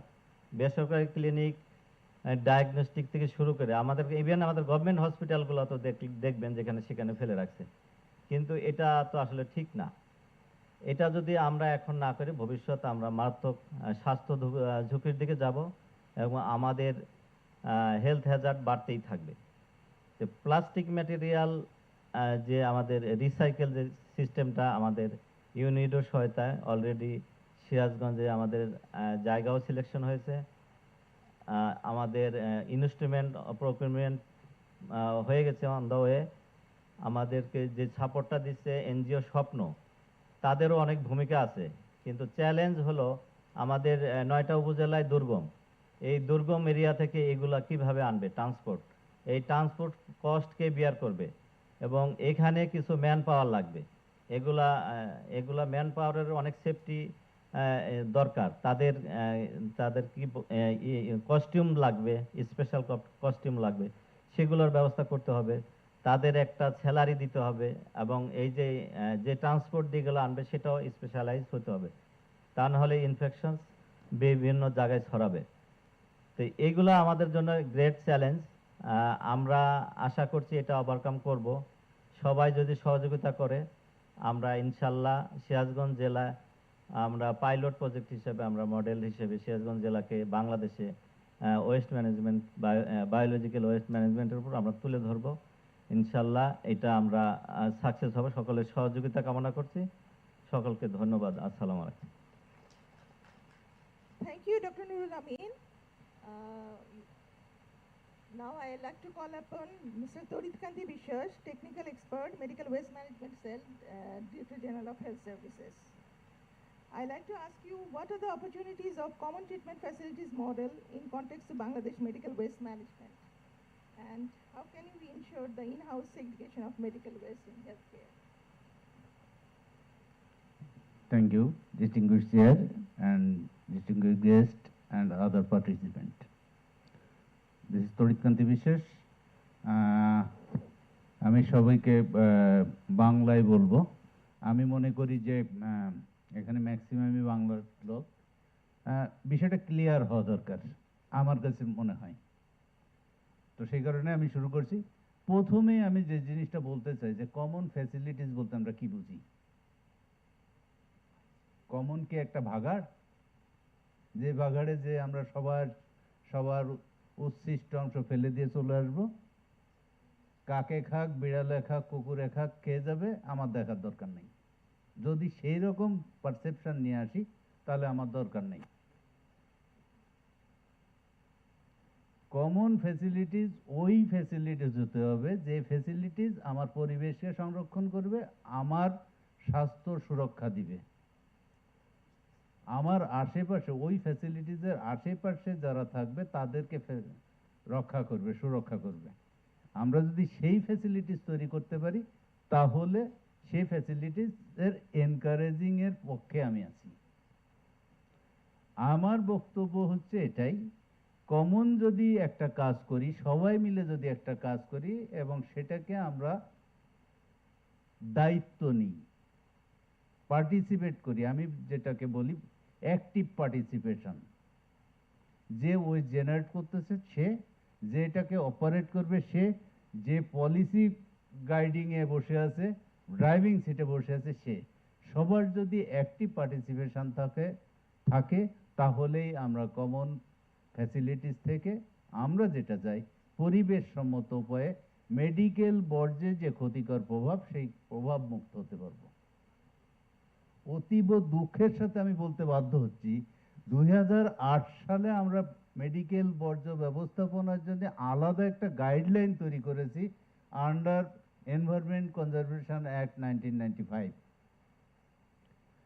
কিন্তু সারা বাংলাদেশের এই হেলথ ফ্যাসিলিটিস সার্ভিস প্রোভাইডার থেকে শুরু করে অ্যাসোসিয়েটেড যত মেম্বার আছে তাদের কত পার্সেন্ট লোক, আমি বিশ্বাস করি এবং ড্যাম শিওর 5%-এর বেশি লোক জানে না যে এরকম একটা মেডিকেল বর্জ্য ব্যবস্থাপনার জন্য একটা আলাদা আইন আছে। আমরা জানি না। এই ব্যর্থতা আমারও, আমি এটা ওন করি যে আমারও ব্যর্থতা আছে এবং এর সাথে রিলেটেড যারা আমরা আছি সবার ব্যর্থতা আছে। তাহলে কি ব্যর্থতা নিয়ে আমরা বসে থাকবো? না। ভুল পিছনে করেছি বলেই সামনের দিনও আমরা ভুল করে যাব তার হলে চলবে না। তাহলে আমাদের করণীয় কি? আমরা এই আইনটাতে হয়তো কিছু গ্যাপ আছে, সেই গ্যাপটা ধরে নিয়ে যেটা করণীয় সেই কাজটা করতে হবে এবং সেখানে ফার্স্ট টার্গেট হচ্ছে ওয়েস্ট আমি জেনারেট করবই, কারণ হেলথ সার্ভিস আমি বন্ধ করতে পারবো না। সেক্ষেত্রে এই যে ক্ষতিকর যে বর্জ্যটা তৈরি হচ্ছে সেই বর্জ্যের পরিশোধন নিশ্চিত করব এবং ম্যাল প্র্যাকটিস আছে এখানে। আরেকটা জিনিস আপনাদের সবাই জানেন যে আমরা রিসাইক্লিং বলতেছি বারবার। রিসাইক্লিংয়ে বাংলাদেশ ফার্স্ট, ওয়ার্ল্ডে যত দেশ আছে রিসাইক্লিং বাংলাদেশের থেকে বেশি কোথাও করে না, কারণ আমাদের একটা লো ইনকাম গ্রুপ এইটার উপরে বেস করে জীবিকা নির্বাহ করে। এটাই বাস্তব কথা। সবগুলা কিন্তু ইনফর্মাল এবং তারা হেলথ হ্যাজার্ড, হেলথ রিস্ক এই দুইটা ওয়ার্ডকে টোটালি ওভারলুক করে চলে। তাদের এটা হেডেক না, তাদের হেডেক হচ্ছে এটা বিক্রি করলে টাকা পাবো কিনা। আমাদের শিক্ষিত সমাজের তাহলে দায়িত্বটা কি? আমি হেলথ সার্ভিস প্রোভাইড করতেছি কেন? সমাজের যত মানুষজন আছে তাদের স্বাস্থ্য সুরক্ষা দেওয়ার জন্য। যদি আমার সার্ভিসের কারণে আমি আরো 5টা রোগী তৈরি করি তাহলে আমার সেই দায়িত্বের জায়গায় কি পালন করলাম সেটা কিন্তু আমাদের ভাবতে হবে এবং এই ভাবার সময় এসে গেছে। এইটা যদি ভাবতে চাই যে না সত্যি সত্যি সুরক্ষা করতে চাই তাহলে আমাদের বর্জ্য ব্যবস্থাপনা করতে হবে এবং আমাদের যে এনভায়রনমেন্ট কনজারভেশন অ্যাক্ট 1995 এবং ওইটার আওতায় যে রুলস 1997 যেটা অলরেডি 2বার অ্যামেন্ড করে 2022-এ আবার নতুন করে 2023-এ অ্যামেন্ড করা হয়েছে, সেখানে কিন্তু সমস্ত কিছু বলা আছে। আপনি অ্যাজ এ ওয়েস্ট প্রডিউসার আপনাকে অবশ্যই সেটাকে প্রপারলি পরিশোধন করো, তো আপনি ডিসপোজ করবেন কাউরে ক্ষতি না করে, এবং সেইটা যতক্ষণ না করবেন তাহলে আপনি ওই প্রতিষ্ঠান পরিচালনা করতে পারবেন না। এটা পরিষ্কারভাবে লেখা আছে। কিন্তু বাংলাদেশের কয়টা প্রতিষ্ঠানের এই পরিবেশ ছাড়পত্র আছে? নাই, ম্যাক্সিমাম নাই। তাহলে করণীয় কি? কালকে বন্ধ করে দেব? পরিবেশ অধিদপ্তর কালকে যে সব কটা বন্ধ করে দিল, স্বাস্থ্য অধিদপ্তরের পক্ষ থেকে রেজিস্ট্রেশন ক্যান্সেল করা শুরু করলো, সমাধান হবে? হবে না। এবং ওই সমাধান কল্পেই আমি মনে করি এই যে কমন ফ্যাসিলিটিজের যে প্রস্তাবনা আসছে ইউনিডোর পক্ষ থেকে, সিরাজগঞ্জের পক্ষ থেকে, আমি এটাকে অ্যাপ্রিসিয়েট করি। কারণ প্রতিটা হসপিটাল যদি নিজ উদ্যোগে মেডিকেল বর্জ্য ব্যবস্থাপনা মানে স্থাপন এবং পরিচালনা করে, তার ওই মাঝারি মান থেকে শুরু করে নিচের লেভেলের হসপিটালগুলোর প্রতিদিনের যে প্রাত্যহিক অপারেশনাল ব্যয়, সেইটার থেকে ওই ট্রিটমেন্ট ব্যয় বেশি হবে, পরিশোধন ব্যয় বেশি হবে। তাহলে কি সাস্টেন করবে সে? সে কি এই ব্যবসায় থাকবে? থাকবে না। তাহলে করণীয় কি? সেখানে করণীয় হচ্ছে বাংলাদেশের রিলেটেড 3টা প্রতিষ্ঠান, প্রথম হচ্ছে লোকাল গভর্নমেন্ট, স্বাস্থ্য, পরিবেশ, 3টা একটা কমন আমব্রেলার নিচে আসতে হবে। ওনারা 3টা মিলে একটা কমন ফ্যাসিলিটিসকে ফ্যাসিলিটেট করবে, ডেভেলপ করে দেবে। সেখানে আমাদের ডোনার ফান্ডের প্রয়োজন হতে পারে, সেটা আমরা সিক করতে পারি, কিন্তু তার অর্থ এই নয় যে তারা ফান্ড না দিলে আমরা কিছুই করতে পারবো না, তাও না সম্ভব। ইভেন যে প্রস্তাবটা কিছুক্ষণ আগে আরাফাত সাহেব দিয়েছে যে ইন্ডিভিজুয়াল হসপিটালগুলোও কিছু ফ্যাসিলিটেট করবে, সে তারা কিছু দিবে, এই প্ল্যান ডেভেলপমেন্টের কিছু খরচ ইনিশিয়াল ইনভেস্টমেন্টে তারা টেক পার্ট করবে। তাহলে আমরা সেইখানে যেতে পারি কিনা, যদি যাই লাভটা কোথায়? প্রথম লাভ হচ্ছে কস্টিং। আপনি একটা বড় প্ল্যান্ট অপারেট করবেন, সে আপনি চিন্তা করেন যে আপনি একটা রান্না করছেন, আপনি 1 কেজি চাল রান্না করছেন, আর আপনি এট এ টাইম 50 কেজি চাল রান্না করছেন একটা চুলায়, কোনটার কস্ট বেশি পড়বে? অবশ্যই 1 কেজি চাল রান্না করতে যে ওইখানে যে ফুয়েল কস্ট যাবে ওইখানে খরচ বেশি হবে। তাহলে আমরা একটা বড় প্ল্যান্ট যদি করতে পারি তাহলে আমাদের ইনভেস্টমেন্টও কম হবে এবং পরবর্তী অপারেটিং কস্টও কম হবে। বাড়তি লাভ একটা আছে এনভায়রনমেন্টাল অ্যাসপেক্টে। আমি যদি বলি, আমাদের মতো দেশে ইনসিনারেশন ছাড়া বিকল্প ভালো পদ্ধতি কিন্তু নাই, কারণ আমাদের ল্যান্ডের ডেপ্রিসিয়েশন আছে, ল্যান্ড কম। ইচ্ছা করলেই ইউরোপ আমেরিকায় তাদের land, huge land, just autoclave করলো, যে কোনো জায়গায় মাটিতে পুঁতে ফেললো। আমাদের ঢাকা শহরে ল্যান্ড কোথায়? ল্যান্ড নাই। ইভেন আমার গ্রামে ল্যান্ড কোথায়? ল্যান্ড নাই। তাহলে আমাদের করণীয় কি? করণীয় একটাই, সেটা হচ্ছে একটা প্রতিটা ডিস্ট্রিক্টে অন্তত একটা করে কমন ফ্যাসিলিটিস আমরা যদি তৈরি করতে পারি এবং সবাই যদি সেখানে কন্ট্রিবিউট করি, তাহলে এই যে একটা করে ইনসিনারেটর যদি ঢাকা শহরে আমি যদি বলি মিনিমাম 2200 থেকে 2500 বেসরকারি হসপিটাল আছে, সবাই একটা করে ইনসিনারেটর তাদের ছাদে বসিয়ে দিল। সকাল 10টার সময় যদি একটা ইনসিনারেটর চালু করে আর সেটার টেম্পারেচার যদি শুধু ফ্লু গ্যাসের টেম্পারেচার যদি 500 ডিগ্রি সেলসিয়াস টেম্পারেচার হয়, 1000 × 500 ডিগ্রি সেলসিয়াসের সে যদি 10 কেজি পরিমাণ এয়ার ইমিট করে, তাহলে ঢাকা শহরের টেম্পারেচার কত বাড়বে পার ডে? তাহলে খরচের দিক দিয়েও যেরকম লাভ কমন ফ্যাসিলিটিস, ঠিক সেমভাবে আমাদের এনভায়রনমেন্টকে প্রোটেক্ট করতেও সেই একই লাভ। আমার মনে হয় আর কোনো বেনিফিটের কথা আর বলার দরকার নাই যে কমন ফ্যাসিলিটিজের অপরচুনিটিটা কোথায়। সেখানে একটাই কথা আবারও বলছি, সবাইকে সদিচ্ছা নিতে হবে। প্রতিটা হেলথ কেয়ার সার্ভিস প্রোভাইডারকে মনে করতে হবে আমি কিছু জেনারেট করতেছি, যে ওয়েস্টটা জেনারেট করতেছি সেইটার একটা অ্যাডভার্স ইফেক্ট আছে, যেটা আমার পরিবেশ এবং লিভিং সব থিংসকে দূষিত করতে পারে, রোগাক্রান্ত করতে পারে। সেই সুযোগটা আমি দিতে পারি না, সেটা বন্ধ করার জন্য আমাদের এটা দরকার। সেকেন্ড যে কোয়ারিজটা, সেটা হচ্ছে ইন হাউস ম্যানেজমেন্টের প্রয়োজনীয়তা কতটুকু। ওয়েস্ট ম্যানেজমেন্ট যদি করতে চান, ইন হাউস ম্যানেজমেন্টের কোনো বিকল্প নাই। শুরুতেই যদি ভুল করি, আমি একটা বিল্ডিং বানাবো, নিচেই ভুল করলাম, ওই বিল্ডিং থাকবে? থাকবে না। কেন থাকবে না এখানে ওয়েস্ট ম্যানেজমেন্টের ক্ষেত্রে? কারণ হচ্ছে যদি একমাত্র ওয়েস্ট জেনারেট করতো, একই টাইপের জেনারেট করতো, তাহলে আমি একটা প্রসেসের মধ্যে দিয়ে যেতাম, আমার পৃথকীকরণের প্রয়োজন হতো না।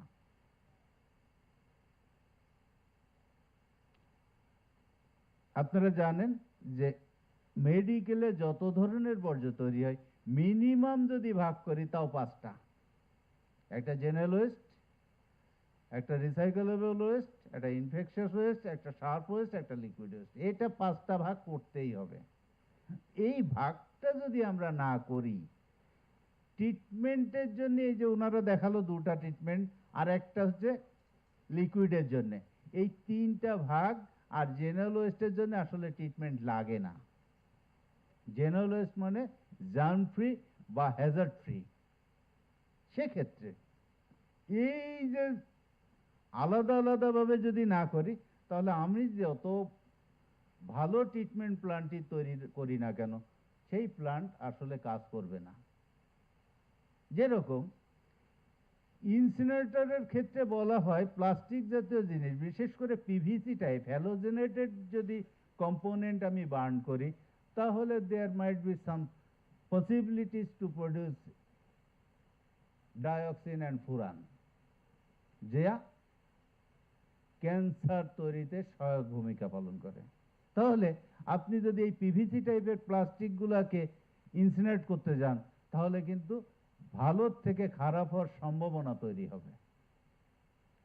তাহলে আমরা ইনসিনারেটর যেটা বসবে এখানে, প্রপোজ করব প্লাস্টিক টাইপ জিনিসপত্র যেন ইনসিনারেট না করা হয়। আদার্স থিংস যত কিছু থাকবে সব অটোক্লেভ করেন। প্লাস্টিক, গজ, ব্যান্ডেজ এগুলো ইনসিনারেট করবেন, প্লাস্টিক টাইপ ম্যাটেরিয়ালগুলো আপনি অটোক্লেভ করেন। জার্ম ফ্রি হয়ে গেল, দেন এটাকে রিসাইক্লিং করেন। এবং এইটা আপনার সেলফ সাস্টেন্সে ভূমিকা পালন করবে। তাহলে ট্রিটমেন্ট শুরু করতে হলে, ট্রিটমেন্ট যদি সঠিকভাবে করতে হয়, তাহলে in house management, that is segregation করতে হবে। আবার সেগ্রিগেশন করতে দিলাম, কিন্তু আমার যেসব লোকজন এই কাজে পারফর্ম করবে তাদের পার্সোনাল প্রোটেকটিভ যে গিয়ারগুলো, সেগুলো আমি দিলাম না, বা তাদেরকে মোটিভেটও করলাম না, তাহলে কিন্তু একটা পর্যায়ে তারা কিন্তু অসুস্থ হয়ে পড়বে। শুধুমাত্র নিডল প্রিকের কারণে প্রতি বছর বিশেষ করে হসপিটালের নার্স এবং আয়া, ওয়ার্ড বয় এবং ক্লিনার, এই শ্রেণীর একটা বড় পোর্শন প্রতি বছর হেপাটাইটিস বি এবং সিতে আক্রান্ত হচ্ছে, শুধুমাত্র প্রোটেকটিভ গিয়ার ব্যবহারের অভাবে। তাহলে সেইটা আমাদের চিন্তা করতে হবে। একটা ডেটা আছে, সেটা হচ্ছে 2008-এর, শুধু ঢাকা মেডিকেলে দেখা গেছিল ওই সময় 34% সিস্টার হেপাটাইটিস বিতে আক্রান্ত। অ্যালার্মিং আমাদের জন্য। কেন? আমরা কেয়ারলেস। সিরিঞ্জ কি করি? সিরিঞ্জ কাটার নাই, সেই জন্য সিরিঞ্জ বাঁকা করি। বাঁকা করতে যে প্রায়শই তারা হচ্ছে নিডল প্রিকের আক্রান্ত হয়।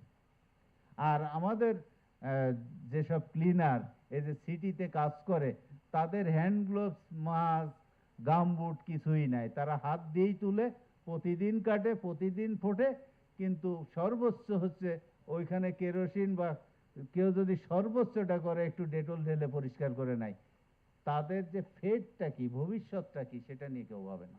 সো দ্যাট আমার বক্তব্য হচ্ছে ইন হাউস ম্যানেজমেন্ট যদি আমি না করি তাহলে ট্রিটমেন্ট ফ্যাসিলিটিসের দরকার নেই, কোনো উদ্যোগের দরকার নেই। সবাইকে ধন্যবাদ।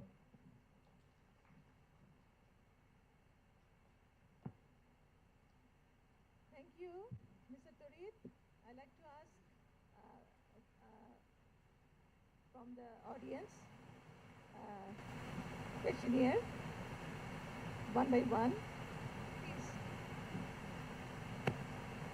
You have to share the mic.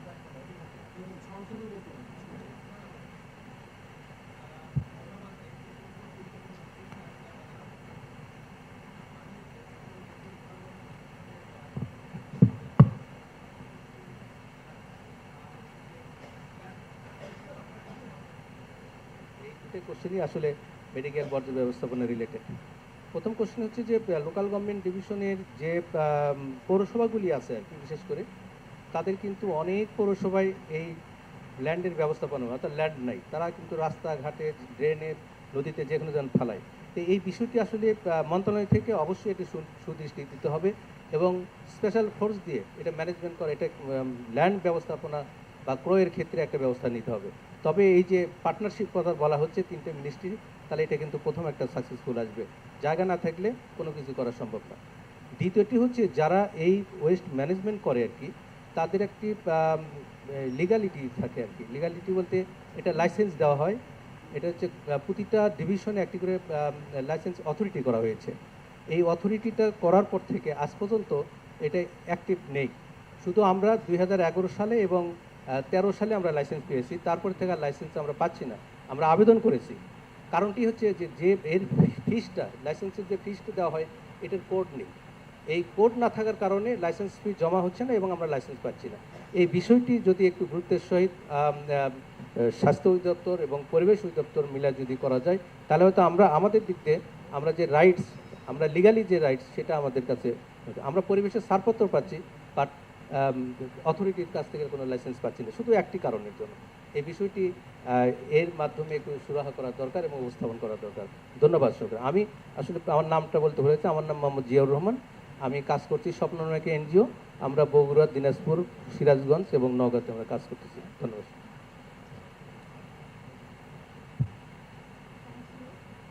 ধন্যবাদ। আমি মঞ্জুর মোর্শেদ। আমি এর আগেও সেশনেও কথা বলছিলাম।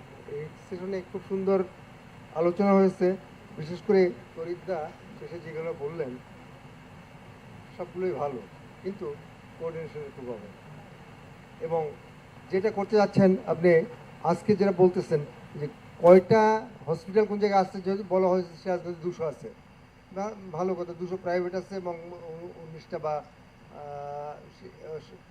এই ধরনের একটা সংখ্যা আছে বলছেন যে সরকারি আছে। এখন কথা হচ্ছে যে এর বাহিরেও তো বহু আছে। আমরা তো পেপারে দেখি যে 5 বছর ধরে 10 বছর ধরে প্র্যাকটিস করছে, সে ডাক্তারই না, কোনোদিন সে ডাক্তারি পাস করে নাই। এই লোকগুলোও তো এই মেডিকেল ট্রিটমেন্ট দিয়ে যাচ্ছে। এখানে কোঅর্ডিনেশন সব ডিপার্টমেন্টের মধ্যে দরকার। আমাদের দেশে সবচেয়ে বড় অভাব হচ্ছে কোঅর্ডিনেশনের। কোনো ডিপার্টমেন্টকে তোয়াক্কা করে না, যে যার মতন চালাচ্ছে। তো সেটা তো হওয়া উচিত না। এটা হলে কি আমরা পারবো, আমরা কিছু করতে পারবো? আপনারা যে সৎ উদ্দেশ্যে, যে সৎ পদক্ষেপের কথা বলতেছেন, সেগুলো নিয়ে কি আমরা সফলকাম হতে পারবো? আমাদের তো পারিপার্শ্বিকতা যারা আছে, প্রতিবেশী যারা আছে, অন্যান্য ডিপার্টমেন্ট যারা আছে, তাদের সঙ্গে কোঅর্ডিনেশনের দরকার। এবং আমার মনে হয় যে উদ্যোগে নিচ্ছেন, এখানে যদি একটা কোঅর্ডিনেশন করার জন্য একটা টিম না থাকে, তাহলে এটাকে লং রানে নিয়ে যাওয়া যাবে কিনা আমার সন্দেহ আছে। তো সবাইকে আমি বলবো বিষয়টা একটু চিন্তা করতে। ধন্যবাদ সবাইকে। প্রশ্নোত্তর পর্ব আর দীর্ঘায়িত করতে চাই না, আমরা পরবর্তী সেশনে চলে যাব। আচ্ছা, একজন আপনার প্রশ্নটা আমরা নিচ্ছি। ঠিক আছে, এটাই লাস্ট প্রশ্ন।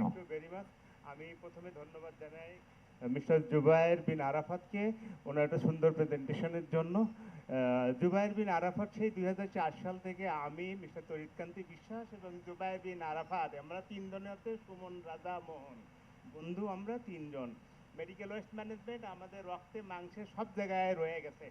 আমরা যে পরিমাণ মেডিকেল ওয়েস্টের ভিতরে ঢুকছি, ওর ভিতরে কি আছে আমরা ফিজিক্যালি দেখে বলছি। আমাদের কোনো ইনস্ট্রুমেন্ট ছিল না সেই সময়, এবং এই মেডিকেল ওয়েস্ট কীভাবে ম্যানেজ করতে হবে এইটা নিয়ে আমরা অনেক এক্সপ্লোর করেছি, অনেক কিছু। তো সব কিছু এখানে মোটামুটি উঠে আসছে, এবং তড়িৎকান্তি বিশ্বের যেভাবে কথা বলছেন, এই যে ডিওইর গাইডলাইন এইটা তৈরি করার পিছনে আমার সেই সময় অনেক কষ্ট করছি, অনেক অবদান ছিল। এখন যখন আপনি চেঞ্জ করেন, আমার ওই হাত অপারেশন করতে যে হাত কাটে ফেলতেছেন, বিষয়টা হচ্ছে এরকমই হয়ে গেছে। ফলে আমি মনে করি চেঞ্জ করার আগে আরও অনেক চিন্তা ভাবনার দরকার। আমাদেরকে আইডেন্টিফাই করতে হবে আসলে কোন জায়গায় প্রবলেম আছে, ওইটা কিভাবে মিনিমাইজ করা যায় সেইটুকু করলেই এটা হবে। আর সিরাজগঞ্জ থেকে মেডিকেল ওয়েস্ট ম্যানেজমেন্টের যে ইমপ্লিমেন্টেশন, যেটা ইমপ্লিকেশন যেটা হচ্ছে, যেমন আরাফাত যেটা বলছে একটা মডেল, আসলে থিওরিকে মডিফাই করে আমরা মডেলটা তৈরি করি। মডেল যে কোনো জায়গায় রেপ্লিকেবল, এটা আমাদেরকে মনে রাখতে হবে। আমরা মডেল ভেরিফাই করতে পারি না, আমরা আসলে নলেজের ক্ষেত্রে থিওরিটাকে ফিল্ডে ভেরিফাই করে দেন মডেল তৈরি করি। মডেলটাকে আরও রিফাইন করে নিয়ে আমরা থিওরিটিক্যাল কনস্ট্রাক্ট তৈরি করি, যেটার উপরে আর কিছু নাই। এটা ধ্রুব সত্যের মতো অনেকটা। তো ফলে আমরা মনে করি মেডিকেল ওয়েস্ট ম্যানেজমেন্টে সেগ্রিগেশন থেকে শুরু করে, সেগ্রিগেশনে অনেকগুলো প্রবলেম আছে। আপনি দেখেন আমরা 6টা কালার কোড করছিলাম, কারণটা কি, মানুষ খালি চোখে 7টা পর্যন্ত রং ইজিলি আইডেন্টিফাই করতে পারে, 7টার উপরে গেলে কনফিউজড হয়ে যায়। এখন যেটা করা হচ্ছে সাদা রং, সাদার মধ্যে 2 ধরনের আছে। সাদার মধ্যে তার মধ্যে আছে ট্রান্সপারেন্ট হোয়াইট, আরেকটা হচ্ছে নর্মাল হোয়াইট। যদি যারা ফিল্ড লেভেলে কাজ করে ওদেরকে যদি সাদাকে ক্লাসিফাই করতে বলেন, তাহলে এটা ওনাদের জন্য কঠিন হয়ে যাবে। তা আমি সবশেষে এই কথা বলতে চাই যে সিরাজগঞ্জের মডেলটা যাতে বাংলাদেশে রেপ্লিকেবল হয়, এবং এর ভিতরে যদি কোনো লিমিটেশন যদি থাকে, ওই চ্যালেঞ্জটা সিরাজগঞ্জ থেকে এক্সপিরিয়েন্স গ্যাদার করে বাংলাদেশের সব জায়গায় ডিজি হেলথ আছে, ডিজি হেলথের যে সিস্টেম আছে, সব হাসপাতালগুলো ডিজি হেলথের আন্ডারে। ফলে ডিজি হেলথ, ডিওই এবং লোকাল গভর্নমেন্ট ডিভিশন তিনটাকে নিয়ে একসাথে কিভাবে কাজ করা যায় সেটা ইম্পর্টেন্ট। তবে এর মধ্যে ছোট্ট একটা রসিকতা করে নেই, যখন মেডিকেল ওয়েস্ট ম্যানেজমেন্ট নিয়ে আমরা আলোচনা করি ঢাকা মেডিকেল কলেজ হসপিটালে আমি কাজ করছিলাম, রিসাইকেবল ওয়েস্ট কতটুকু আছে এটা তখন আমরা মানিতে ট্রান্সফার করি, দেখি বছরে 15 কোটি টাকা লাভ হয়। ঠিক আছে, ঢাকা মেডিকেল কলেজ থেকে। ফলে মাঝে মধ্যে চিন্তা হয়েছিল যে টিচিং প্রফেশন বাদ দিয়ে, রিসার্চ বাদ দিয়ে আমি এনজিও ফর্ম করে শুধু ঢাকা মেডিকেল কলেজে চলে যাই। ফলে এইখানে হিউজ একটা প্রফিটেবল একটা সিস্টেম এখানে কাজ করে। আমরা কিভাবে এইটাকে ম্যানেজ করতে পারবো, কিভাবে এই দিকে যেতে পারবো, আমরা যদি এইভাবে ভাবি তাহলে আমার মনে হয় সামনে লাভ, পিছনে অ্যাক্টিভিটিস, এইগুলো সব মিলায়ে আমরা একটা জায়গায় আমরা পৌঁছাইতে পারবো। একটু আগে অনেকেই বলছিলেন সবাই লাভ করে, লাভ ছাড়া আসলে কোনো প্রজেক্ট ইমপ্লিমেন্ট করা যায় না। লাভ সবাই করবে, লাভের মধ্যে কিভাবে কাজ করতে হয় প্রপারলি সেই গাইডলাইনটুকু আমাদের দেওয়া উচিত। Thank you very much. Thank you sir for your question. And আপনি চমৎকারভাবে আসলে বর্তমান পরিস্থিতি এবং আপনাদের যে অভিজ্ঞতা রয়েছে তাকে তুলে ধরেছেন। আমরা আসলে আর দেরি করতে পারছি না, চলে যেতে হচ্ছে আমাদের পরবর্তী সেশনে। পরবর্তী সেশন শুরু করার আগে I want to thank you all our panelist for our invaluable insights today. Yes, okay ma'am please.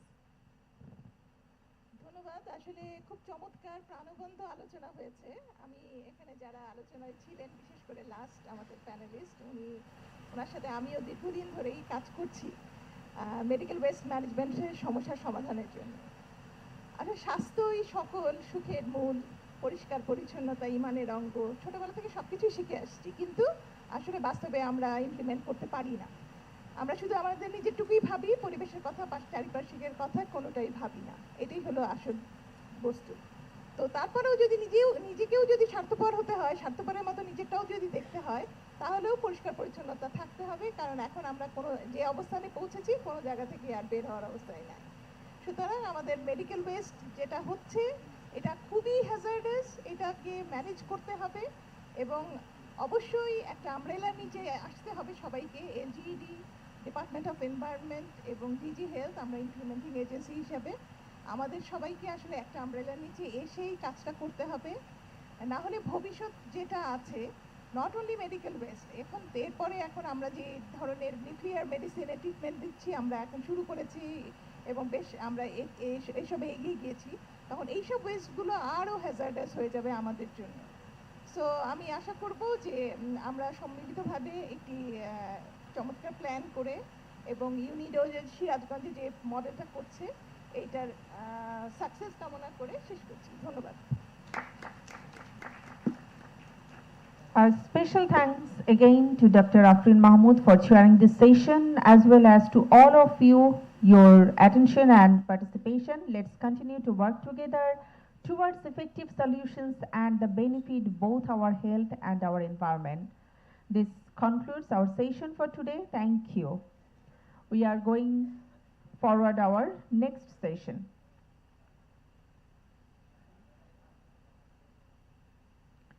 Our Session 4th will be business case for resource efficient cleaner production for plastic recycling industries.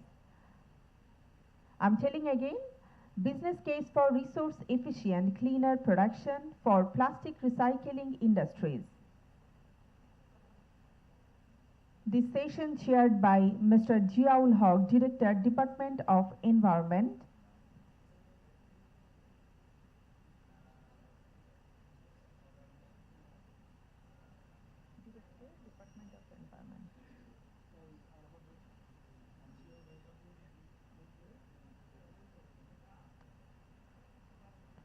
We are honored to have Mr. Jiaul Haq, Director, Department of Environment, who will be chairing this session.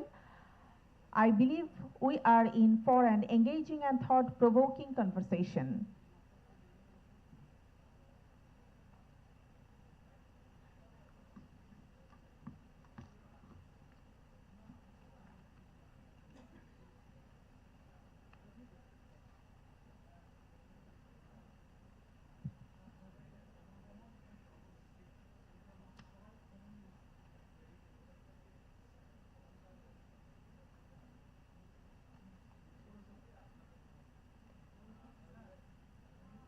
In this session, we have our panelist, Mr. Khadim Mahmood Yusuf, Managing Director, Bangladesh Petrochemical Company Limited, Professor Dr. Ijaz Hossain, former faculty of Bangladesh University of Engineering and Technology, BUET, Ms. Sumaya T. Ahmed, Head of Sustainability and Corporate Brand, Pran RFL Group, and Mr. K. M. Asadun Noor, National Project Coordinator, Switch to Circular Economy Venue Chain, UNIDO Bangladesh.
We are looking forward to our next session, Business Case for Resource Efficient Cleaner Production and Plastic Recycling Industries.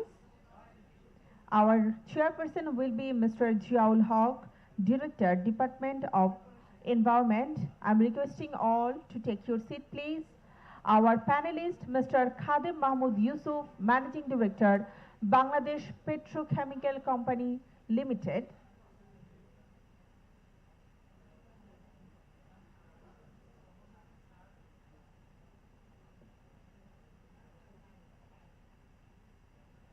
Our next panelist, Professor Dr. Ijaz Hussain, former faculty of Bangladesh University of Engineering and Technology, BUET.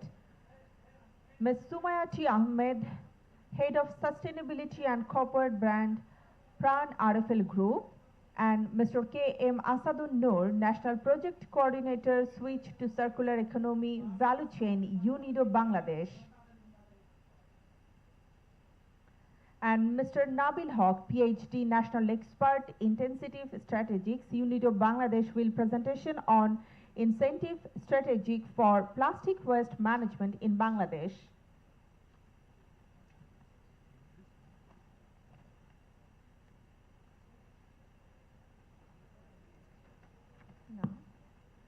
And before that, we have Mr. Mahbubul Islam, National Expert, RECP and Recycling, UNIDO Bangladesh, presentation on resource efficiency, cleaner production, design for environment and recycling practice and plastic industries.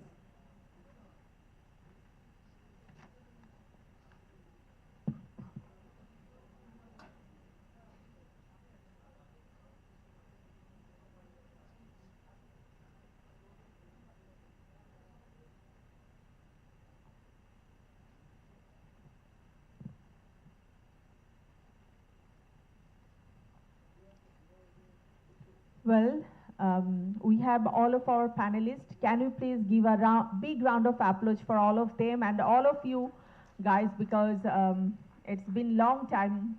We all are here, so I think it needs to cheer up again once more time with us. Thank you very much. I feel that we should start our last session on business case for energy efficiency, cleaner production and recycling in plastic sector. I feel that we should not delay in our business. So at the outset, let me congratulate the previous all speakers, the panelists who provided their very insightful recommendations and their knowledge, expertise. So today we'll be having similar kind of presentations, and we will be having very interesting and very insightful panelists with us. So I feel that in order to make our interactive consultations more friendly, lively, we may have deliberation with both Bangla and English, whatever we feel comfortable in our delivery.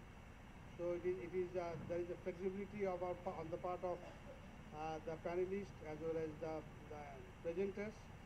You can present in Bangla or English, whatever you feel comfortable. So first, I would like to invite the first presenter, Mr.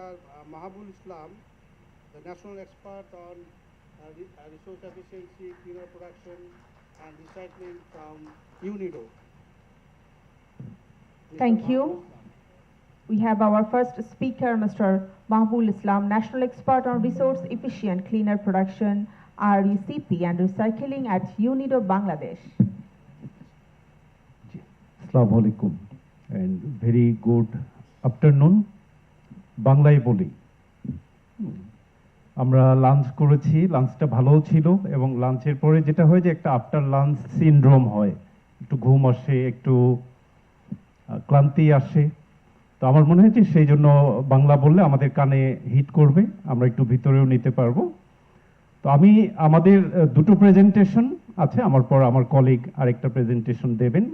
তো আমরা প্রজেক্টের কথা বলবো না, সারাদিনে যে আলোচনাগুলো হয়েছিল, সকালবেলার আলোচনার কথা যদি চিন্তা করি, যে সেখানে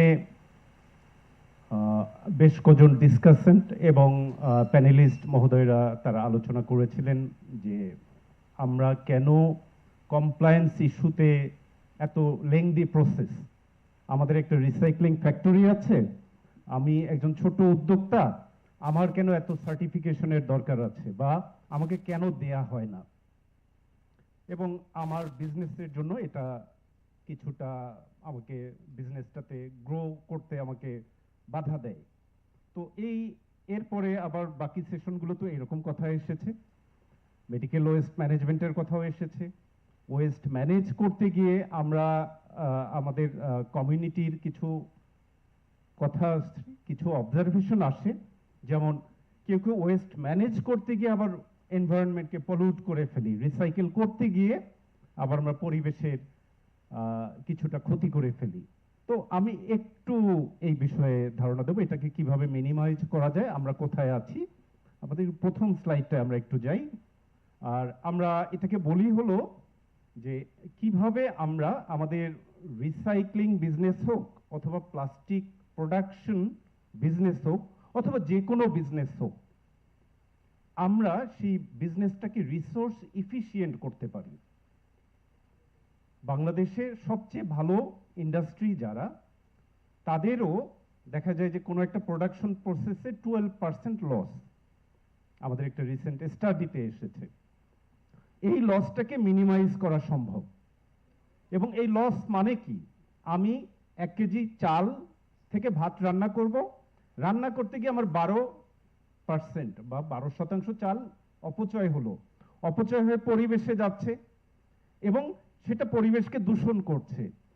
এই জায়গাটাই আসলে আমাদের রিসাইক্লিং বা ম্যানুফ্যাকচারার্স তাদের একটু ফোকাস হওয়া, কিভাবে ফোকাস হওয়া যায় সেটাকে আমরা এই করব। প্রথম স্লাইডে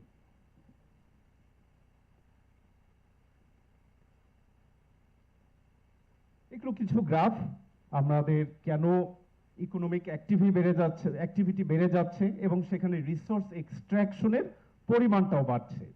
এবং সেখান থেকে যদি আমরা রিসোর্স এক্সট্রাকশনটাকে মিনিমাইজ করি, অর্থাৎ আমাদের বিভিন্ন কাজের জন্য, বিভিন্ন অর্থনৈতিক উন্নয়নের জন্য, কর্মকাণ্ডের জন্য যে রিসোর্স দরকার, র ম্যাটেরিয়াল দরকার, কাঁচামাল দরকার, সেগুলোকে আমরা যদি একটু ইফিশিয়েন্ট ওয়েতে ব্যবহার করতে পারি, তখন এই রিসোর্সের মানে নেচার থেকে বা এনভায়রনমেন্ট থেকে রিসোর্সটাকে নেয়ার পরিমাণটা কমে। এবং যদি এটা নেয়ার পরিমাণ কমে, তখন ওয়েস্ট জেনারেশন বা ওয়েস্ট মিনিমাইজেশনটাও কমে যায়। এটা কিভাবে করা যায়?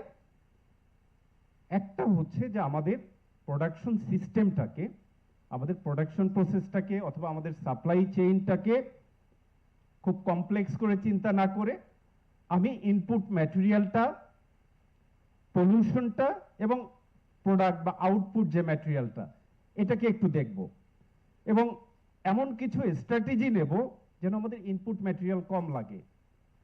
ওই যে আগে 100 কেজি প্লাস্টিক ওয়েস্ট রিসাইকেল করতাম, বিশাল একটা লস হতো, লস হয়ে এনভায়রনমেন্টে যেত, পলিউশন আরো বাড়তো। অথবা 100 কেজি র ম্যাটেরিয়াল দিয়ে আমরা 90 কেজি প্রোডাক্ট পেলাম, তাহলে 10 কেজি কোথায় গেল? এটাকে আমরা একটু কনসিডার করব, এটাকে মাথায় রাখবো কিভাবে কমানো যায়, ইনপুটটা কমে যাবে।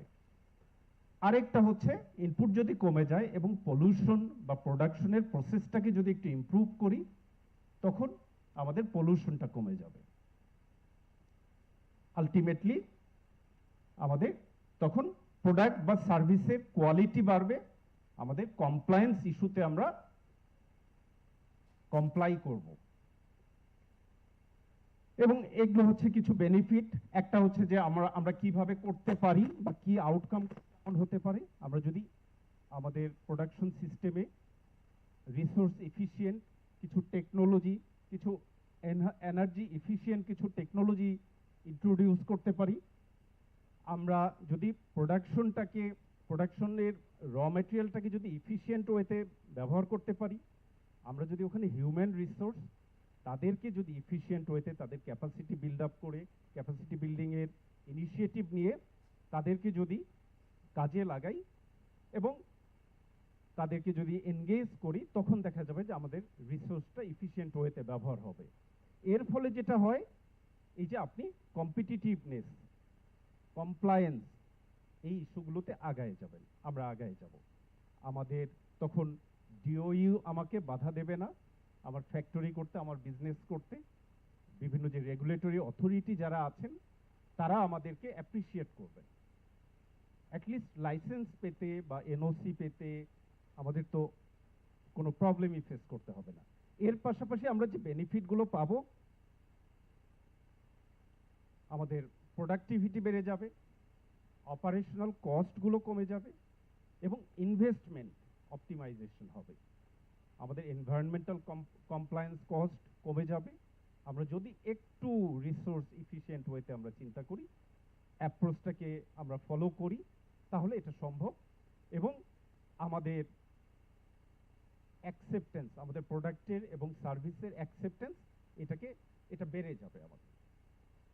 আমি খুব দ্রুত এগোচ্ছি, খুব সংক্ষিপ্ত ওয়েতে আপনাদের সঙ্গে আমরা এই প্রেজেন্টেশনগুলো শেয়ার করব।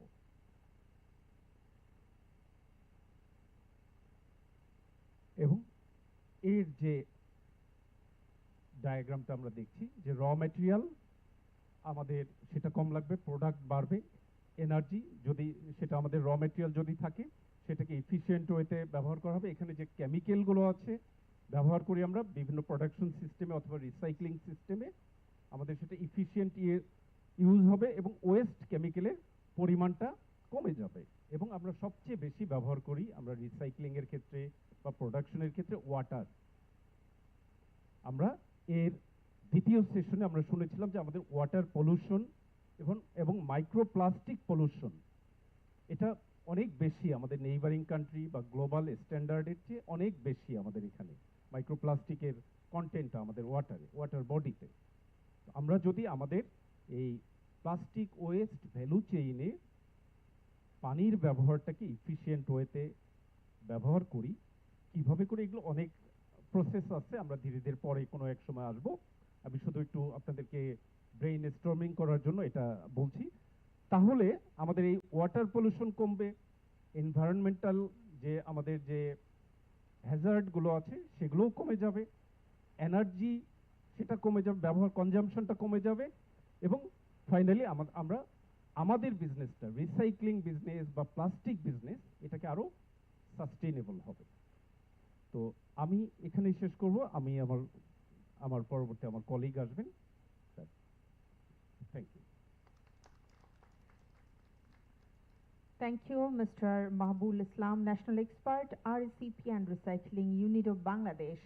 We are looking forward to our next speaker, Dr. Nabil Haq, National Expert on Incentive Strategy for Plastic Waste Management at UNIDO Bangladesh. Dr. Nabil will be presenting on incentive strategies for plastic waste management in Bangladesh.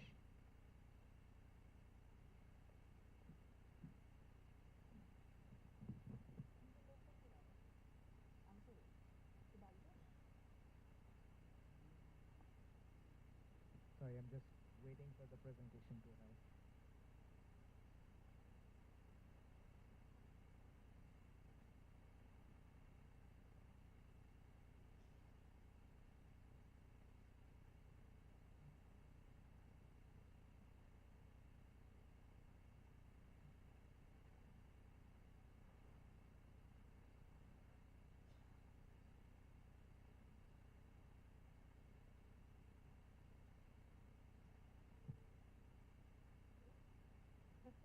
আমরা কিছুক্ষণ সময় অপেক্ষা করছি, আমাদের প্রেজেন্টেশনটা ready হচ্ছে।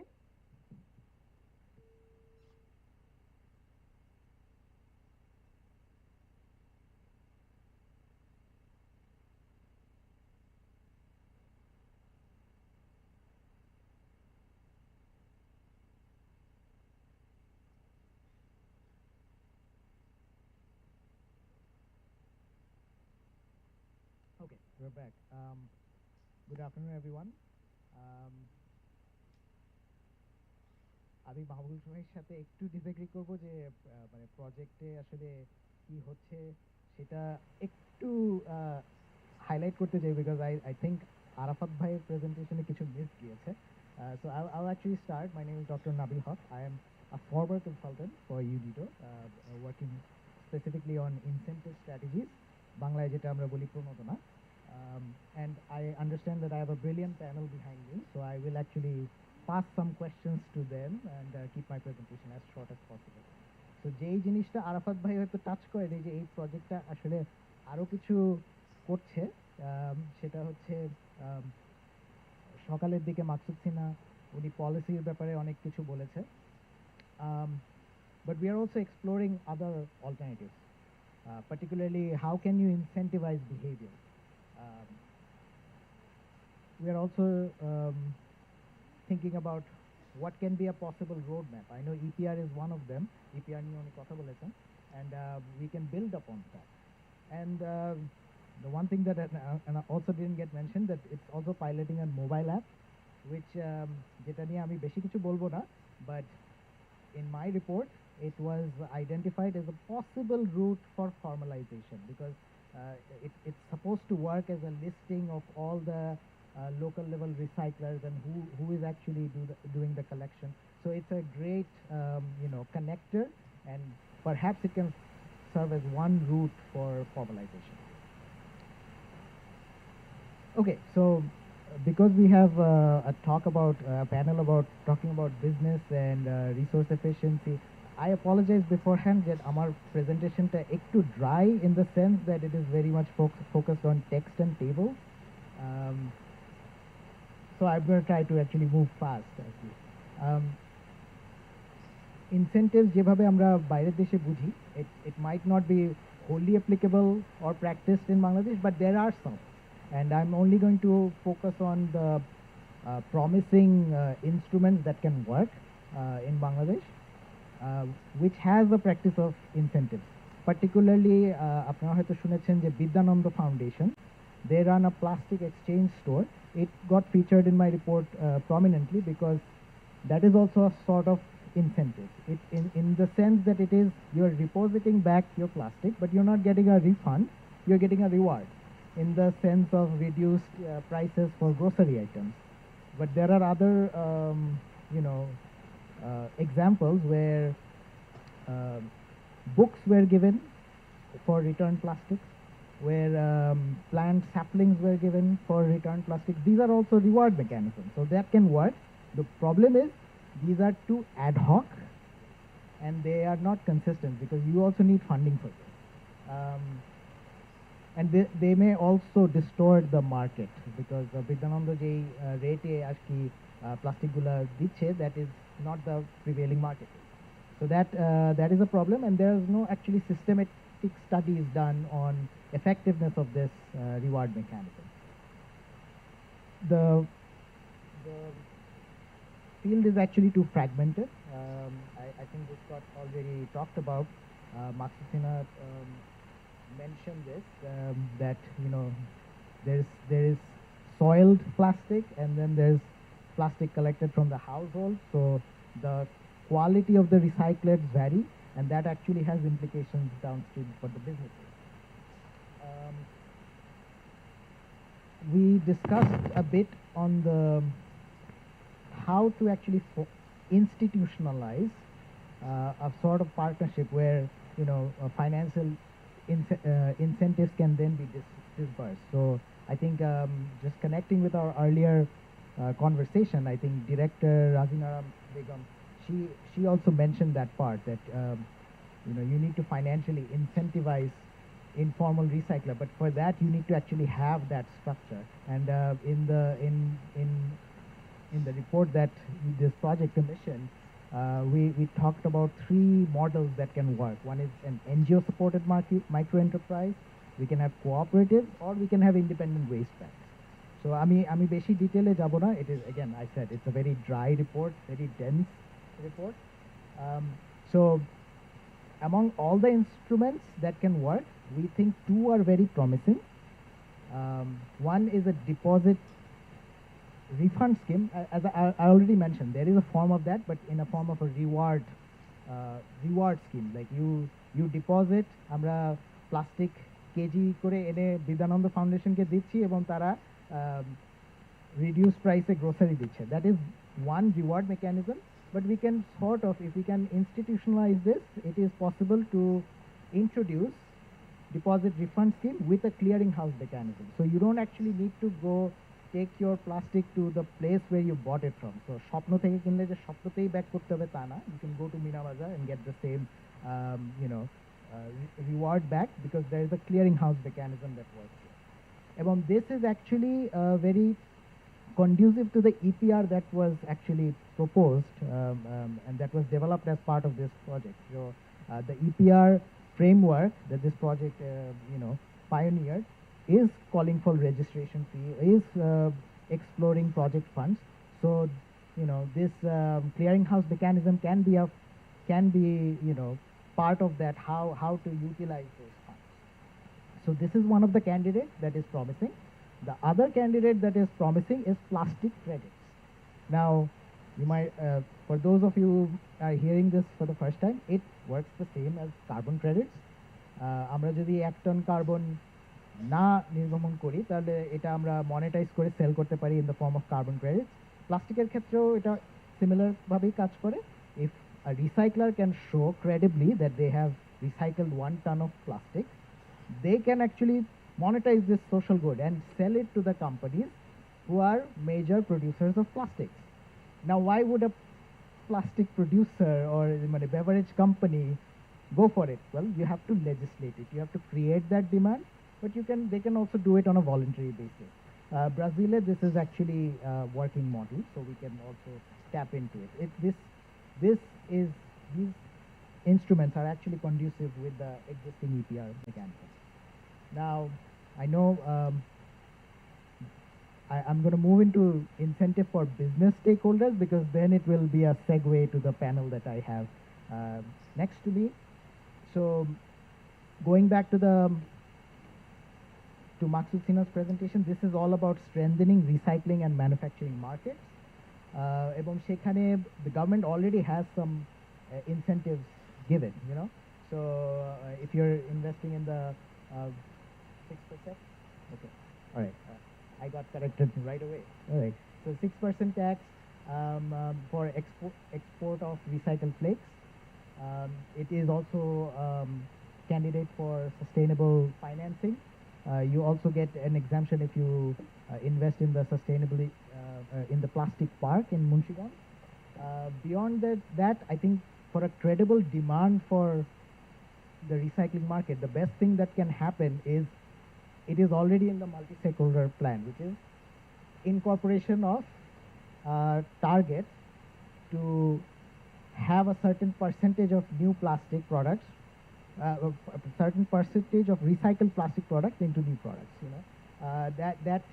That is actually a target in the multi-sectoral action plan. But it is slightly difficult. Like, I want to throw this statistic somewhere, and it would be great if the panel picks it up. The Textile Mills Association, they are going forward to a man-made fiber, and they have an actual daily demand of 900 tons, but only 20% of it is actually, they are getting it from local recycled plastic. So we have a long way to go. But why isn't, the local recycling market cannot supply that? Well, the recycling is also informal. Or the quality of the recyclate is also, not there. We are actually recycling by product type, meaning containers or PET bottles, not by resin. Also, there's informal sector practices mostly cold wash, so that also has an impact. And so again, this is my last slide. We talked to the business stakeholders as well, and they would obviously like more incentives in the form of training, and then technology transfer, capacity building. But I just want to end on one point that the audience mentioned in one of the reports, and that is actually about VAT. এখানে একজন VAT related একটা প্রশ্ন করেছিল যে recycling ইন্ডাস্ট্রিতে কিন্তু SRO আছে যে VAT is waved for all the, হ্যাঁ, কিন্তু এখানে একজন আমাদের পার্টিসিপেন্ট অলরেডি বলেছে যে 18% ভ্যাট দিচ্ছে। So on her, you know, হ্যাঁ না মানে সব মিলায় একটা ওনারদের একটা ইয়ে আছে, সো এখানে একটা কোঅর্ডিনেশনের অভাবও আছে। So with that I would like to actually end and give it to the brilliant panel that is beside me, that how can we actually take incentives and cleaner production further. Thank you very much.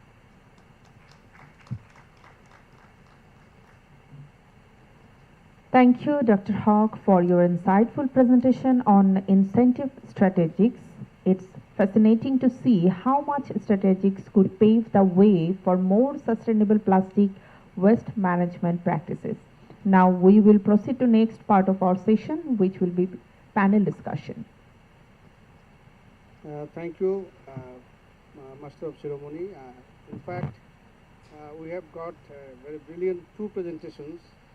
They have made setting the scene. They have rightfully set the scene for our panel discussions. We have had brilliant, very distinguished, renowned panelists with us, from academicians, from practitioners, from the implementing entity, the Plan RFL and Bangladesh Petroleum Corporation Limited. They have been working in this area for quite some time, and they have made very brilliant success story in this particular sector. In fact, when we happen to hear some terms like the resource efficiency, cleaner production, recycling, then circular economy. In fact, and the EPR, we have heard from the presentation, the government has finalized the EPR guideline as a part of National Waste Management Rules 2021. So they are interconnected, interdependent on each other. So I feel that since morning we have had understanding on some regulatory aspects. At the same time, there are different areas of practitioners. They share their experience and expertise.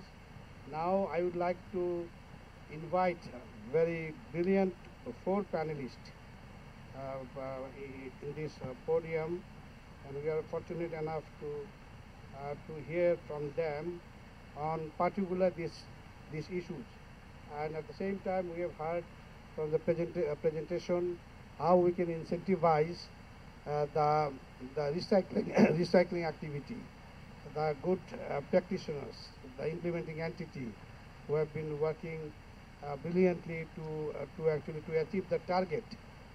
In the presentation, we have seen that the government of Bangladesh, particularly the Ministry of Environment, Forest and Climate Change, has adopted in 2021 the National Action Plan on Sustainable Management of Plastics. And the government of Bangladesh set 5 targets by 2030. So how we can achieve the 4 or 5 targets in a meaningful way, this is a challenge for the government of Bangladesh. And some targets are very ambitious in terms of implementing on the ground. So now I would like to go straight to the first panelist, Mr. Khadem Mahmoud Yusuf. He is very known to us in this sector. So I have got 2 guiding questions for you. So in that case, it is up to you whether you can combine 2 questions together in your presentation. One is for you: how can we ensure quality control in recycling plastic products to increase market acceptance? And number 2, what are the key challenges in scaling up high quality recycled plastic production in Bangladesh? So you can touch upon both 2 questions together as you feel comfortable. And at the same time, since the audience is actually wanted to hear both in Bangla and English, so you can use both Bangla and English. Thank you.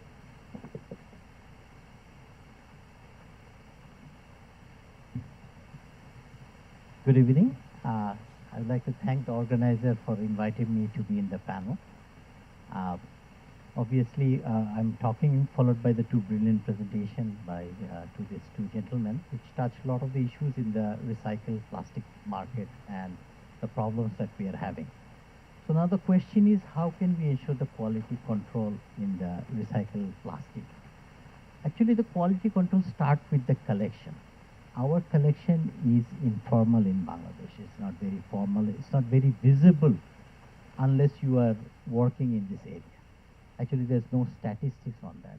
So, like in the countries like in Europe and US, they have a very structured collection, and the material that come back to the factory after being discarded is quite quick.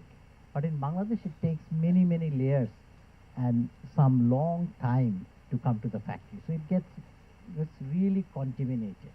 So when it gets contaminated, and in the informal sector, there is no actually training or the knowledge how to decontaminate that.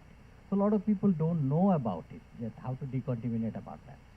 And if you see our regulation in Bangladesh, there's a plastic regulation on the food contact, which just says that we need to be complied with the US FDA and European Union EFSA, nothing else. So European Union EFSA is a very complicated procedure, it's a very complex, and it takes long time, it's like hundreds of pages. And how to go through that is a very big challenge, and our said that you have to be both US FDA and EFSA. So starting with the collection, when we do this informal network, so this collection start getting into the small collection shops, then it goes to the big collection shops. So it takes some time. So they only do the bare minimum work because they are also under pressure to make the money, because it's a cash transaction, everything is cash. So you do not want to hold the inventory too long. So you want to buy and then you want to sell it as soon as possible. So this is the number one. Number two is, if you do this quality control, now the question is, are you going to get paid more or not? Is the material you want to sell it quickly, or you want to do a lot of control? But the price difference may not be that big so that you can hold it.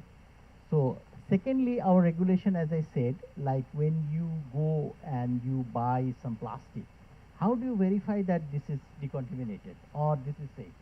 There's no procedure, there's no testing facility to ensure that. So we go by, unfortunately, the cheapest product available. Bangladesh, if it is cheap, you can sell. Quality takes a little bit of the backseat, unfortunately. So, and also there is no way to mechanism to verify that is it actually safe or not. So obviously we don't know. So cheaper we prefer. So that is one thing. Second thing, I would say that unfortunately, second thing, the impression about the recycled product in Bangladesh, the impression is that quality has to be low. It's recycled, it's from, come on, it cannot be a good quality product. So I will buy the recycled product only if it is cheaper. That is the decision-making factor. But now you come to the quality production like we do, we comply to US FDA or European Union EFSA. It's a very complicated procedure. We have to clean it, we have to start with from the collection, we have to have a very strict handling, strict production, very strong process. We have to have the quality assurance, quality control, then we have to go through annual audit by third party that we are maintaining. And not only the production quality, we have to go through the social audit also, because they are very particular about that. So now question is, you go through all this audit and you finally make the product which is a sustainable product. And after all of this, if this product is more expensive than virgin, which is derivatives of oil, will you pay for it? Because the virgin looks really nice, it's very clear, but the recycle is not as clear as virgin. So visually it's not as good as virgin. In Bangladesh, I don't think even the multinational companies, they're under pressure on their books, not willing to pay. So the main challenge is our lack of knowledge, and we do not trust because there is no certification body to prove that it's a quality or not quality, number one. Number two is it is recycled. So thing is that the perception is that this recycled product is low quality, has to be cheaper, so we can buy it. And the third problem is, like, sometimes it could be more expensive because you have to go through this stringent process. So the market has to be developed. The sustainable product, if you look at it, we sell recycled PET resin. The price difference between Bangladesh and Europe is $500 per ton, because they are willing to pay the premium of this quality, but we are not. So this is also a very big problem. So we need to have the awareness.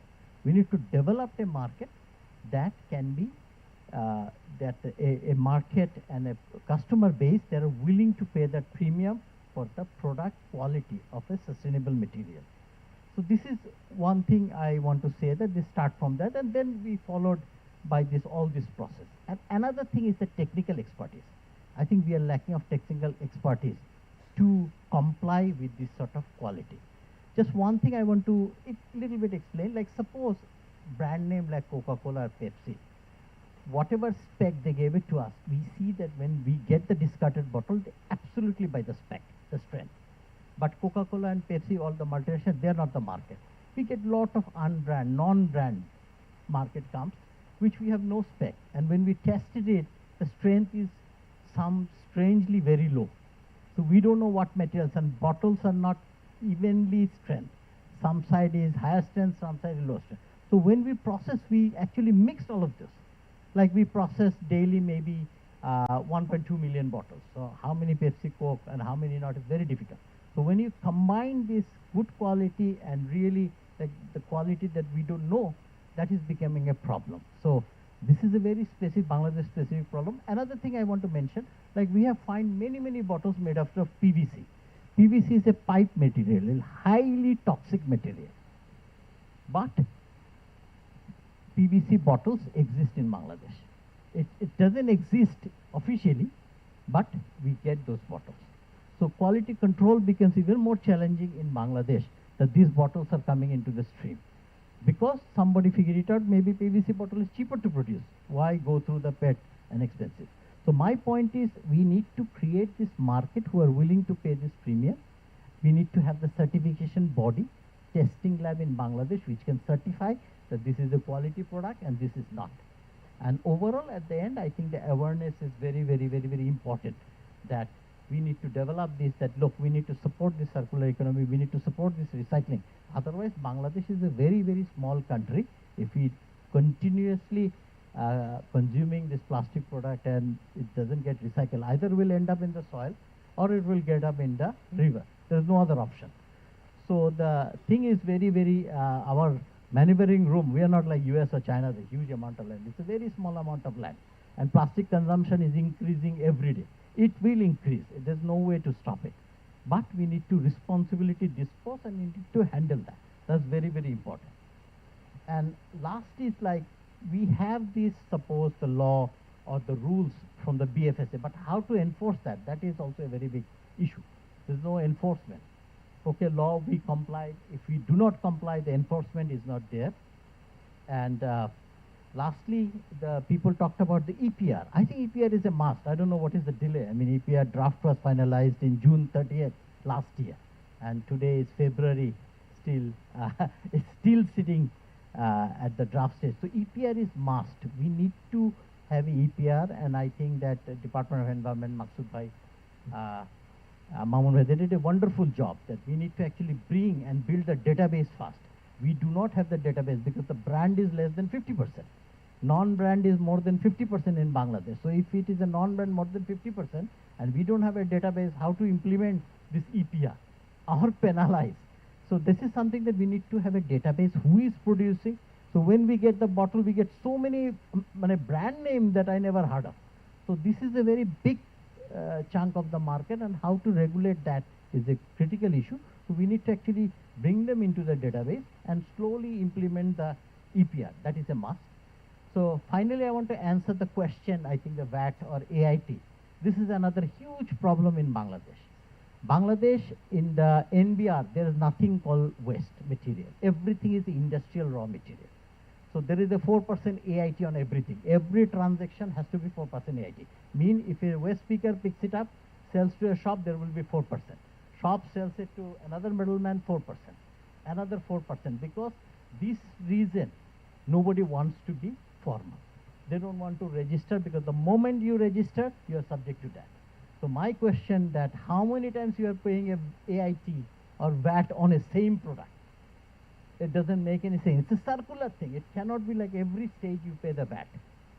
AIT and VAT. And VAT, somebody was mentioning, yes, VAT exemption is only given on the plastic resin, in Bangla Dana.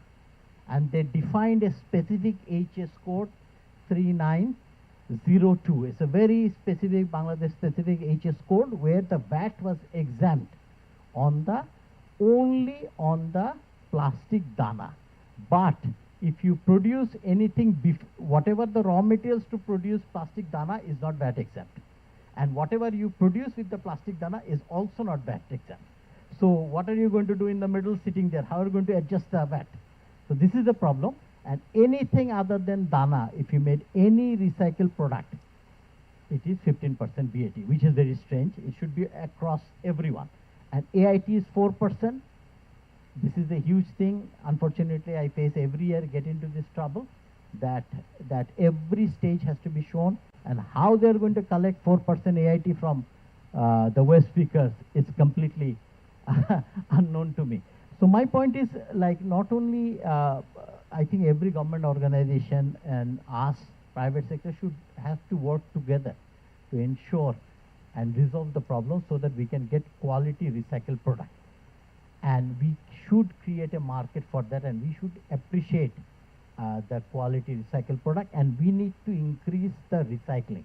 Unfortunately, the recycling numbers are not going up. Recycling numbers are going down, unfortunately, in Bangladesh, and that is a very, very alarming situation. That non-recyclable product is now increasing significantly, where the recycle amount are not increasing that much. So I think that it's a small country with the plastic consumption is increasing. I think the recycle number, somebody said 30%, it was 50%, but that number is continuously going down. So that is an alarm, and I think that we need to take this very seriously. Thank you.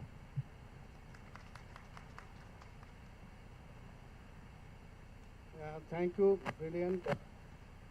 Mr. Khadem Bhai, to Banglai boli je, actually I have forgotten to mention that he is running a BPCL, the largest PET bottle recycling factory in Bangladesh.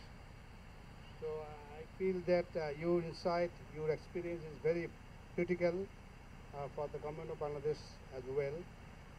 এখানে যার বাবা বলা হচ্ছে যে the recycled good product should be cheaper than the product actually produced from the virgin material. So এইটা তো আমাদের ensure করতে হবে, এটা ছাড়া উপায় নাই। এবং আপনি যেটা বললেন এটা তো খুব অ্যালার্মিং যে আমাদের রিসাইক্লিং রেটটা কমে যাচ্ছে। আমরা বলে আসতাম যে প্লাস্টিক রিসাইক্লিং রেট অ্যারাউন্ড 38%, কিন্তু এখন 38% নাই।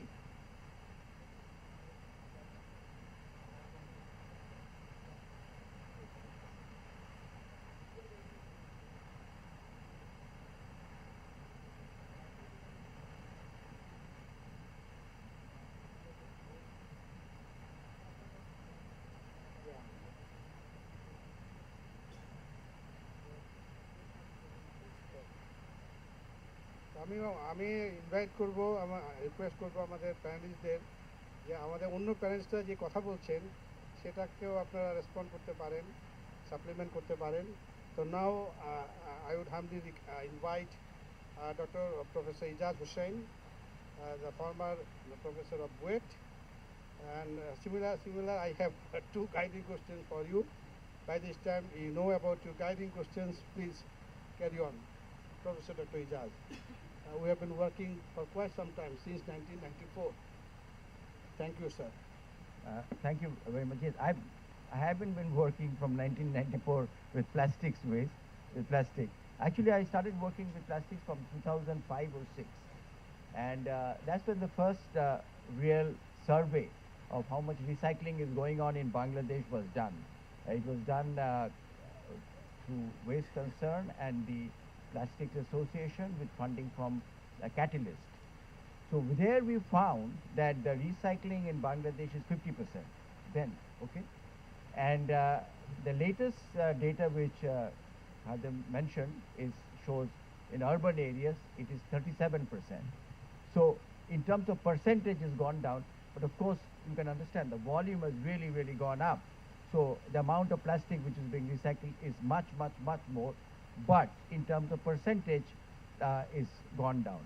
So one of the reasons it has gone down is that compared to 2005, right now we are using much, much more packaging, especially for products with multi-layer, okay? And multi-layer can't be recycled, okay? Especially not in Bangladesh. And the huge multi-layer, if you go to the garbage now, you'll see that there's a lot of multi-layer plastics. it's like shampoo bottle, shampoo packaging, and other kinds of things, and like chips, toast biscuits and things like that. Now these are the real problems, and I think the Department of Environment is struggling with those. They know about it, and they are talking with the brand makers, and they are trying to do something along with them through the EPR. So, that EPR work is going on, and you're absolutely right. What's holding up the EPR? I could ask, Zia, that what's holding up the EPR? It should have been on. I mean, whatever results will go, nothing will be perfect, but at least if we have something in our hands, it will help us. Because you cannot solve the plastics waste problem by only one method or one strategy. It will have to be multiple. Many, many things have to be done to try to tackle, not solve, tackle plastics waste pollution. It's a problem all over the world. In fact, it's a bigger problem in developed countries than our country. Why? I say this with the caveat that it's a bigger problem in developed countries because they cannot recycle plastic waste. It's too expensive. They cannot do it. The worldwide recycling is 9%. Worldwide, takes every country. Developing countries are good. Most of them are more than 10%, 20%. Bangladesh is 37%. So we are actually very, very good. And the developed countries, they don't recycle their waste. Most countries, they just take it, collect it very well, and dump it. Okay. So in terms of recycling, they are far, far behind. There are some European countries, they are doing very well, but you cannot, compare that to, let's say, United States of America and other countries. You see, it's very difficult to recycle plastics because the collection, as he mentioned, is very, very expensive. And I'm sure Sumaya will come and tell you what problems PRAN and RFL are facing. For them, recycling is a corporate social responsibility. They are subsidizing this activity. And how long they'll do it, we don't know. And in fact, I really don't know how Khadem makes money. whether he does make any money, I don't know. Because it's very difficult to make money in plastic recycling. Let me now talk about the kind of technologies that are, a few years back, we read in the papers a fantastic technology. It was being published everywhere. They're doing it all over the country. Pyrolysis. Why pyrolysis was very good? You don't need to sort, you don't need to anything, any plastic, even with garbage, you put it, you get oil. Okay? And I said, wow, what a wonderful thing. And we read in the paper somewhere in Gafargaon, somewhere in Borishal, people are making this and they're selling their And I said, it shouldn't work out. How are they doing it? And I asked several questions. What grade it is, what oil it is, how much it's getting. All vague answers. Then I wanted to, all right, let me go and see one of these. Everybody disappeared. And there's no talk about it. Have you seen a pyrolyzer with your own eyes? Does it work? Of course it works. It of course works. It's a very, very good technology. What's the problem? The problem is like in either thermodynamics or material, you need to make, let's say, 1 kilogram of, let's say, oil. You need roughly about 2 kilograms. Okay? Now, these are the people who are doing recycling in Bangladesh. Ask them how much money they have to get 2 kilograms. How much money do you have to pay to get 2 kilograms of waste? Okay? You have to pay, like they were saying that you need about 100 taka, something like 100 taka for 1 kilogram. And like what they are making, they're just as a social responsibility, they are recycling. Maybe slightly better in PET, because PET is easy to collect and it comes up. Now the problem is soft plastic, okay? These are not being collected. They are having a problem. Problem is that if you tell a Tokai to go and collect some waste, he'll spend 8 hours a day. How many kilograms do you think he'll be able to collect? How much will you pay per kilogram? Will it work out? Nothing works out in that way. And that's one of the main reasons why plastic recycling is going down in Bangladesh. The people who do this collection are not that interested, okay? You can't find enough people, or let's say enough poor people, or that poor people who will do this work. So somebody must pay for this. somebody must design a program which will work. So corporate social responsibility is very good. If we can get them to pay for part of this, then it will work. Otherwise, this is not going to work. This is just going to get worse. Another problem with Bangladesh recycling is that we talk about recycling, but there are terms now which is downcycling and upcycling. Okay. Now, most of the recycling is not recycling. Maybe Khadem's plant, yes, they're doing recycling. But 80 to 90% are not recycling. What they're doing is what we call in technical downcycling. That means they're actually destroying the product. Okay? They'll make one time, maybe two times, finish. And that product cannot be, that material which has been recycled in Bangladesh can't be used for recycling anymore. It loses all its properties and is gone. So even if you do upcycling, there is a limit. It's about 6 times or something like, but at least 6 times, not 2 times. Okay. So we have to change this. We have to get modern technology. We have to do it in such a way that we preserve the value of this plastic. If you go and have a look at one of these recycling factories, you will not believe it. You will not believe that this is a kind of any kind of a sort of a industrial unit or anything like that. You know, they're just kind of melting it and somehow forcing it through a barrel, and it's coming out, and you know, like you said, you get a product which is very cheap. Okay, so people buy it. So that's the recycling. Now, if you continue with the recycling, most of the plastic in Bangladesh in about 10 years' time will be, you know, useless. You will have to just dump it. It cannot be. So we have to go into upcycling.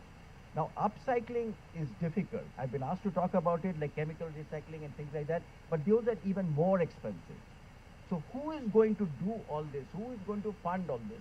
So a program which takes into account all these things must come up. Okay? It is not cheap. It is not easy. So my advice is to get community involved. Okay? When you can't afford something, then what you do is like you get, you know, everybody's heard of crowdfunding, I think, right? You've heard of crowdfunding. So something like crowdfunding, okay? You get a lot of people involved in this activity which they have done in India, in the city called Indore, and they have become a world example of how to manage municipal solid waste, including plastic waste. They claim 100% collection of all types of waste in this city called Indore, and they have won awards and everything else. They have managed to get the community, all kinds of communities involved. Now, before I finish, I'd like to say, there are two groups of people right now fighting in Bangladesh. One is the government, who want to ban everything, and there are the plastic manufacturers, okay? Plastic manufacturers want to protect everything. Now, I think both groups are misplaced in their thinking. You know, banning is not a solution. It doesn't work. You encourage clandestine work and like fentanyl. Have you managed to get rid of fentanyl in Bangladesh? No. Okay, you can't. You get a drug problem and everything. But India, you know, they make the fentanyl and send it to Bangladesh. Okay, so we have a problem, you know, because we have banned it. We have banned it. So something like plastic is something like that. We cannot. If you ban it, you can encourage all kinds of other activities. Now, what can you do? Get the plastic association, just like the EPR, make them responsibility, okay? You ask a plastic recycler or plastic manufacturer, so when you go past and you see a plastic bag, do you pick it up? Or do you throw the plastic bag from your, they're doing it. They're doing it themselves and they're complaining, why are you banning my plastic? So you're responsible. So how are you contributing? There are 5,000 plastic manufacturers. They have families, they have friends. Are they trying to do anything to educate? Because awareness and that kind of activity is the biggest thing in plastic recycle and management. Because otherwise we won't be able to afford it in Bangladesh very soon. If the countries keeps on developing, we will not be, because that's one of the main reasons why recycling goes down and down in these kind of countries, because we won't be able to afford it.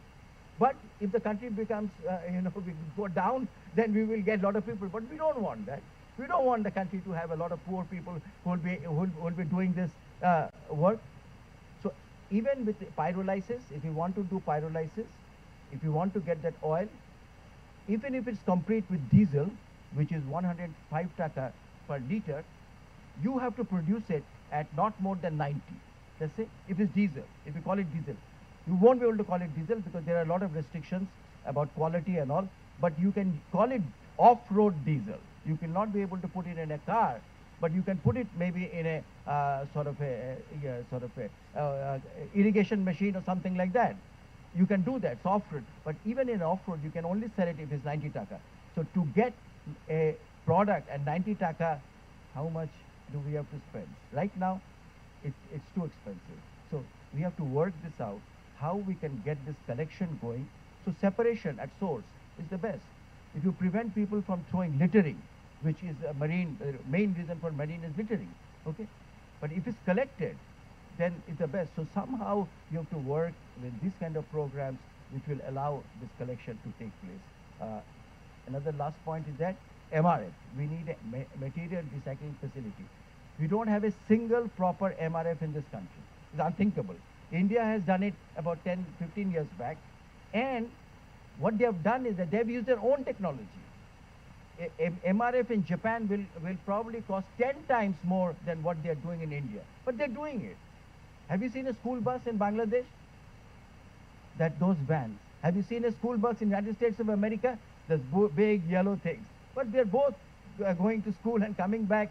So you have to have your own appropriate technology in Bangladesh. Thank you very much.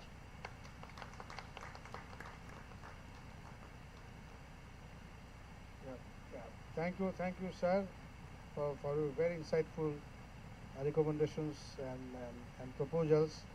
In fact, the government has been looking for your inputs and other inputs,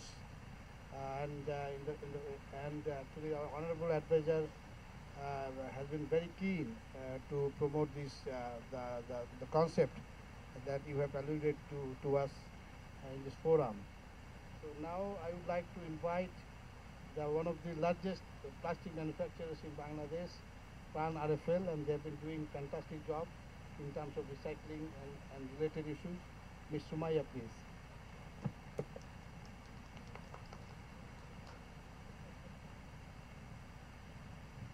Thank you very much, sir. And then thank you so much to the organizers for having me speak at this panel. So I've been given two suggested questions on the basis of which I will talk about. But first of all, I'd just like to give a little bit of context for our audience to understand the scale at which Pran RFL works. So we did a little bit of a study in the market to ask each and every household if they use any of our products every day. It turns out each and every one of the household does. So it was around about the average of 95% of the household using at least one of our Pran or RFL products every day. And so what that means is that the scale of our business is tremendous. And with that great responsibility, and with that we also have a great responsibility of taking care of the environment alongside. And so one of the questions, and so in that aspect, sir, you said we're one of the largest plastic producers. You're absolutely correct. And we also happen to be one of the largest plastic recyclers in the country. And so, we do understand the need and the necessity to not just, take care of the environment, but as a business to also find economic solutions that, really support the ecosystem in, building a circular economy and closing the loop. So one of the questions for me was, how can large plastic industries adopt circular economy principles? And I just wanted to take a step back and ask or discuss why should companies do that? And it's really important, especially in Bangladesh, to understand that the population is tremendous, and so is the potential and the challenges, right? So in terms of the potential, the economic, or as we're graduating to middle income country, the consumption is going to increase. We're also going to see an increase in the economic activities and alongside an increase in the plastic waste, unless it is managed properly. That is why it's exceptionally important for businesses to come in and to find an economic solution to address this challenge and grow along with the development of the country. And so I'm going to keep it short on how are some of the reasons or some of the ways that we can adopt the circular economy principle. So one very important thing is, how do we design products that are easy to recycle? How do we design products that have materials that are easy to recycle. And in the long term, how do we also, not just in the long term, short term as well, design products, even if it's plastic, that are meant to last for a long time. And when we work at producing products in RFL, for example, our chairs last at least 5, 8, 10 years. Our buckets last 5, 8, 10 years. We get this feedback from the consumer, and that's really important also, that when we produce the plastic product, that we make sure that it's as durable as possible. And so, working in terms of production and the design is very important. Number two is also investing in the circular economy system. So, from RFL, we have invested 320 crore takas in our recycling facility in Hobbyganj. We employ directly 2,000 people who are working in our recycling systems every day, right? And so this is a huge capex that we have taken into account, and we have taken the responsibility because we see a business potential. We see a potential for employing more people. And in terms of employment, it's also really important in the longer term to really see how do we formalize the informal sector. Ijaz sir had also mentioned that and then Khadan Bhai as well, that the informal sector is thriving, right, in Bangladesh. But since although they're thriving, they're also not getting the benefits, say the access to finance, the livelihood enhancement, all the other plus benefits that corporations, registered corporations like us are being able to avail. And that's a big loss for our entire system, all the players in the circular economic loop. And so that's a space that I think we really need to, as a industry, as communities, really invest in formalizing. Another way that we can really, adopt circular economic principles is to run experimentation. And by that, what I mean is that can we try to do small experiments to see different alternative models of collecting plastic, right? There has been discussions of, buyback processes. So from RFL, we're now piloting buyback models in our Best Buy locations in Japtabari and Narayanganj. So Best Buy is like a superstore where we have our durable good products. And so over there now, for the last month, we have done a buyback scheme where we're raising awareness in the consumers around the locality that if they bring back either an RFL product or any plastic that is recyclable, there's a rate chart there. And so they can come and they can sell those plastics at the given rate, and then they can buy something from our store. And so they're getting a big discount. We're taking back the plastic and we're sending it back to our recycling facilities. And so this buyback model is working well for us so far, and we're going to invest heavily on creating collection systems and then creating collection booths across more than 1,000 locations across Bangladesh. And so that's, and I would encourage businesses and other institutions to be agile and experiment, maybe learn fast, fail fast, and do it all over again. And I feel like if we do that as a system, we can really move forward. And last but not the least is reusing the plastic waste. And so in production, and so we produce, millions of products every day, and there's a lot of production waste that gets, perhaps in other industries thrown away. We put it back into our system and we recycle it again, and then we make it into another product.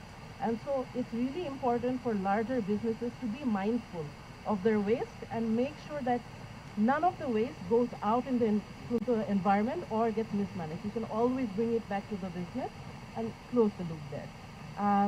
So that's part of my first question, the answer to my first question. And then the second important part that I wanted to talk about is, what are the business benefits of investing in sustainable plastic solutions? And that's really important because as our country is moving towards a middle income country, we're moving away from the LDCs. We know that funding, global funding, donor funding is going to change. The type of funding is going to change. Things are going to get more, say, entrepreneurship focused, more result oriented, more target oriented. And that's where us businesses specialize in. And so as an ecosystem, as communities, countries, and governments, it's really important to start focusing on being exceptionally efficient with the way that we work, as well as, investing in sustainable business practices. Again, one of the very important reasons why we invested in plastic waste management and recycling, Ija sir had said, rightly mentioned, initially it was part of a CSR process, but currently we realized that there is a business model that's working. And that's the reason why we've invested 320 crore takas into our facilities, because it's a model that's working for us. And it's a win-win for everyone. It's win-win for the environment. We're taking in plastic, we're recycling, and we're making it into another consumer product. It's win-win for the government because it's helping them to achieve our targets. And as a society, in our conscience, we're also good. And so, when there's an economic model that develops, there will be more sustainable investments coming into the play. And I think the second reason why the businesses, some of the business benefits of investing in sustainable plastic solutions are, again, cost saving. So it makes financial sense, saving sense for us in the long term to invest in sustainable practices, because we're bringing in the product that we have created already, and we're recycling and selling it back to our consumers. It's also cheaper raw material for us. So it's the entry system is also much more financially viable. And then also there's a less use of virgin plastic. That's good for the environment, good for businesses as well, because virgin plastic can get quite expensive. And another reason, I feel like more and more Bangladeshi companies are becoming export focused, right? So, Pran RFL exports to 145 countries already around the world. A lot of it is our food and plastic products. And so in the global arena, to be competitive, you need to have certain sustainable practices. And you need to, because our buyers demand it. Because, global buyers and global customers are aware.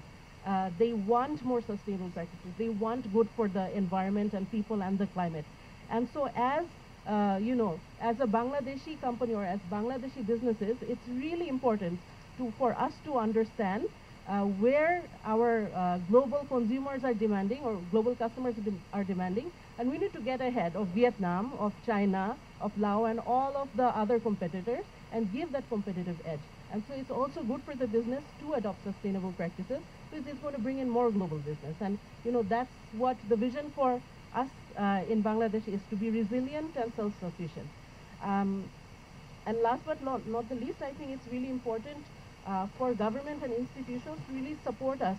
Those of the businesses are really taking sustainable practices to help us to, get some tax breaks, to help us do the ease of the business better. I think in that space, I think if we can work together, we can really make sure that the, sustainable business model can be something that we can showcase to the world. Thank you. Thank you, Ms. Sumaya, for brilliant interventions, particularly hearing from you that the recycling business and putting efforts towards circular economy can be a business model, a successful business model. Thank you very much for this inspiration. Now I would like to invite the last panelist, Mr. Asadun Noor from the UNIDO, to touch upon the areas of market instrument, then fiscal instrument, and some other areas, how to unlock the finance in this sector. Thank you. Assalamu alaikum and very good afternoon. It is very critical to speak among these learned and experienced panelists, but as Mahbubul Bhai also mentioned, that after lunch sessions are very, very difficult for audience and participants to focus on. But I, as a last speaker of the day and the session as well, I will try to make myself more specific and concrete to this specific subject. So, as I like to start from the good work or good interest or intention we are echoing the entire day, what it makes us to make this shift what is behind the story that making us to have our intention and effort for this transition. So, as a production country, Bangladesh is highly dependent to the market requirements from the global value chain actors or trade partners. So, what is very linked with the intention or expectation from the market rules and regulations and even the private sector sometimes. Considering our production or our economy size, our economy is hugely dependent to with the export earning from apparel sector. And why I am focusing on apparel, because our plastic industry is somehow or very significantly connected with the apparel industry as well. In terms of packaging, in terms of accessories, such backward linkages are very much connected with the expectation of EU and the other regions as part of their commitment towards the nature and the society.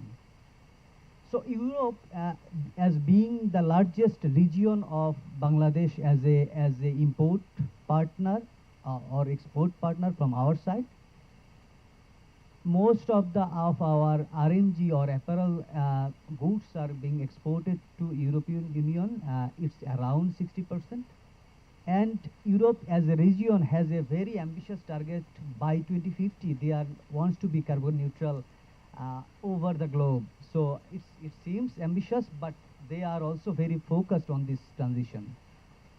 So they come with a long list of rules and regulations or commitments or strategic plans like European Green Deal, which is the heart of this transition, what we are talking about the entire day, about the circular economy, Action Plan 2.0.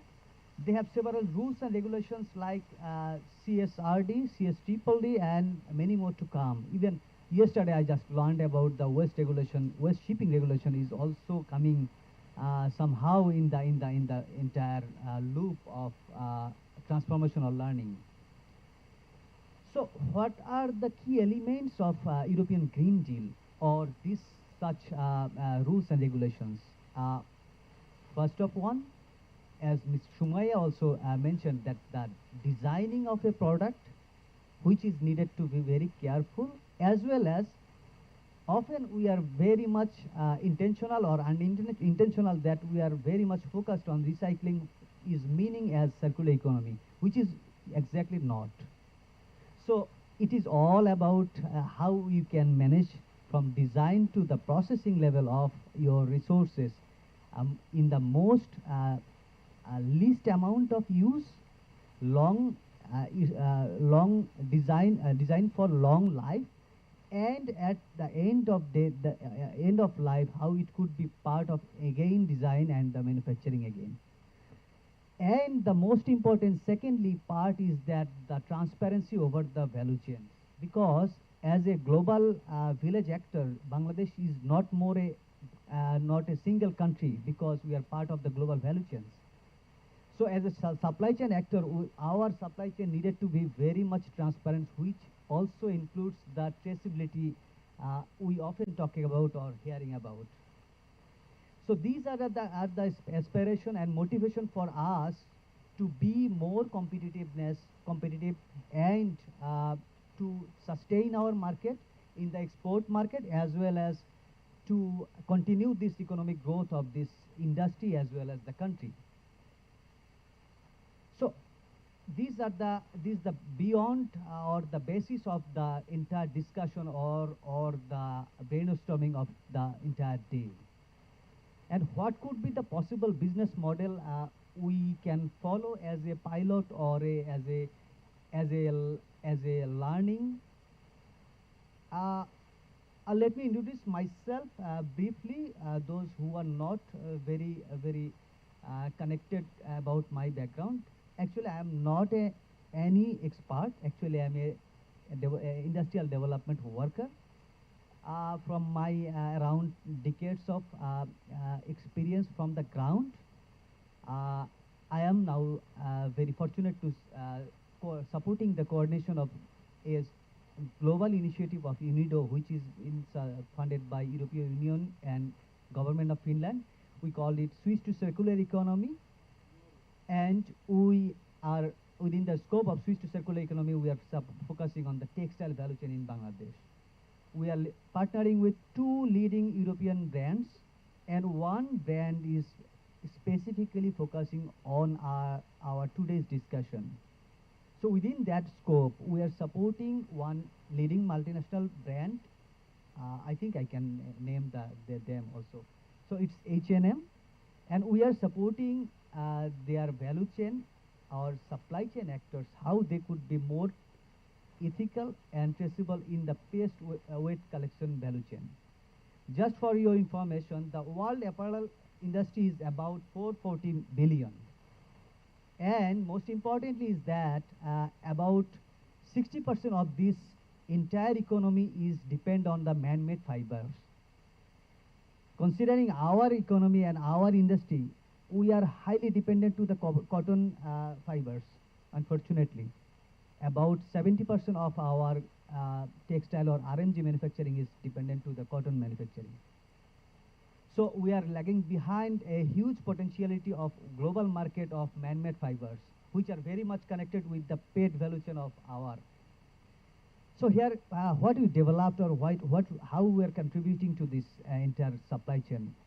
So we have a very capable partner, local partner here, that is Garbage Man. Mr. Fahim is within this room, and they are supporting to have some specific guideline which we call the risk to resilience for how the root level waste collectors could be more ethical in their business nature, and as well as educated in the financial management systems and how they could be more formalized within this business. And the most important thing that this switch to C bringing this to this value chain is that the traceability platform we are using with the technical assistance from Garbage Man, it is very much needed and very much fit to the expectation from the European regions and the brands we are partnering with. So by this time we have able to collect around 100 tons of ethically and traceable paste waste, which are going to be part of H&M fashion, and we around impacted at least 1,000 lives and livelihoods directly through education, through capacity building and the financial inclusion we are talking about. We believe that our learning is not touching the entire value chain actors or the entire industry.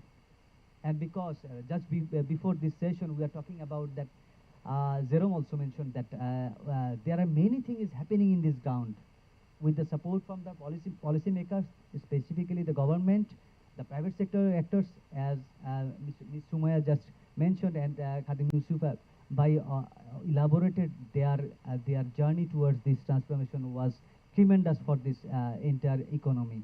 But somehow this could be my limitation, that I sometimes feel that we are still working in very silos, very distant dots are active in this entire value chain. So I would like to likely yours, I would like to share or re-echo our commitment towards this value chain or this transformative journey, that let us talk about business models, because without business model, no sustainability can sustain. Thank you everyone for your patient hearing. I hope I could not add a significant value, but I am trying to conclude my story with a very brief story of our initiative that is carried by Garbage Man. 2 generations are working with this pet collection as a Bhangariwalas in Bangladesh, and the 3rd generation is now is getting a proper school, good life, and these stories are our daily conversation, and these are the aspiration we are having, not focusing only environmental. This initiative will transform the society towards more inclusive social and economic activities. Thank you so much. Thank you, Mr. Asadun Noor. Since we are supposed to have some inputs from the audience, 2 or 3 audience, if you wish to intervene, please do so. Any points that you want to share with us at this point in time? Now it is almost 5 o'clock. So any point? If there is no, so let me conclude by saying that we have had fantastic deliberations from the presenters as well as from the panelists, distinguished panelists. And one important point that globally we want to achieve the net zero carbon emission by 2050, and the plastic, the footprint in plastic sector is a part of this global goal. So we have to consider these aspects in an effective manner. At the same time, in one of the targets that Bangladesh has set out in 2021, that we want to reduce 30% of virgin plastic material by 2030. So how we can reduce the virgin material on the part of producing the plastic goods by 2030, at least 30%. So this is important element that we have to consider. So thank you very much for your patience hearing, and we have recorded all your inputs in written form, and I would request the organizers to put forward the proceedings, written proceedings, with the recommendations and insights that we have got from the panelists and the representatives and the audience throughout the day. So now I am handing over to the Master of Ceremony, please.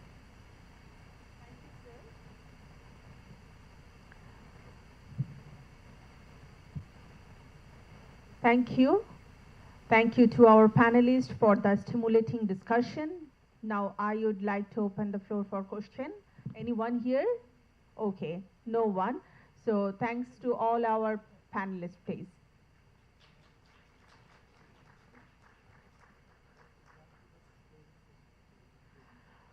Okay, so as we come to the end of the session, I would like to express my gratitude to all of our speakers, panelists, and the participants for contributing to such a meaningful and engaging discussion. Now we approach the conclusion of this insightful session. I would like to take a moment to invite our distinguished speakers to deliver their closing remarks and express our gratitude. Firstly, I would like to invite Dr. Jaman, the UNIDO country representative for Bangladesh, to kindly deliver the closing remarks. Dr. Jaman, your words will surely inspire us as we reflect on the outcomes of today's discussion. Please give a big round of applause for this man, Dr. Jaman, who will represent Bangladesh from UNIDO.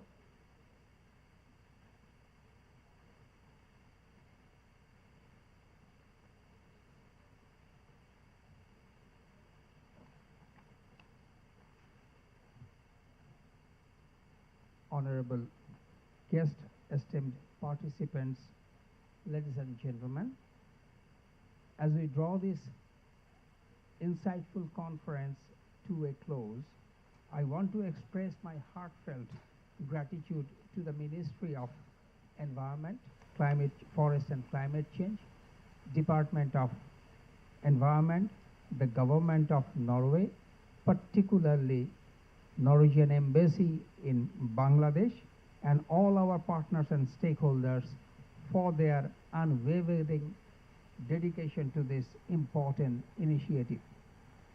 The integrated approach towards sustainable plastic use and marine litter prevention in Bangladesh represents a significant multidimensional effort to reduce plastic waste, promote innovation and strengthen waste management systems across the country.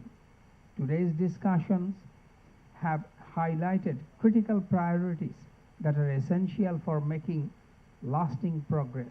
This includes strengthening policy frameworks and enforcement mechanism scaling up industry transformation through cleaner production and circular economy models, expanding consumer and youth engagement and promoting behavioral change initiatives, enhancing recycling and recovery systems to ensure long-term impact. These areas are essential in our collective effort to tackle plastic waste and marine litter, and I am confident that with continued collaboration we will achieve our shared goals. As we move forward, I thank you for your active participation in the technical sessions of the conference. These sessions provided excellent opportunity to deepen our knowledge, exchange ideas, and share insights that can drive change in our respective areas. I encourage you to apply what you learned today in your work and communities. UNIDO remains committed to support Government of Bangladesh in its journey towards sustainable plastic management. We will continue to offer technical expertise, capacity building, and industry engagement to ensure the success of this critical initiative and sustainable use of plastics. Let us turn today's discussions into concrete actions to collaborate to create a cleaner, more sustainable Bangladesh for generations to come. Thank you very much for your patience, audience.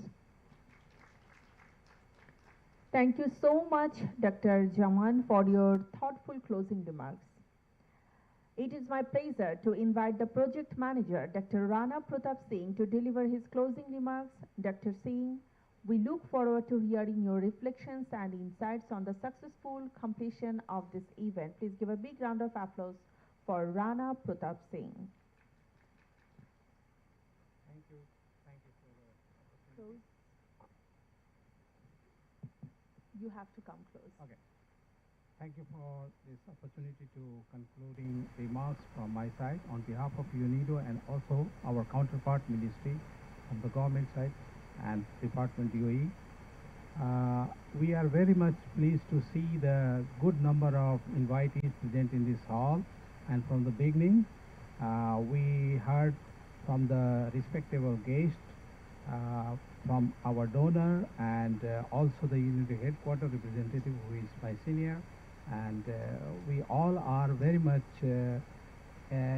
very closely interacting with so many participants, and it gave me a very big satisfaction that the way we thought about this event has turned into our satisfaction.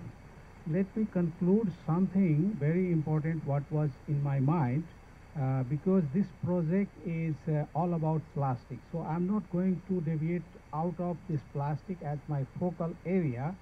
So plastic is a material which is unavoidable in this century, and we all agreed. During the whole discussion there was not a single point where people were saying that no, we have to stop plastic. No, but sustainable use of plastic is very important, and that's why this policy to action is focusing on integrated approach for sustainable solution and marine litter reduction. So in that way the subject has been already stamped by this big audience, and I am very happy, and everybody is in line with what we have proposed. In terms of our event during the 4 sessions, what we have presented, starting from the policy, when we were hearing from the panel and the main speaker on that topic, it was very clear that policy is going in right direction with ERP, with baseline, and with the medical kind of related policy. These are very good points which we are going to deliver and which we are almost finalizing, and it is in the final stage for the government acceptance and approval. So that gives us a very good satisfaction. At the same time, we also observe that there are certain suggestions coming from the audience and also from the expert, like that those are the points which are missing right now in terms of capacity building related with the aspect of policy when it comes to the institution, when it comes to the individual involved here and there, or maybe even through the academic research. That point we have to take into consideration, not for now, but maybe in the coming days. Then when we entered in the next session on awareness raising, it was a very good way to explain that what we have learned from it and how we are aiming to go further establishing a model, which was also very highlighted, and in every session we are talking about sustainable model. So those are the things we got there. And again, when we came to the medical waste kind of thing, we all agree that medical waste is not a simple challenge. It's a very, very complicated, super complicated. But we are trying our best with whatever is the technology available as of today. But tomorrow, it may be a good opportunity for us to think about some more things to add or some more models to opt. But the basic thing is that there should be an economic benefit. And how it is going to be economic benefit? I'm not talking about financial benefit. I'm talking about economic benefit. It means there are so many things. For example, if you treat a plastic waste, medical plastic waste worth of $1, which can prevent the cause of disease and your medical expenditure of $100, that will be a great saving, and that should be realized, and that should be evaluated. That should be research and kind of development focused exercise needed in this country. And if that is the case, if that is the information we can communicate and transmit to the decision makers, then obviously the way we are moving with a small amount of investment in this medical treatment kind of thing through the modern technology available like incinerator or autoclave, tomorrow you may be readily available and interested to invest in millions and millions, because it will give you trillions and trillions in saving.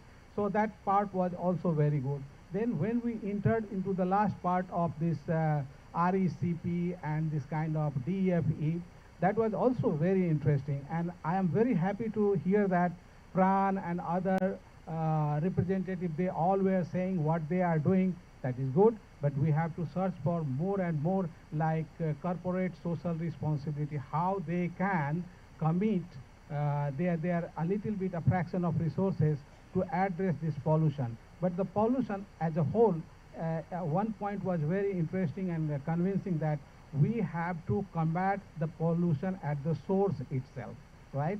And then we should look forward for the recycling or value addition or recovery kind of thing. So those are the very good learnings we learned from the march, and I have taken into consideration all my notes, and also I'm sure my team is also keeping record of all those suggestions, and it will be reflected as the session moderator at the final, fourth round, was saying that he is also expecting some kind of reflection in the proceedings. We will ensure that those will be reflected in these proceedings. And I am very happy to see all of you, my special guests and participants in this hall. You are the source of inspiration, and we are lucky to listen you and interact with you today. And it enrich our knowledge. It gives us the confidence that we are in the right direction. And I must thank you, all of you, for your very good cooperation. Thank you very much. Thank you, Dr. Rana Pratap Singh, for your valuable contribution. Now, to formally conclude today's session, I would like to invite Mr. Kaji Shumon, the Deputy Project Director, to deliver the vote of thanks. Mr. Shumon, we appreciate you taking this opportunity to express the gratitude to all those who have made this event possible.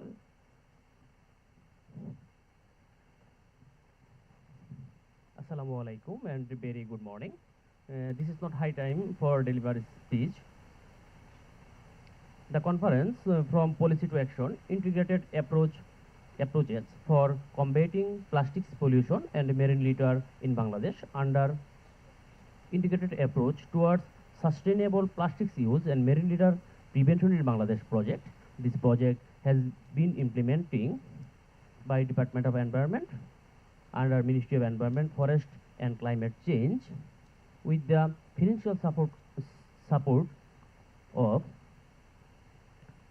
Norwegian government and the technical support by United Nations Industrial Development Organization. In this conference, Honorable Advisor Sayyida Rizwan Hassan, Ministry of Environment, Forest and Climate Change, was present as a chief guest. Also was present His Excellency Honorable Ambassador Norway to Bangladesh as a special guest. Mr. Jerome Stuckey, Chief Circular Economy and Resource Efficiency Unit, UNIDO Austria, present as a special guest. Dr. Mohammad Kamruzzaman, NDC, Honorable Director General, Department of Environment, Sir, was present as a chair in this conference. First of all, I would like to special thanks to Honorable Chief Guest, Honorable Advisor Sayyida Rizwan Hassan, Minister of Environment, Forest and Climate Change. Also, I would like to thank all honorable special guests for giving us quality time in their busy schedule and activities for making colorful the program. Also, I would like to thanks to all panelists, all moderators. Also, I'd like to thanks all distinguished participants, UNIDO staff, project consultants. Finally, I would like to express heartfelt thanks to Chair, Honorable Director General, Department of Environment, Sir. Again, thanks to all.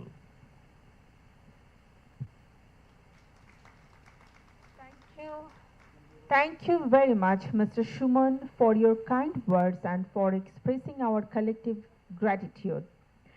That brings us to the end of today's session. On behalf of the entire team, I would like to extend a heartfelt thank you to all of you for your participation. We look forward to continued collaboration and success in the future. Wishing you all a wonderful day. Thank you once again. It means evening. So thank you all. Please give a big round of applause for all of us. Thank you.